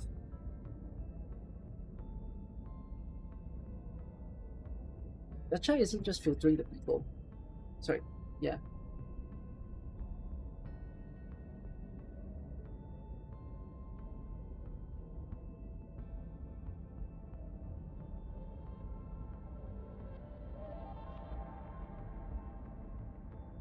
The problem is how intertwined the tutorials are with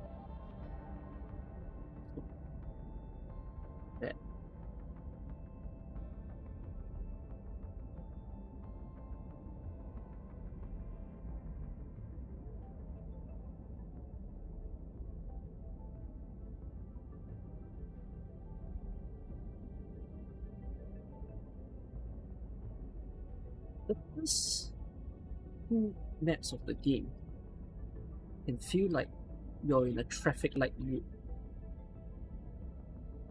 The story is green light,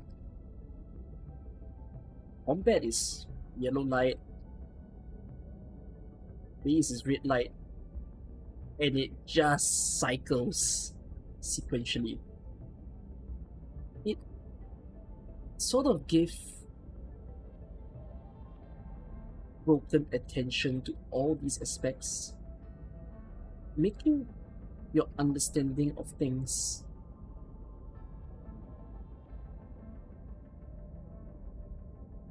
never firming up your understanding of things. Right? Am I right to say it like that?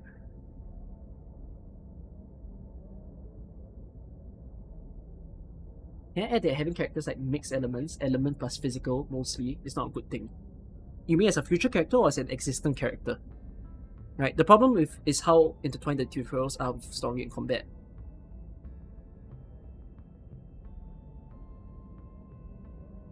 Right?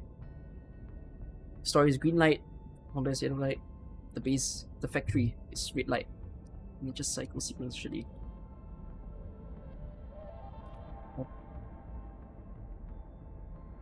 Disorderly. It's not the case.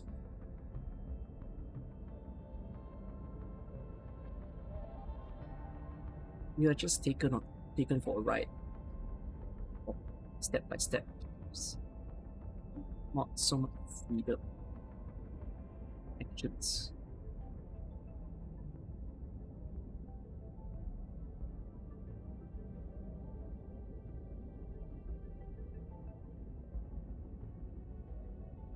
This is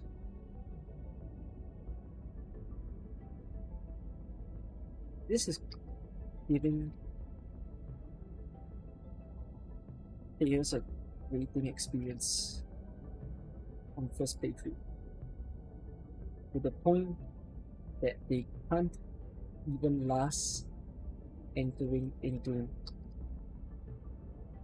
science park. The friends are interested in whales.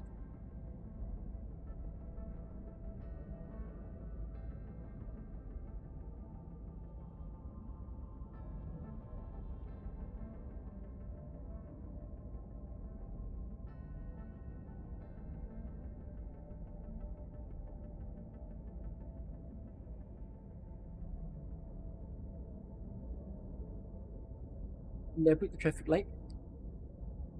It's more of an analogy though. Yeah. To the point that they can't even last till they've entered Origin Science Park 10.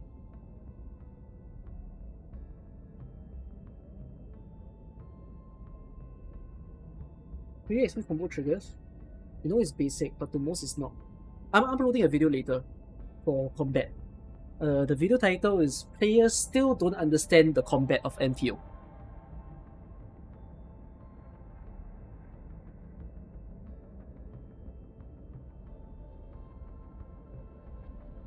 Even last today.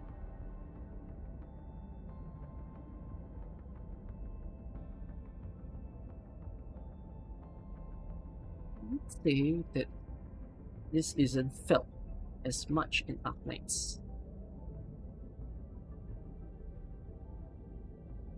It's only two alternating steps in first playthrough.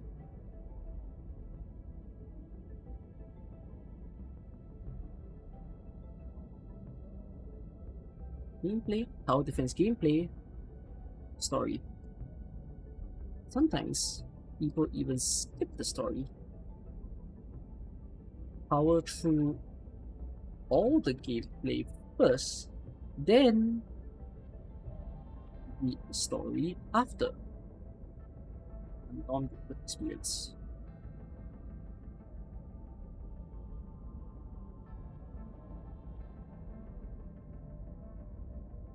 It's not. The game isn't doing.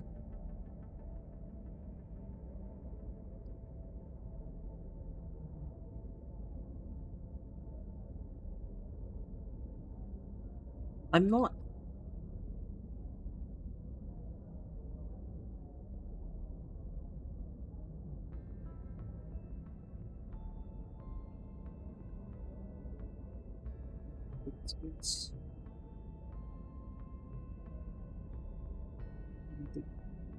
I don't have the capacity. I don't have the ability to suggest well how it benefit this apart from not overlinking.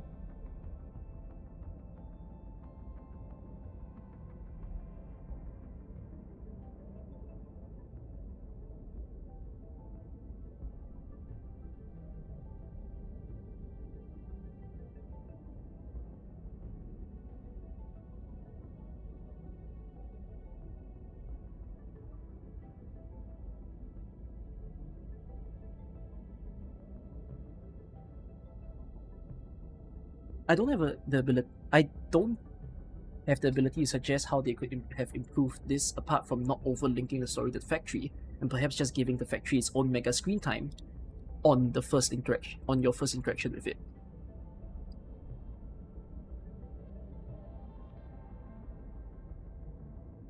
So that you can really learn everything in one go. Yeah?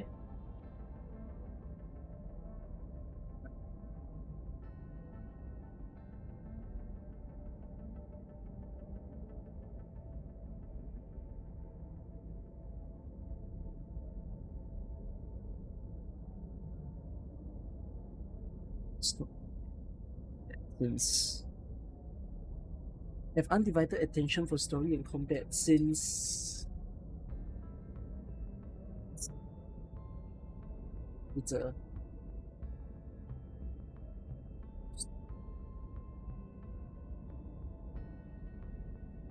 is this a fair take? This is a very simple paragraph. It's just talking about how the frontal experience is bad, but honestly speaking, I don't even know how to suggest it.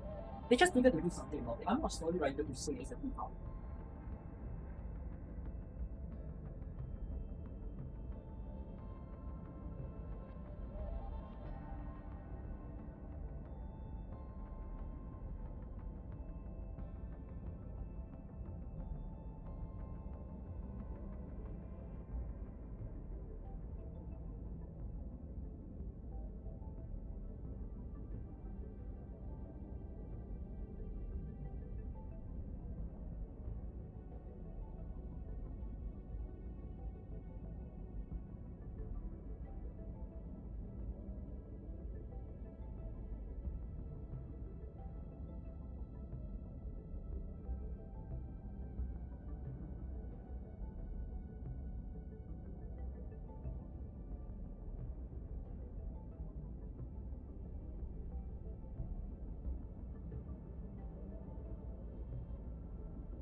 Maybe in a way, instead of spending time with each aspect one at a time, reinforcing one's understanding, it's splitting attention to all these aspects and cycling through them.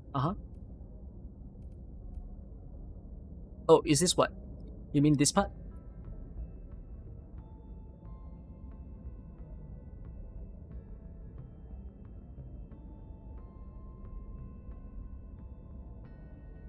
This story factory combat story flow is a long topic. No, it's not a long topic. It's a very this is summarizable. And honestly, I don't think anybody has a real cure to this. But we all know it's a problem. You know? I do invite the YouTube comments to perhaps write the suggestions to I agree with you. You know, because I perceive it.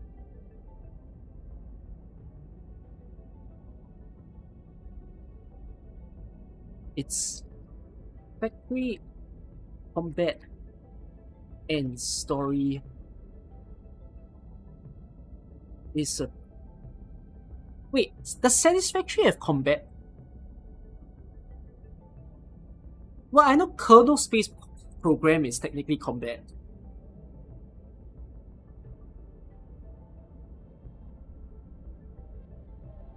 Factorial is combat. But does it have story? Like Factory and like Factorial and Satisfactory.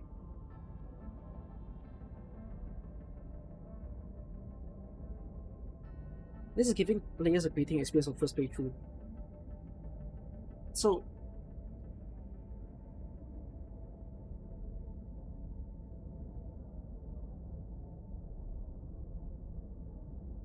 but it's not super involved. Factorial does though.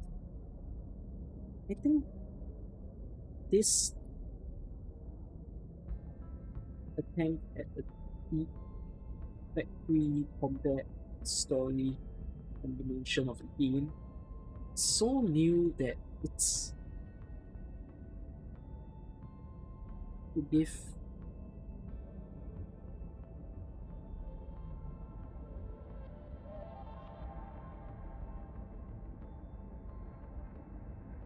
I didn't invite you guys.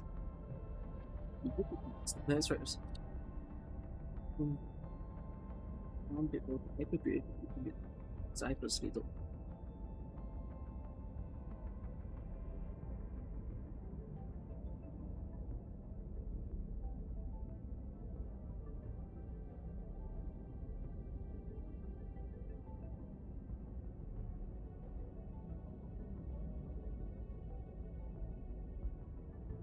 Yeah, it definitely is.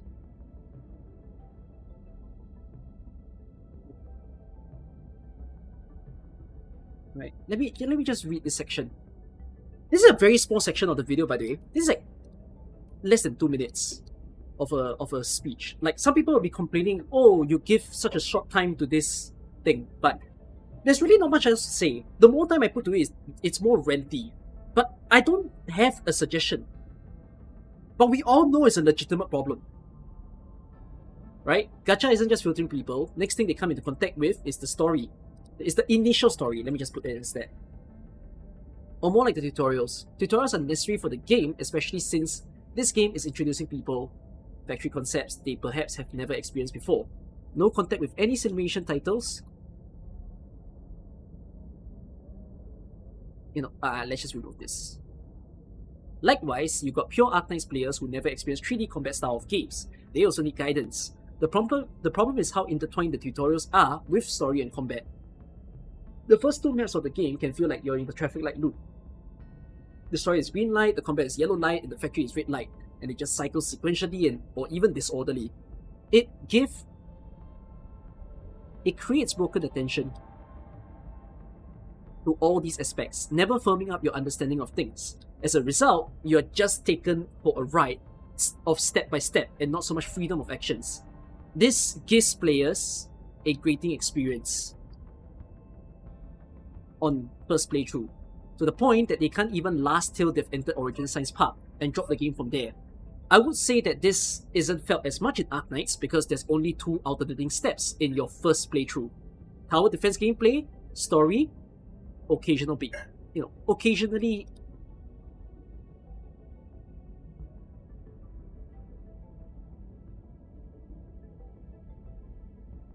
the UI is. Sometimes people even skip the story, power through all the gameplay first, then read the story after. A non-broken experience for Arknights. So it's a less broken experience. Arknights. I don't have the ability to suggest how they could have improved this apart from not overlinking the story to the factory, and perhaps just giving the factory its own mega screen time on your first interaction with it, instead of chopped up pieces. This way, you can learn. You can learn everything in one go,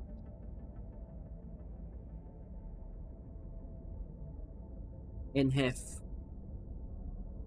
and properly immersed for the story and combat, since it's a gameplay loop most people are used to. I think this attempt at a deep factory combat and story combination of the game is so new that it's hard to give a relevant advice, yet it is definitely a major cause of player fall-off. I do invite you guys, the YouTube comments, to perhaps write your suggestions down below to Hypergrave if you think you know better, because I personally don't. Right?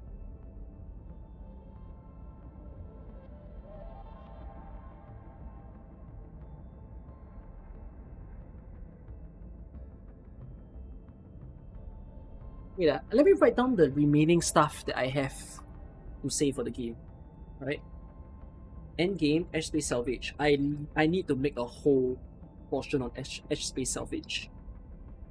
I literally call this the worst game mode Hypergrave has ever made. In the history of Arknights or any of the games they've done. Just as a permanent game mode. The fact that they slapped it as a permanent game mode, this is the worst permanent game mode I've ever seen. Of all the things that they come up with.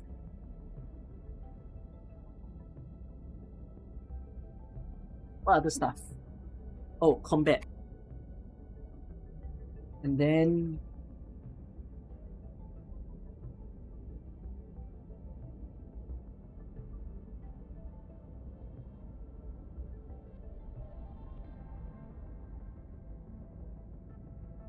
Edge Space is that bad?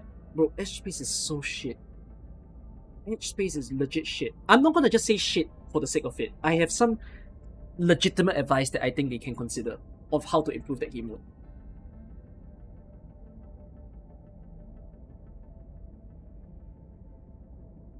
Okay, wait. What other areas of the game do I need to talk about? Just put it in the standard banner. To me, the putting it forth that the first impression is so fucking important in any game. I freaking... Okay, any of you who play Wuthering Waves, alright? I grilled Wuthering Waves and AK lovers or people who want to be lovers of this game in a very weird spot. You feel like no one's addressing the point, and it needs to live with the fact that a lot of people got very discomforted by the start of the game. That's the end of the story. I don't think they need to rewrite, I don't think they need to do anything. They just sort of need to understand that it's put AK lovers or people who want to be lovers of this game in a very weird spot. You feel like no one's addressing the point. No, there's a reason why I say the first 3 maps. Because from the 4th map onwards, well, I would say that you got a sense of it in the 2nd map. Okay? That if any of you are actual AK lovers, or like people who read AK story, which a lot of you who don't play, like, well, you guys sort of need to understand that there's tons of people who don't play AK. And they don't know anything about what Oripathy is. I don't know if this is something I'll put in the review. If you're someone who enjoys AK, I agree with one thing. The 2nd map and the 4th map is pretty interesting as a... Okay, this is me talking about the lore of the game. It's not something I'll put in the review, because this is more like trying to understand the story of Endfield a bit better. Like, people are hating on the glazing, but I would put it that I don't like the approach of the glaze, but on a story plot perspective, it feels deliberate. I don't think they're so clueless that they did this overglazing thing. I feel like they're aware. Yes, they know that it's, eating up the players, but I think immediately in 1.1, we're gonna get hit with a... Wait, maybe the story's not so simple. From Dangan... Yeah, I'm... Perhaps my advice after this is do more. Do more good things, okay? Less of the bad things, shall we? don't talk to me about Wuling side quests, because I've not done Wuling side quests yet. I actually... Oh, this is me talking about the side quests of the game. Wow. Do I need to dedicate some time to how the certain side quests of the game are so... Why am I doing this? I mean, I don't mind once in a while that certain side quests are like for fun. But then again, even though they're for fun, there's some side quests that actually adds value to the world building rather than nothing burger. Right? As I said, some of my favorite quests, the robot quests, the salesman quests, I think those are great. You know, they're not just for fun. You actually leave feeling like, oh, I see, that's how people behave. But then there's also some quests that just makes you go like, why do I care if Molly went into a freaking monitoring center to gather medicine? You know? Or why should I care that two boys are arguing with each other? Wait, do I need to complain about side quests?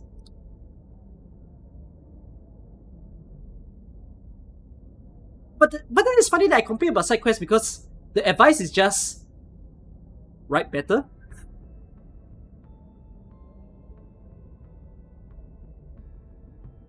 There's no really other advice. It's just write better. And in this case, write better kind of just means be more consistent. Don't half voice, don't voice. Might as well just full voice. And then like, I don't mind the quest rolling into another day. A bit of a nice touch. And then, like, yeah, just make sure that the quest feels like it means something. You need to feel like you gain some learning experience or you gain some impact. You know? So I guess I should complain. I should complain about the ones that I like and... Okay, wait. This is what I like and what I don't like. Yeah? Of a side quest. When they announce... So, one of the things that improved in AK later on is that if you read the AK story, those giant novels, right? They never mention the enemies anymore. The stories are like unrelated. Oh yeah, YouTube, I need to mention to you something. This is an editing stream. I know it feels like content. Oh, but then again, some of you are gonna be like, bro, this stream was good though.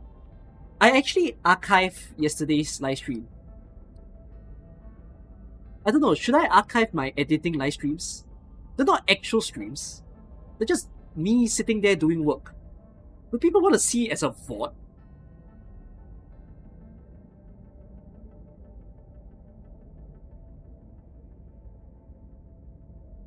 Am I supposed to unVOD these?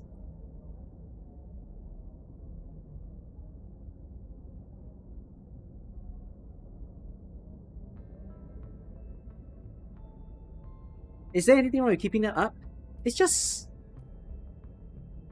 blocks up the stream, lad. That's about it. You want to go back to previous stuff for reference? Ah, fuck it. I said it to public. You people is public. Just happy to have a long time to spend with me. Aye, okay. Related to the gameplay. You just read it in sequence. So you never feel disrupted, basically. But the unique thing about AK... Welcome to editing streams, YouTube. You were cancelled from experiencing this for 2 to 3 months. It was a Twitch exclusive stream for the past 3 months. Okay, is you don't have to read it story game, right? For a lot of us, what we end up doing is we play the whole game and we reread the story after that in its own fullness. And then we experience it. And it doesn't feel like there's a broken flow. The problem with Endfield is, with all the tutorials, you cannot skip. I feel like the sequence of a player is always story, combat, or fight, whatever you see of this. Story, combat. Wait, whatever I'm saying now is condensed into a singular paragraph. tutorial, story, tutorial, combat, tutorial, base. Why do I stream editing? It's to make me productive. If I don't stream editing, I'll just go play a game. I'll just go watch a video right now. And then I'll sink and I'll never do my work. At least if I stream, the benefit is you guys have your eyes on me. One, you can check me. Two, you're ensuring that I do work. I mean, I'm my own liability to make sure I do work. But like, I'm more productive than if I were offline. Story, tutorial, base. You're always like in a different... No, the reason why I started doing like streams and to do my work on stream is because I realized that back in university, when I study, right, I cannot study like alone. I always study better in the presence of people, because when I'm alone, it's kind of like I'm not diagnosed with ADHD. I don't think I have it, or if I have it, I don't know. I'm not gonna self-diagnose, okay? But if I have a lame excuse, blame my AB blood type, alright? And like, people often say that AB are special kinds. We know when people say, there's always the comic where they say that AB people are like, they get distracted by anything. That's the worst excuse. I don't care. I'm AB and I'm Aquarius. Both things says I'm a weird child. Alright? You paint my wall purple and I'll stare at it for 1 hour. I'm an easily distracted guy. So yeah. By the way, guys, I don't read horoscopes. I don't care about all your horoscopes. I don't care what zodiac you are. I don't care if you're a horse. I don't care if you're a Sagittarius. I don't care if you're blood type O. I just care about myself. Haha, narcissistic prick.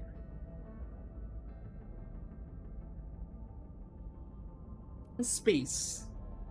Every step of the self-validation to check on my character. Way in the front part of the game.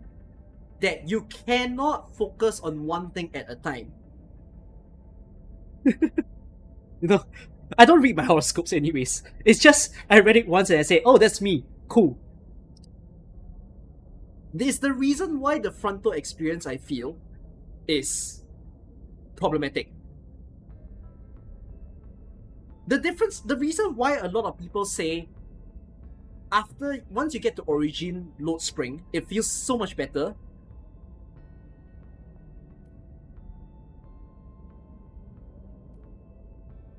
Chrome getting ignored. Chrome, I cannot. My brain is a single brain cell right now. I cannot divert my attention. Let me fill the space of this thing first.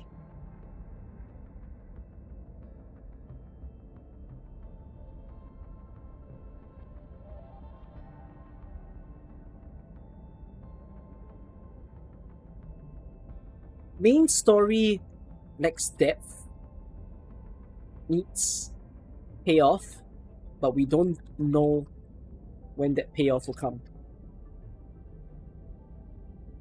Right? Perhaps there's payoff, but of enemies, of antagonists, or even your own units. Yeah? I think I need to give a section, right, to the main story to talk about how they chose the Landbreakers and the Angoloid, and yes, they explain the Angoloid war, and they explain that Landbreakers are just, you know, they're kind of just nobody, they're just bandits that roam the world and either be for themselves or either to have set up their own clan, and you just fight them for fun. You know, because they're like looters that runs around the world and terrorize people. So it's quite a boring plot line. It's not like Reunion in Arknights, right? Should I be making that comparison? Oh yeah, no, I know why I should be making that comparison. I remember what I was gonna say now. I can't believe I'm gonna say this, but I thought Arknights chapter 0 to 4 was a bad time. Enfield's starting story up to Origin Science Park. That's like 10 hours of my life. That's worse.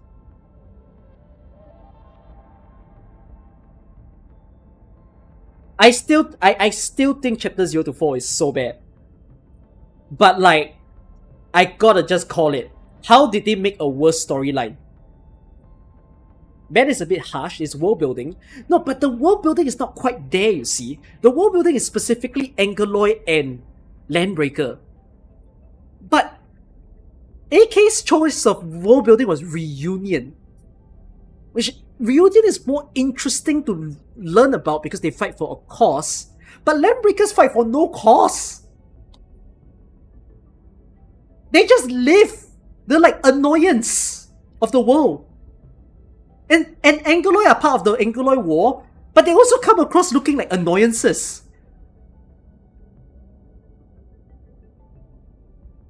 They don't have substance. So, enemies don't have substance. Your units don't have substance. Your units just talk about how good you are, don't talk about themselves in their life. And then like, your units just force you into labor. Not giving birth labor, but like work labor. Tells you to build the factory every freaking second. Like, what the frick? There's no story, bro.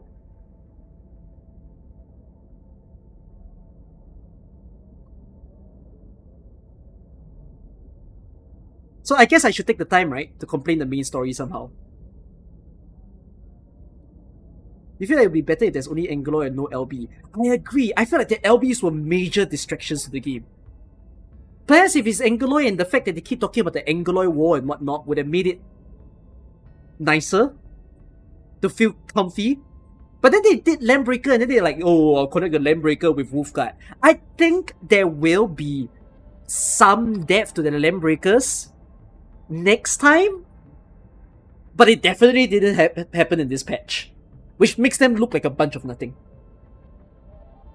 I mean, at least when I finish chapter 4, I don't feel like reunions are a bunch of nothing. I know that reunions are like real people who chose to side them. Isn't the hot lady allied with Landbreakers? No, she doesn't ally with Landbreakers. Neferith is just like mind controlling Landbreakers. She's just zombifying them. You know, well, they're not that mind controlled that they follow her. They just get swindled to think like, ah, your cause is good, I will now support you.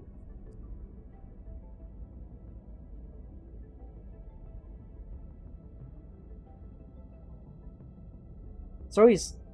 There's someone that said that admitted this, the story is more darker and LB is more characterized, but they scrapped it due to Chinese complaint. Oh my god. I don't even remember what the beta display was for Landbreakers.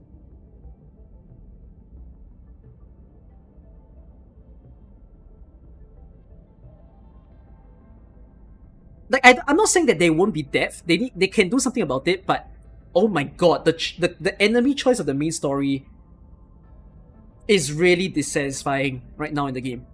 Unlike the reunion.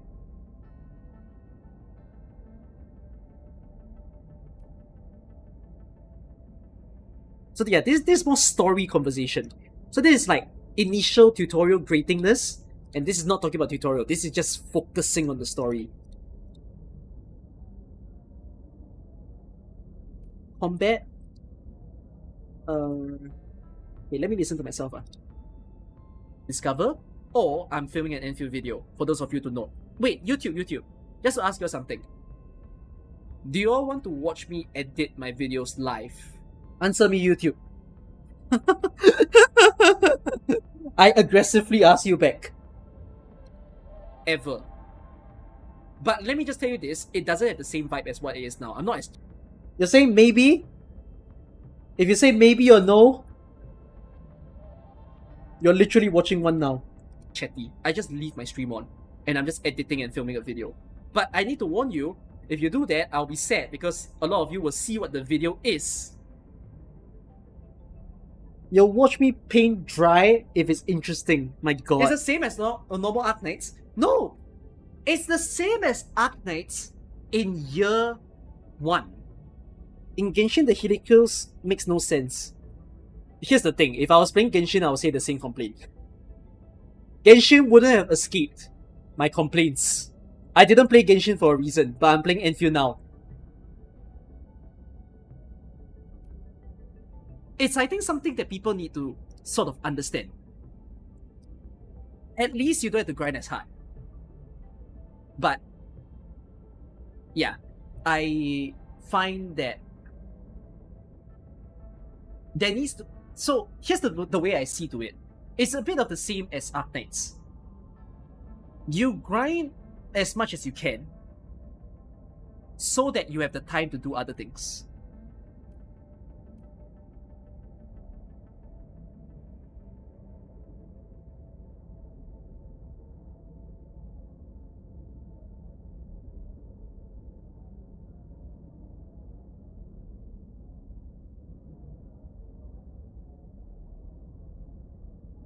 The problem with the base of the game, right?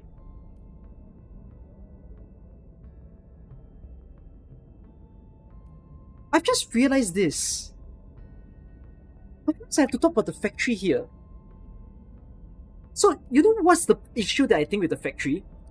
Since they broke up the factory into like multiple different like tutorials and stuff, right? And you're never concentrated on it. Think about what your factory does. It builds your gear. It builds your... It helps the stock redistribution. It helps depot node. But rather than to teach it all at once, they teach it separately. Wouldn't it have been better if they just bundled the concept together so that people aren't so confused about the many different menus in the game? They'll realize what links with what. Because people are right now in the game, not like people quit the game because they think the factory is a bunch of nothing, but they don't realize that the factory is a way for you to automate the game, right? This is the part that I'm talking about in this video, right? Like if you think of your life cycle in Arknights now, when you get into this game and then you oh my god, and then you get in here, right? Like, sure, you farm off your sanity goes to 0, but when that sanity goes to 0, some of you don't log off, correct? Oh no, wait, this is me talking about a different part. But yeah, in this case, I feel like, yeah, people might find it too much info to process, so they got confused and they just skip the tutorial instead. But don't you think a lot of people play the game with the perception that they will be experiencing the factory, right? Everyone sees it from the advertisement. Everyone knows that they will be playing the factory. The keen, the eager to try, but because all the tutorials are split up, they don't learn it in one go. And instead, if they teach like a singular factory in one go, where they show how to process something, they show how that can become gear, right? Then they will start to understand, oh, I can set this into my unit. Oh, I can sell this to someone, right? They learn all the purposes of a factory in one go. If they want to pause it, they can leave and continue the story. But they full dive, right?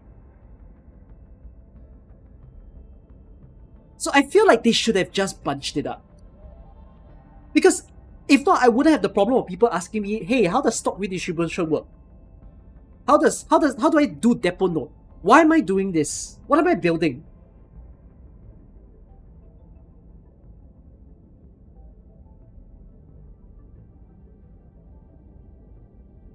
They can't fix this now, lah.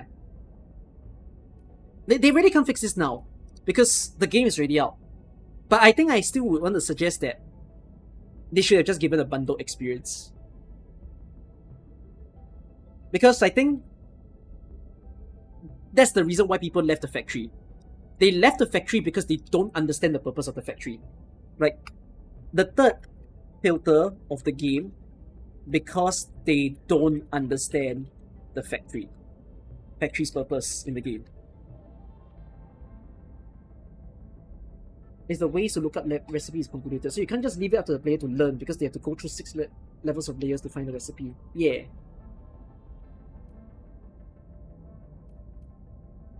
So, aish.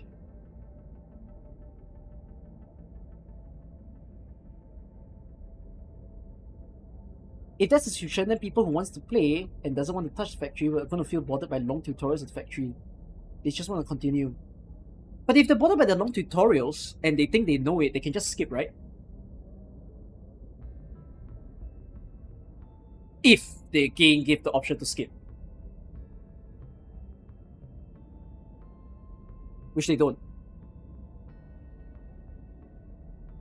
Maybe it's because some audience complain that you force them to stay in factory. So yeah, they should show the purpose of the factory and make sure this is voluntary. Like you don't get stuck. It's at any time you can dip out. That's it. I mean, again, I'm suggesting something that can never happen in the game anymore because the game is already out. But I'm just going to suggest for the sake of suggesting. Just to take note. Because I think this links with the part where I talk about the gameplay loop and how you don't give undivided time to the various concepts of the game. So yeah.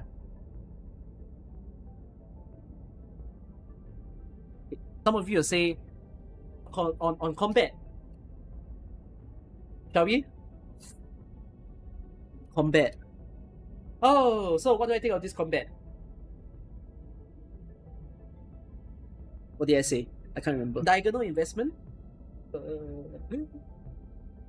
Combat. Okay. The thing is, if you actually understand the combat, because not everybody understands combat in a sense, the trouble that I think it has is, why is the combat so full of potential, but there's no way to there's nowhere to unleash it? Yeah. The part I want to say here is the combat functions differently from the two titles, but visually doesn't. And because the enemies have no complexity, you just default to playing it like the others. Yeah? Like the combat can clearly be good, but there's no very definitive place to prove that it's good or very different yet in the game. Yeah, people are button mashing, but they don't realize that you're not supposed to button mash if you care about playing the combat well. People are too used to it. It's good that the game allows it, but in truth, that's not the best way to play the game. You should be playing the game with some care to which skill goes first, the timing of your skills, not smashing the E all the time and maybe sometimes delaying the E, things like that. If you are not button mashing, you can unleash the full power of combo attack. Yeah. So,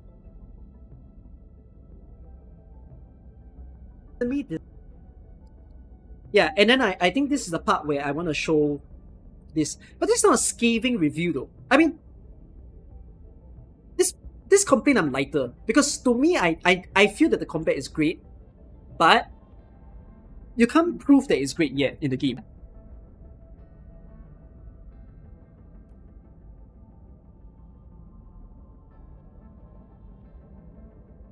That's my only issue. Because there are enemies that force you to break the distance. Yes, there's enemies that just makes me go, I'm not going. Like, even me trying to play a fucking dress-up game would be better than that.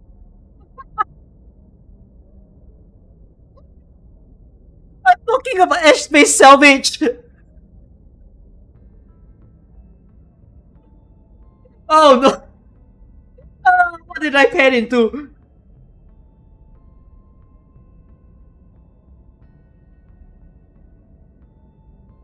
I just said a dress-up game would be better than Ash Space Salvage.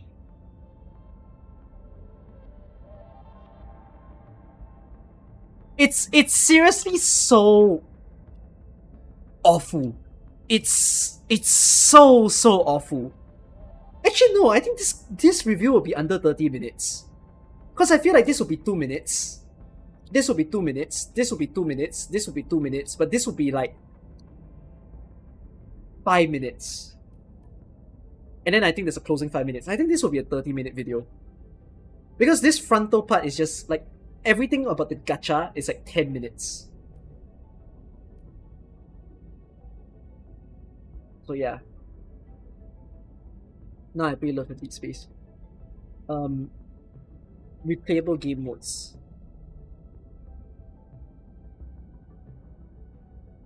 Who else? Little things that are missing. Watch next video to find out more. Because I'm not putting it in this video. Because these are more big picture problems. QOL listing is small problems that I will just laundry list every little thing that they didn't do in the game. Like for example, where is my ability to lock items? Where is the shop icon on the map? Why does my base not auto trigger outpost items? Why must I do it manually? Like, what else is there that's not done? Can you mention how every 6-star character so far has detached sleeves just from generic 3D gacha design? Do they? No. Set and ready, awaiting your command. Not all. I remember I complained that for Uwa, because I feel like Uwa did it worse. But not all. But these two's design are always the same. Yeah, last right there, but Arknight no. Pavlina sure. But Wolfguard didn't expose his shoulders. Pelika sure. Akekuri didn't. Fluorite didn't. Estella didn't. It's not all. I had that very same complaint of like, why does all the characters in Uwa feel samey when I was playing it? But nah, I think there's enough variety in Endfield. Oh, 6-star. Oh, 6-star specifically. Really? But Pogranishnik is not sleeveless. Imagine sleeveless Pogranishnik. But you're not wrong. The girls are all sleeveless. Somehow. Except Enmin. Our turn already? Nice. One should strike when the timing is right.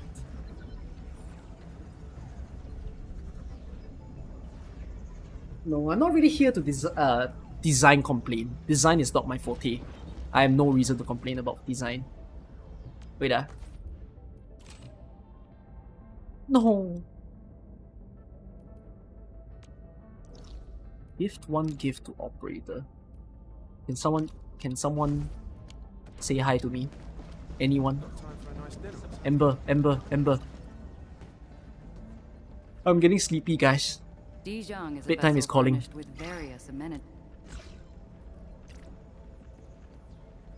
Take that. My thanks. I will treat this as a token.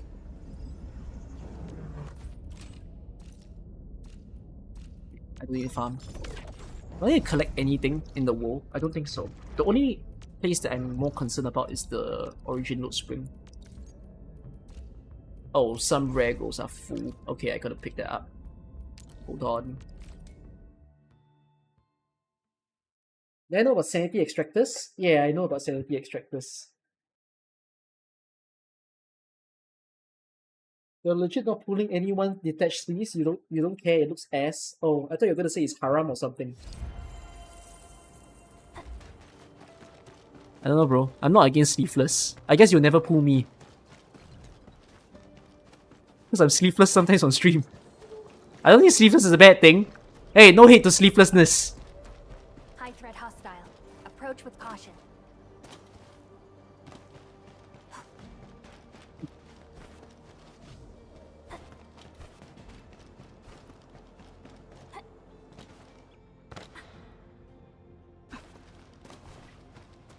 I still haven't fed that guy a Seachrome can. You pull me? Oh, that's crazy. Okay. Let's say I do anything. Today? No, right? Well. Sell. My outpost isn't even perfect, but just sell. I don't care. Who needs bonuses? I'm supposed to do my Uling base. My Uling base is full. I'm too lazy, guys. Oh my god. I max battery capacity. Oh, I don't want to bother with it now.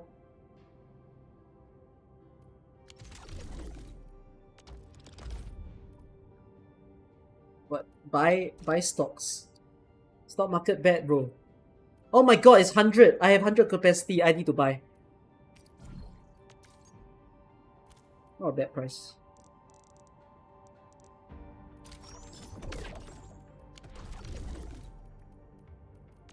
Oh, I need to pack goods. Oh, this game. Oh.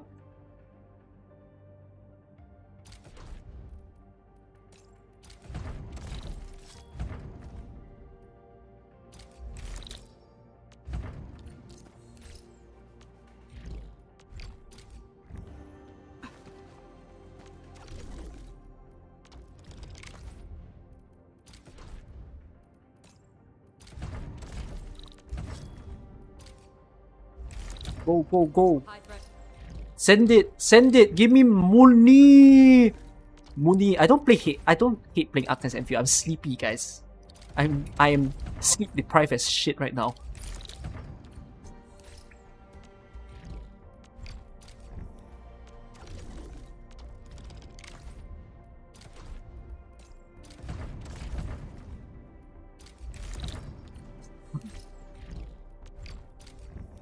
My money. Okay. Why is this still ringing? I see. Anything in the stock market? No. Anyone selling for good price? Walao eh. What about this? Walao eh. What about you? Oh! Stock market is crashing.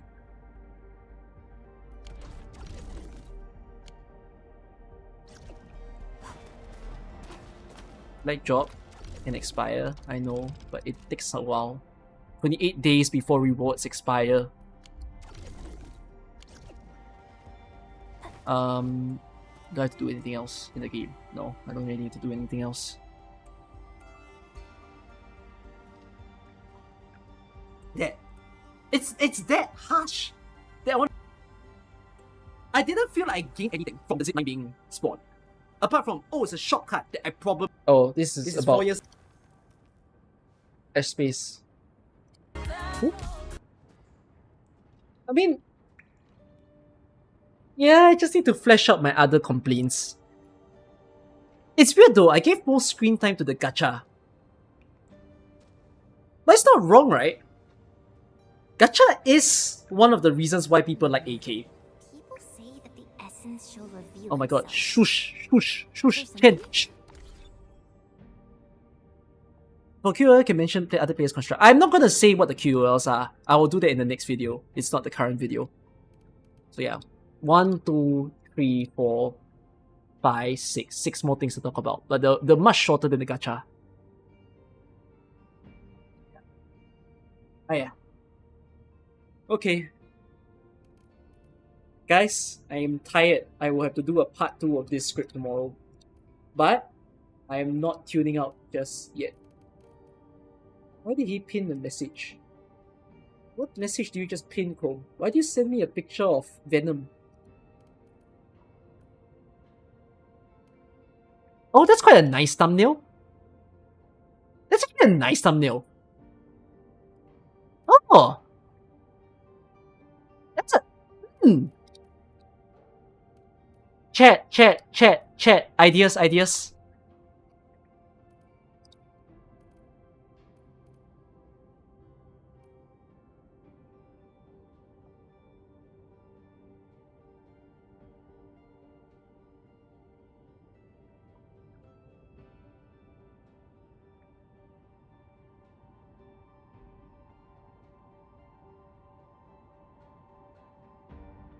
Would you click on it?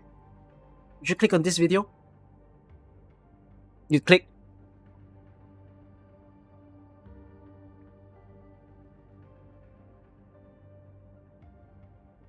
Easy click would watch. Okay.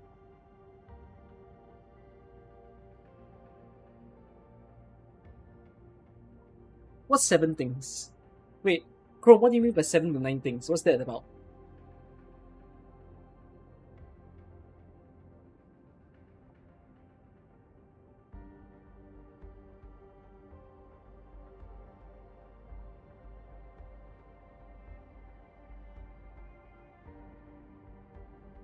Chrome.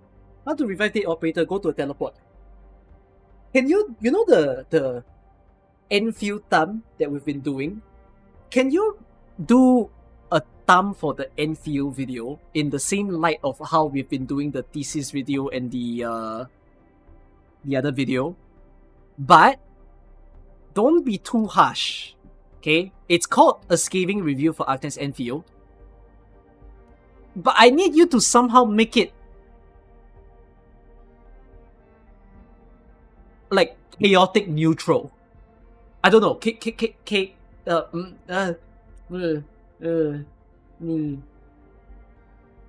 Chaotic lawful. Can you do that? I don't know how to do it. You know what I mean? Not so like straight up burning on them, but like a chaotic good. Yes. You know, like it's like holding a rotan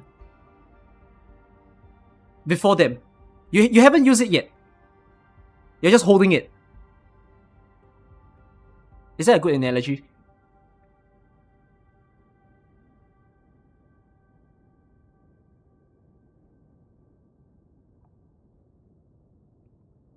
I should hold a rotan for the thumbnail.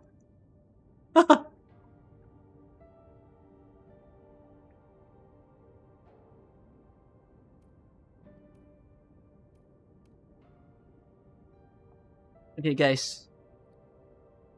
We are gonna be uploading this video before I go to bed.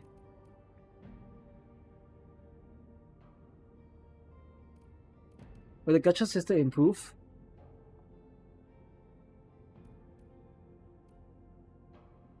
Stay around, my guy. Stay around. Don't be too sensitive about gacha. But yes, I'm with you. They should do something about it. But I don't think it's also as bad as you think. It's bad, but it's also not as bad as you think. That's all the easiest way I can put towards it.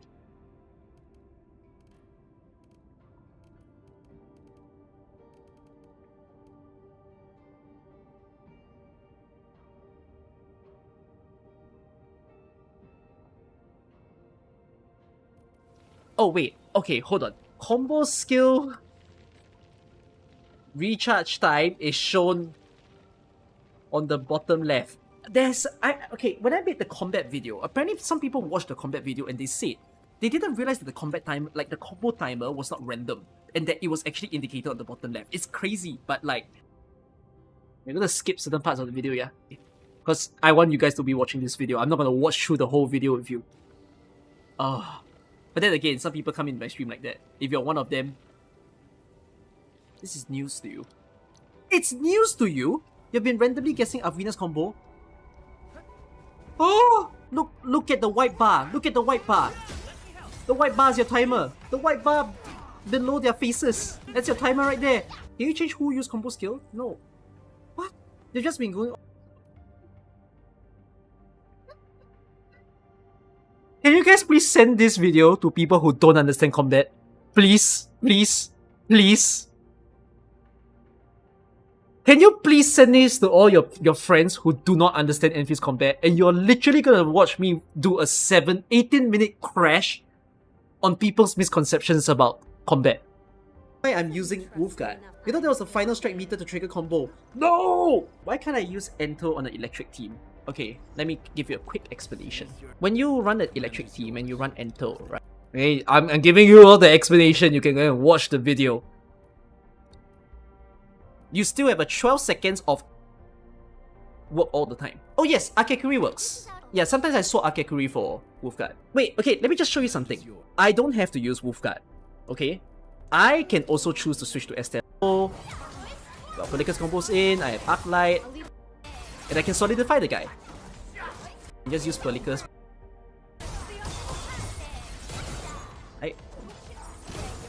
Happen where you might want to be very fluid. Oh wait. Hold on. Just to quickly mention, I realized I explained to you guys why Entel doesn't work. Certain enemy, right? Which is the very reason why I don't want you to go full electric. So normally when I run, I just play range. Oh wait, those white bars, those bars are health bars. When you're at range, his attacks are a lot easier to dodge. But if you go melee, you could have a bad time. Really. We are united as one. Incoming! Bad news! But in the moment, reason to swap in the game? Not yet. Will there be in the future? I think so. How about Ice Physical team? Wait, Ice Physical is basically my team though. The literal team that I teach in that video. This is an Ice Physical. Who do you swap him with? Yvonne. But you need Yvonne. How do you feel about Yvonne and Last, right? I don't like their gameplay. Well, this is me giving my opinion towards the current stars in the game. The units. Watch this, okay? This is me showing the physical team. It's either the... I mean, I wouldn't say this is hard. Oh, actually, no. To play the electric team to the best of its combo... The best physical team, I would say, is with Pogranishnik as the last one. Yeah, Li Feng Chen, Dapan and Pogranishnik is the best. It's probably the strongest team in the game right now. But, yes, in one team. Set and ready. The seventh physical person is Catcher. Now, this is me showing you what you can do with a physical team. Vacation team, you can have the vulnerable stacks. Then Breach and Crush. Breach and idea. Hold on. Could I just put it? I guess some of you learned something new in the stream today. You don't have a place that warrants that you must use it. Even so, I hope that I let your... Ever seen the winning run of the 15k? It's the team that I expected to win. Because even when I was doing the tournament, I basically stated that Tapan would have been the best, but I didn't use Tapan when I did my run. Because it takes some time to get used to. Like, by the time I realized that I could have swapped to the best possible team for the speedrun tournament, it was too late. I was getting burnt out. I just couldn't sing. Because I was only doing it one day. No, I didn't win. There are 4 Korean creators that won. None of us AK creators won the speedrun tournament. How do you get so many characters to level 60? You're always starved of XP materials. The answer is very simple. You decided to spam one of your units to 80. Sure, you have a powerful unit, opportunity to learn and play the game. Like what the game can offer you to do. Okay. What's the best thing for talk? What's the best thing for POC? Go watch the video. I just gave you a video teaser. I'm gonna upload the video. Kev, are you in the stream? Do I need to full watch? It looks quite okay. But if I need to full watch, then sure.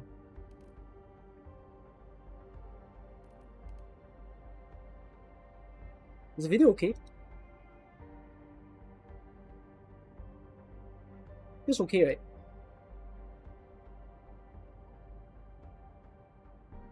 Full watch for coherency's sake. Ayo! Then I should off the stream so that people can go and watch it for themselves. But even for coherency's sake, it looks okay. So yeah. Hey, how come I'm getting a bitrate warning? Oh, that's weird. That's weird. Getting a sudden bitrate warning in my stream. Hey, okay. Weird that it happened now. Am I gonna bitch early?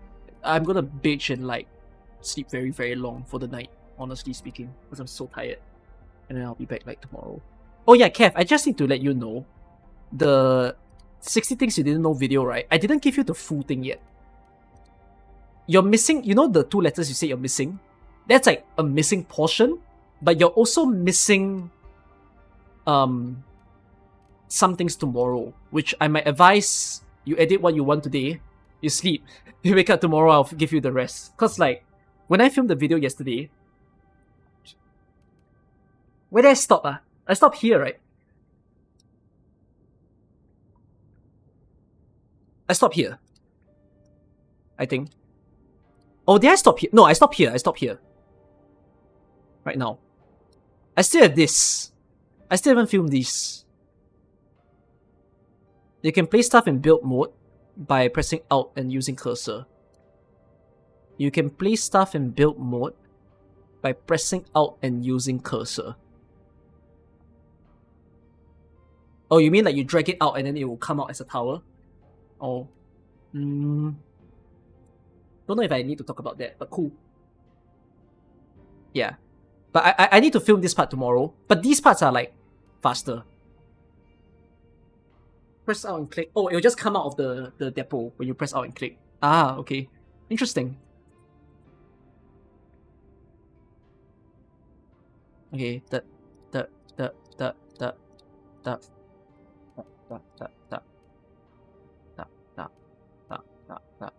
okay. Yeah, we'll just film this tomorrow when I wake up, so that I can finish the video. Stora is playing right now. Rick, do I stay awake? No way. Wait. Oh, you baited me, you bastard. Ow, my ears, my ears, my ears, my ears, my ears, my ears. Ow, ow, ow, ow, ow, ow, ow, ow, ow, ow, ow, ow, ow, ow, ow, my freaking ears. Okay. You know what? YouTube. Come to Twitch. I'm gonna watch a tournament real quick before I tune out the stream. I'm gonna end the YouTube stream. If you're wondering what tournament I'm watching, oh, if you never saw my tweet, if you, I have a Twitter, by the way. You are welcome. You are welcome to my Twitter. Okay, but I watch Sound Vortex because I play Sound Vortex. Okay, the Sound Vortex tournament is happening right now. Kucky, I hope you It's don't live stress right yourself with video.